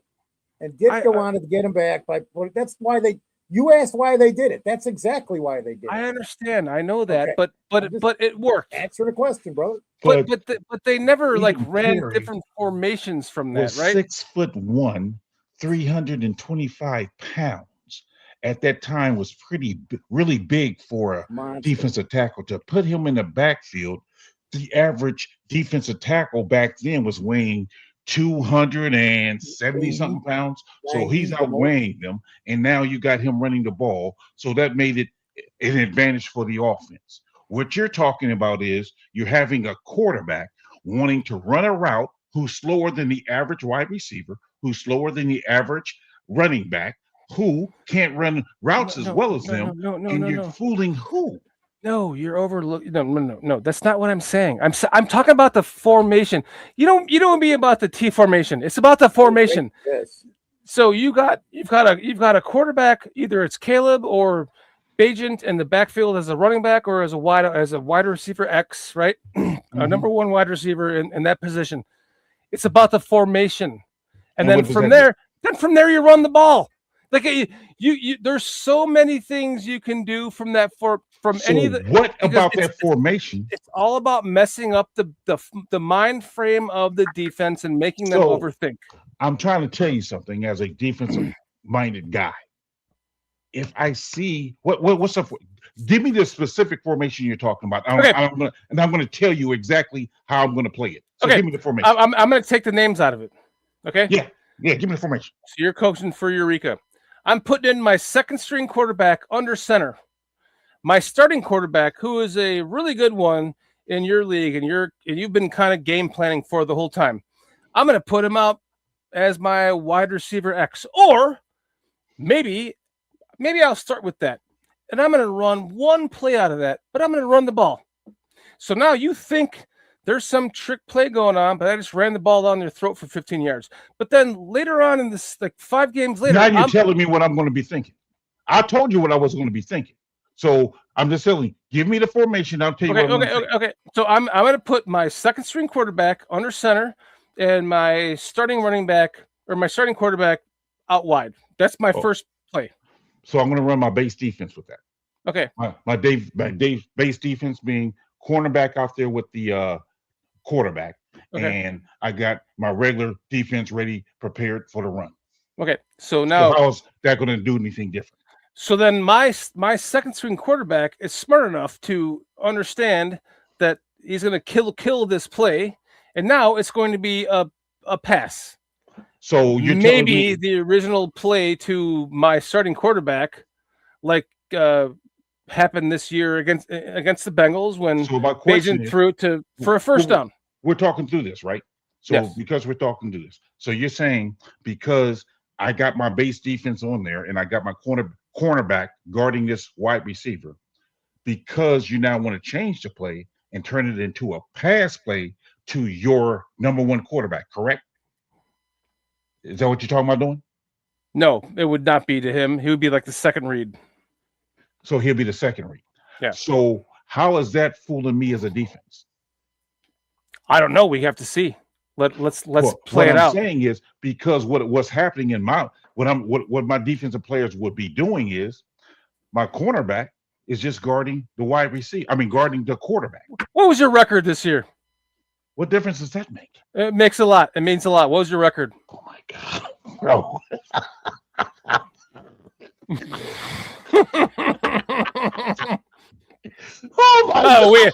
We had 2 wins. That's why, PJ. Because I got you. Oh, okay. Because my team only won 2 games. How many games? 4? 2? I'm sorry. How many games did you win last year? I won last year. I won 11. 0. So my point being, that has nothing to do with the point. No, I want to know how many games did you win this year? It's a valid question. This isn't the type of moving. Come on, give it to us. Moving 4? the goalpost. Was it 2? Am I right? Was it 2? Moving the goalpost. I'm not moving the goalpost. I'm saying if you only won 2 games or 4 games this year, well, I got you, man. Because I'm thinking offensively, not defensively. I want to attack you. I want to make you. I want to make you think about this play every time. You're right. Get out of here! No, you can't pull yourself. You're not allowed to do that. I didn't pull myself. Hey, you know what? He might be right. Look what Cliff said. Defense would be laughing so much they couldn't cover it. I'm talking about I want to attack you. I want to make you think, Peach. You're not making me think by putting a quarterback out there. He's just another wide receiver that you could actually pull your cornerback and throw somebody else out there to cover. Right. Now you've just made the defense. You put the defense in a better position. But then you have to go to the mind of Ben Johnson, who's always thinking 10 steps ahead. That like is making you do that. So then the answer is the play is here. It doesn't matter where the play goes. I'm not saying it has to go to Bagent or Bagent has to throw the ball to Caleb or Bagent has to. The play comes from. Got to throw the ball to somebody if you're running. The play comes from where the quarterback is smart enough to identify the problem or where the solution is, and that comes from the head coach, and that comes from coaching. And Ben Johnson has totally proven this year that he has coached his players to know where the play is coming from and going to. So no matter what design the play is, as a quarterback in the backfield, a quarterback as a wide receiver, it doesn't matter because he's a step ahead of you, and he's trained his players to. He's not a step ahead of me if he does that, because the only thing he did was weaken his team because he put a less qualified route runner in the position of a wide receiver. Mm-hmm. Any other quarterback is not a better route runner than any wide receiver we have on the team. So you've got your best cornerbacks. Who are you putting on Caleb Williams in this case? Your number 1 or your number 5? In this scenario, depends on who else is on the field. Yeah. Exactly. That's my point. Who you got on the field, Shorty? So are you putting number 1 or you got DJ, you got Odunze, or you got Burden and Odunze? So you've got Caleb, Odunze, Luther, and Komet, and you've got a zero back formation, and Caleb is one of the receivers. You've got Komet. It's a 12 personnel with one of your wide receivers is Caleb Williams. So you've got Caleb, Odunze, Rome, or DJ, and then you've got both your tight ends. The running game, and you got no one in the backfield. You've got Caleb as your X wide receiver. What are you doing? Who are you gonna like? Are you in your headset going? Somebody cover Caleb. Somebody cover Caleb. My least talented cornerback will be covering Caleb. Thank you. So now you have a mismatch. On whose part? In the event that you actually choose to keep it a running play or convert it to a passing play because you know that Caleb can beat your least worst quarterback. No, he can't. That's the thing. He's saying the exact opposite. They would if you're putting your worst cornerback on Caleb. My worst cornerback is 10 times better than Caleb is at running a route. He's not as fast though. So if you're putting Tyreek Stevenson, he's our number 2 cornerback. Let's just assume Caleb can. Okay, let's put Kyler Gordon on him as our number 2 cornerback. No, I got one better for you. What's the guy we got? CJ. We can put him on. There's number 3. What is up, kneecap biting with Motor City, man? Thank you for joining us as a Lions fan. We appreciate you. Love your podcast. Thank you for joining us tonight. Man, we got.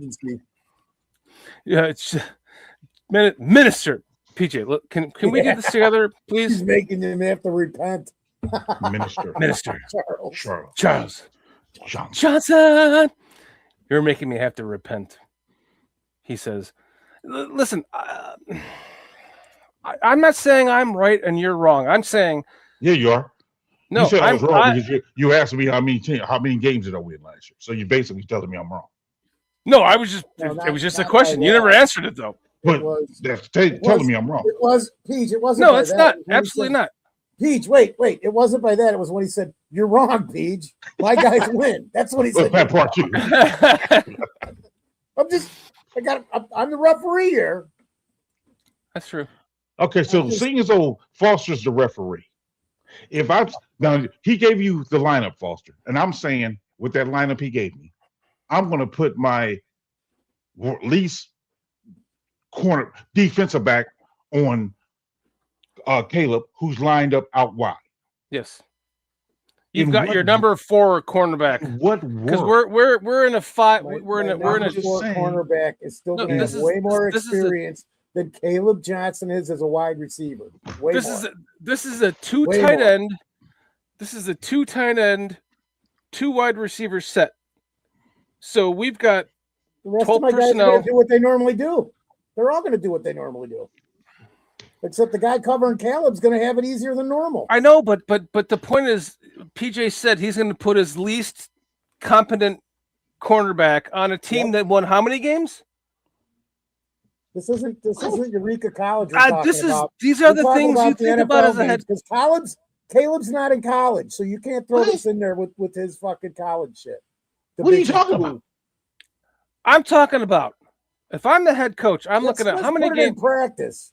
So how many this games is a practice session because they're practicing this play, and now Caleb C.J. Gardner-Johnson or Tariq Stevenson covering him.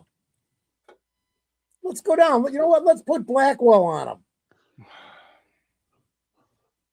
All right. Do I win this argument or not? Shorty, Chat, who's winning here? Do I win this argument or not, Chat? There's no win, no lose. We could sit here and it's like sitting here. You could sit here and talk about this shit all fucking day long. You ain't gonna know shit till you put it into practice. And my theory would be that Caleb's gonna lose that battle. It's actually been all day long for me. 9 times out of 10. It's 1:07 in the morning for me right now, so it's actually 100% all day long for me. I'm just trying to figure out how. Never mind. I need to leave it alone. Well, give me a call. We'll talk about it. No. Let's have this talk on the phone.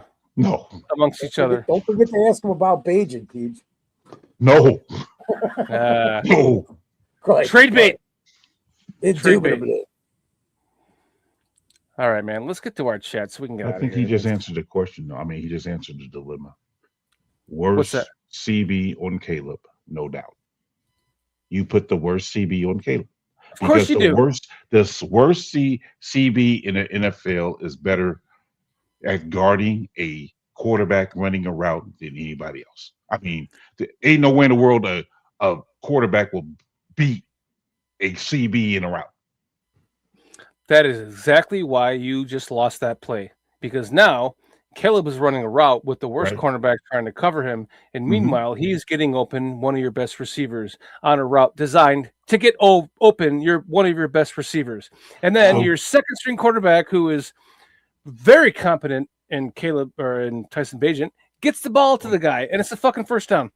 And and now you have messed up the defense. And now the next time you come out with that same formation, but maybe Caleb's in the backfield now. So can I ask now you a question? the defense is going, what are they doing now? The Caleb's in the backfield. Why would they put their starting quarterback in the backfield? You've got them right when they start thinking that. That's my point. You're not. But no, my point is, let's slow your scenario down. So if I got my worst CB on the quarterback runs a go route. So he takes the worst CB with him. Who do you think is guarding the best wide receiver on our team? My best cornerback. Mm-hmm. So how is that an easy win? Think about how Ben draws up plays. You know, they're designed to get one guy open, and that's the guy. So if you are putting your worst guy on Caleb, well, Caleb can go out and do like a cross route or whatever it might be. I'm not, this is on Ben, not me. Because I know Ben can think this shit up. This is on you. But Caleb runs a route that gets that guy open. Quite. How is that any different than any? You're right, Shorty. You're right, bro. You're right. You know what? You guys can end the Get your ass back out here. You don't need me here anymore. Oh. Let's get to our chat and get out of here. I love you, PJ. We can agree to disagree forever, man. Men beloved. Formation. I really do hope chat was enjoying this at least, because this has been fun for me. I still want to know how many games you won last year, though. 11. Oh, okay. I was just checking. They were all me, dude. I didn't wear that jersey. I didn't. I wore the same underwear those days. It was all on me. Kneecap biting with Motor City says Shorty sounds like he's 6 beers in. Now I'm 4 White Claws. You're close though. and 12 hours of work. So, Kneecap, I want to thank you for the kind words. Love what you have going on there. Check them out at they're a Lions podcast, but they got good stuff going on there. Check them out, man. Over the NFL too. Yeah, good stuff. Kneecap biting.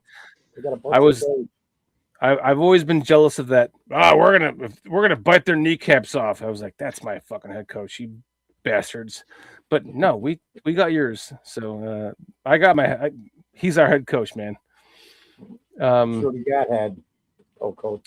Cliff Victoria, man, thank you for being a member for so long. We really appreciate you. Love you, man. Mr. Mayhem, we love you too, man. Thank you for being here from day one, along with you, Cliff. Yeah. Thank you so much, man. And we can go on and on and on and on. Armando Lara Jr., Petty Lara, Tonio, a new guy I've never seen before.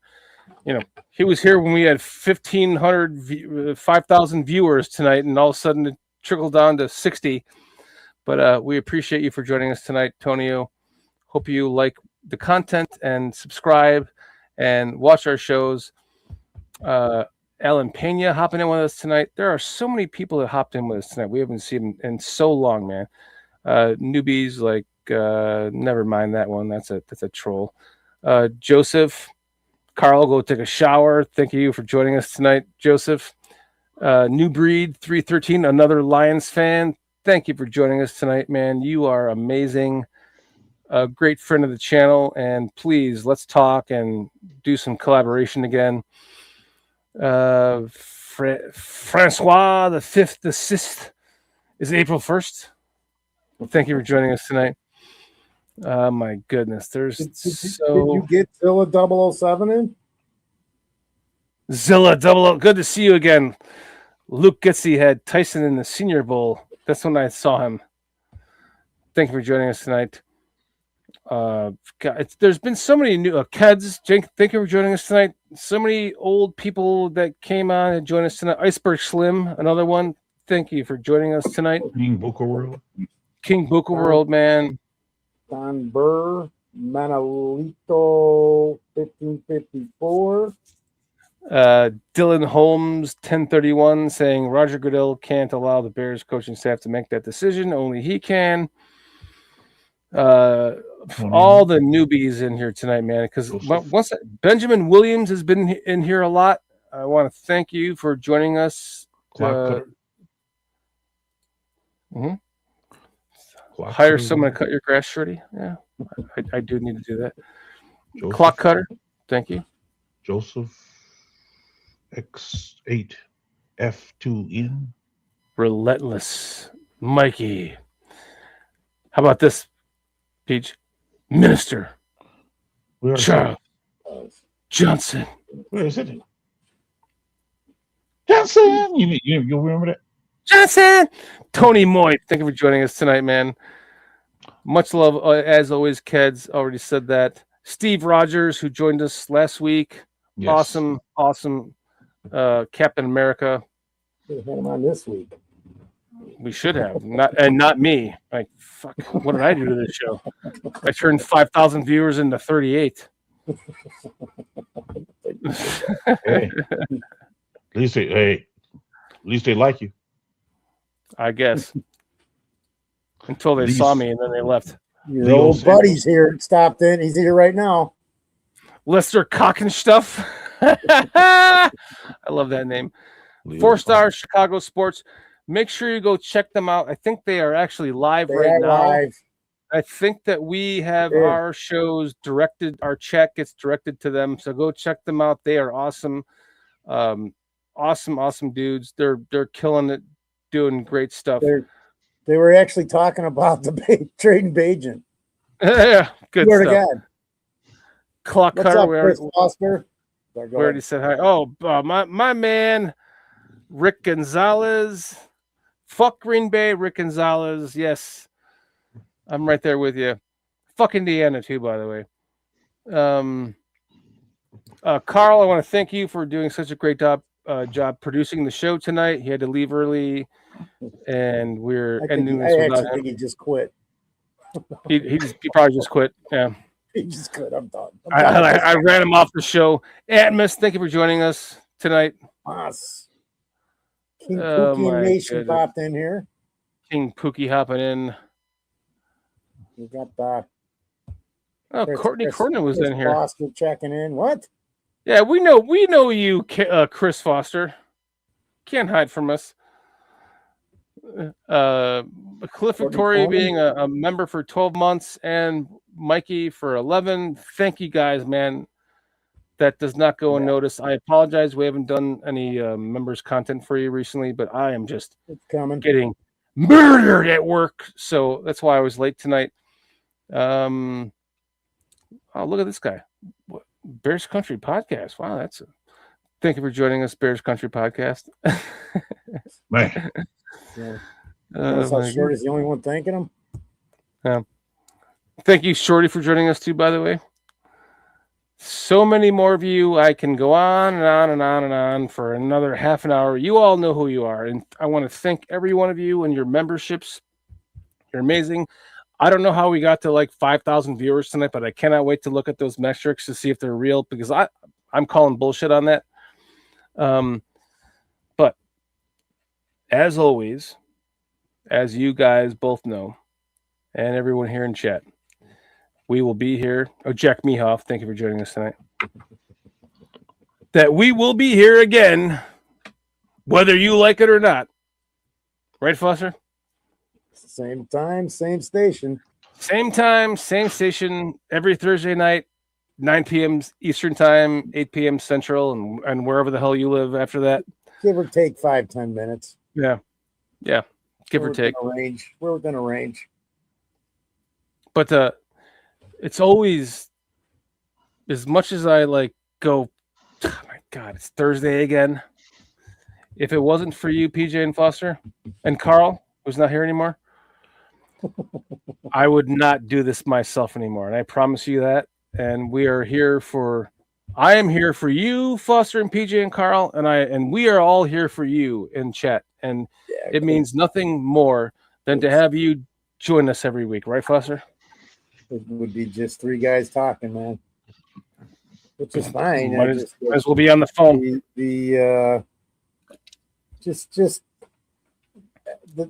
chat has just become, because they're like, it's part of it's like the lifeblood of the show. It really is. I mean,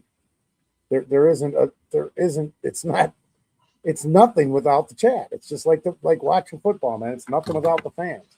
Nothing without the chat. So we thank you guys, and like I always say, man, we'll be back next Thursday at 8 Central, 9 Eastern, whether you like it or not. 100%. And this comment right here from Jack Mehoff says, I remember being in a background picture you guys took at a tailgate near Soldier Field. I have no fucking clue what you are talking about. If you have that picture and you can email us at bearscountrypodcast@gmail.com. Was it it was Soldier Field. So I am dying to know what you were talking about, Jack Mehoff, because I would love to know. I don't know if it's a joke when we had a picture. I forget who was pissing on behind the electric box. You guys have a picture with that was my cousin Simon McCaskey. Yeah, we have a We met him, right? We met him twice. Yeah. Isn't that the picture you're talking about? I don't know. Maybe no, there was a lot of pictures taken. The one I was talking about was his cousin Steve was pissing it. So for some reason, I don't know who it was. Was it Alba that turned around and got a picture of him pissing behind you? No, it was me. I made a shirt on it. Somebody did it. It was my cousin. We got some goofy pictures. That's what we do, man. Look, I got him on the train sleeping. Too bad I didn't have my phone out when he was peeing or Chris was puking. I would have got pictures of that too. Jack Mehoff, I am dying to know what you're talking about. I remember being in a background picture you guys took at a tailgate near Soldier Field. I would love to know what you're talking about. Jack, are you messing around? Is it one of those pictures that we've shown? The one with McCaskey. No, it couldn't be because he would have said with McCaskey in it. He would have said that, Okay. right? Right? Like he would have said, I remember being in the background picture of a picture you guys took with George McCaskey at a tailgate near Soldier Field. Please expound on that before we leave. We can't just leave on this. I have to know what you're talking about, Jack Mehoff. It was when you brought. Oh, so was it was October of 23. It had to be the Vikings game or the Raiders game. Yeah. So was George McCaskey in the picture? What the hell are you talking? Now I have to go back and look at my pictures. What are you talking about? Cliff said he thinks he was there. Cliff was there. I wasn't there for the Vikings game. So it was the Raiders game. Well, I don't know. No, this is just me. I don't know. We know it had to be one of those games. That's all. I just don't know which one. Was it like this picture? Was it the Vikings game or the... Hold on. Are you in the are you in this picture? Hold on. No. That's you, me, and George and Cliff. Yeah. You were in that picture, Shorty? No, I wasn't. Sorry. Was Larry Mary in the picture? Like, what is that? You right there? Like right here? Is that you, Jack Mehoff? No, not that one. Jack, was it the Raiders game or the Vikings game? It had to be the Raiders. That'll narrow it down. Because Chris was only at those two games, so it has to be one of those games. And they were both in October, if I remember correctly. Was it? Yeah. Or wait. No, I'm lost. Why didn't you say hi to us, Jack Mehoff? What the hell? Because I was wearing an orange jersey. Okay. But you don't know which game it was, whether it was the Vikings or the. I'm like scrolling through all my pictures of that game right now, of that time, because there was two games in 2 weeks. Yeah. Yeah. I'm baffled right now. Are you kidding me, dude? You are in the background of a picture? Okay. Orange jersey. What? Oh, I'm sorry, guys. I'm exhausted here. Yeah, it's only a 4.5 hour show. Come on. I'm going to find that picture, Jack Mehoff, and I'm going to put it on the show next time. Jack Mehoff. God, it's odd. You should have said hi, dude. Did you know us then or not? I guess not. I don't know. I think you did, though, but it doesn't matter. Anyways, love all you guys. You guys, for the 125th million time, you are the reason why we do this show, and I want to thank all of you guys. I want to thank all of our members. Thank you. Spread the word. Hey, I put that link in to sign the petition to keep the Bears in Illinois. So it's in there somewhere in chat. I can resend it right now if you would like me to, but I'm not going to. So look for it in the chat. You can find it, man. Jack Mehoff says, no, I didn't recognize you guys. Then I just recognized myself in the picture. Wow, okay. I have to look for that. I will be looking for that in the next hour as I'm laying in bed trying to go to sleep. That is I'm going to post that on the next show and ask you if you come back next week. I'm going to see if it was you. I'll look for it. I promise you. Orange jersey in the background. Yeah, I already have. It's all up. I got all the pictures from that game. They're all up. I'm going to find it. Start with the Vikings game because he didn't say which game still. I think it was the Raiders game, but you sure? Cliff's saying only 2 hours to go for the record.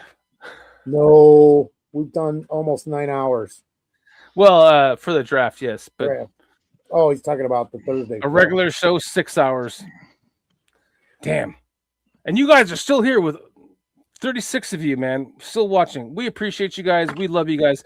We will see you guys again as we always do on every Thursday at 9 p.m. Eastern Time, I want to thank you for coming back, Peach.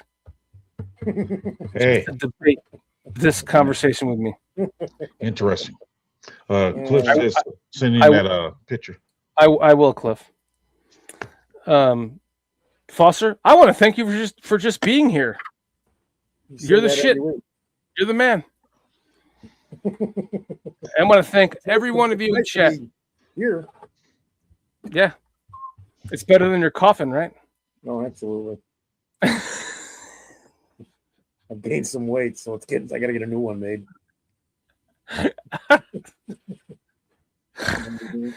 Mahogany or oak this time? I'm thinking of just going with the pine again and oh, pine. No, that's putting a ramp in and getting a forklift. It'll make it easy. Cliff, you are the man, bro. Yeah, man, you are the man, Cliff. Thank you for being such a loyal friend of ours, member. It means a lot, man. Can't wait to see you again in person. Everyone out there, love you guys in chat. Really appreciate you. Could not appreciate you more, man. You are what makes the world go around for BCP, and you guys too. You, PJ, Foster. Without you guys, it just isn't. It just isn't what it is. So. Thank you, my friends. Stay safe and enjoy the weekend, man. Have a great weekend, guys. Get some enjoyment. We all need that. I'm going on like 70 degrees this weekend down here, so I'm with my $1,500 property taxes and no tollway fees to drive to Atlanta. I will be wearing a T-shirt in Chicago tomorrow, and I will get a sunburn if the sun's out. Wow. Good for you. You all should be. All right, peace out, guys. On a 1, a 2, a 3. Bears? Okay. Bears! We BCP, we BCP.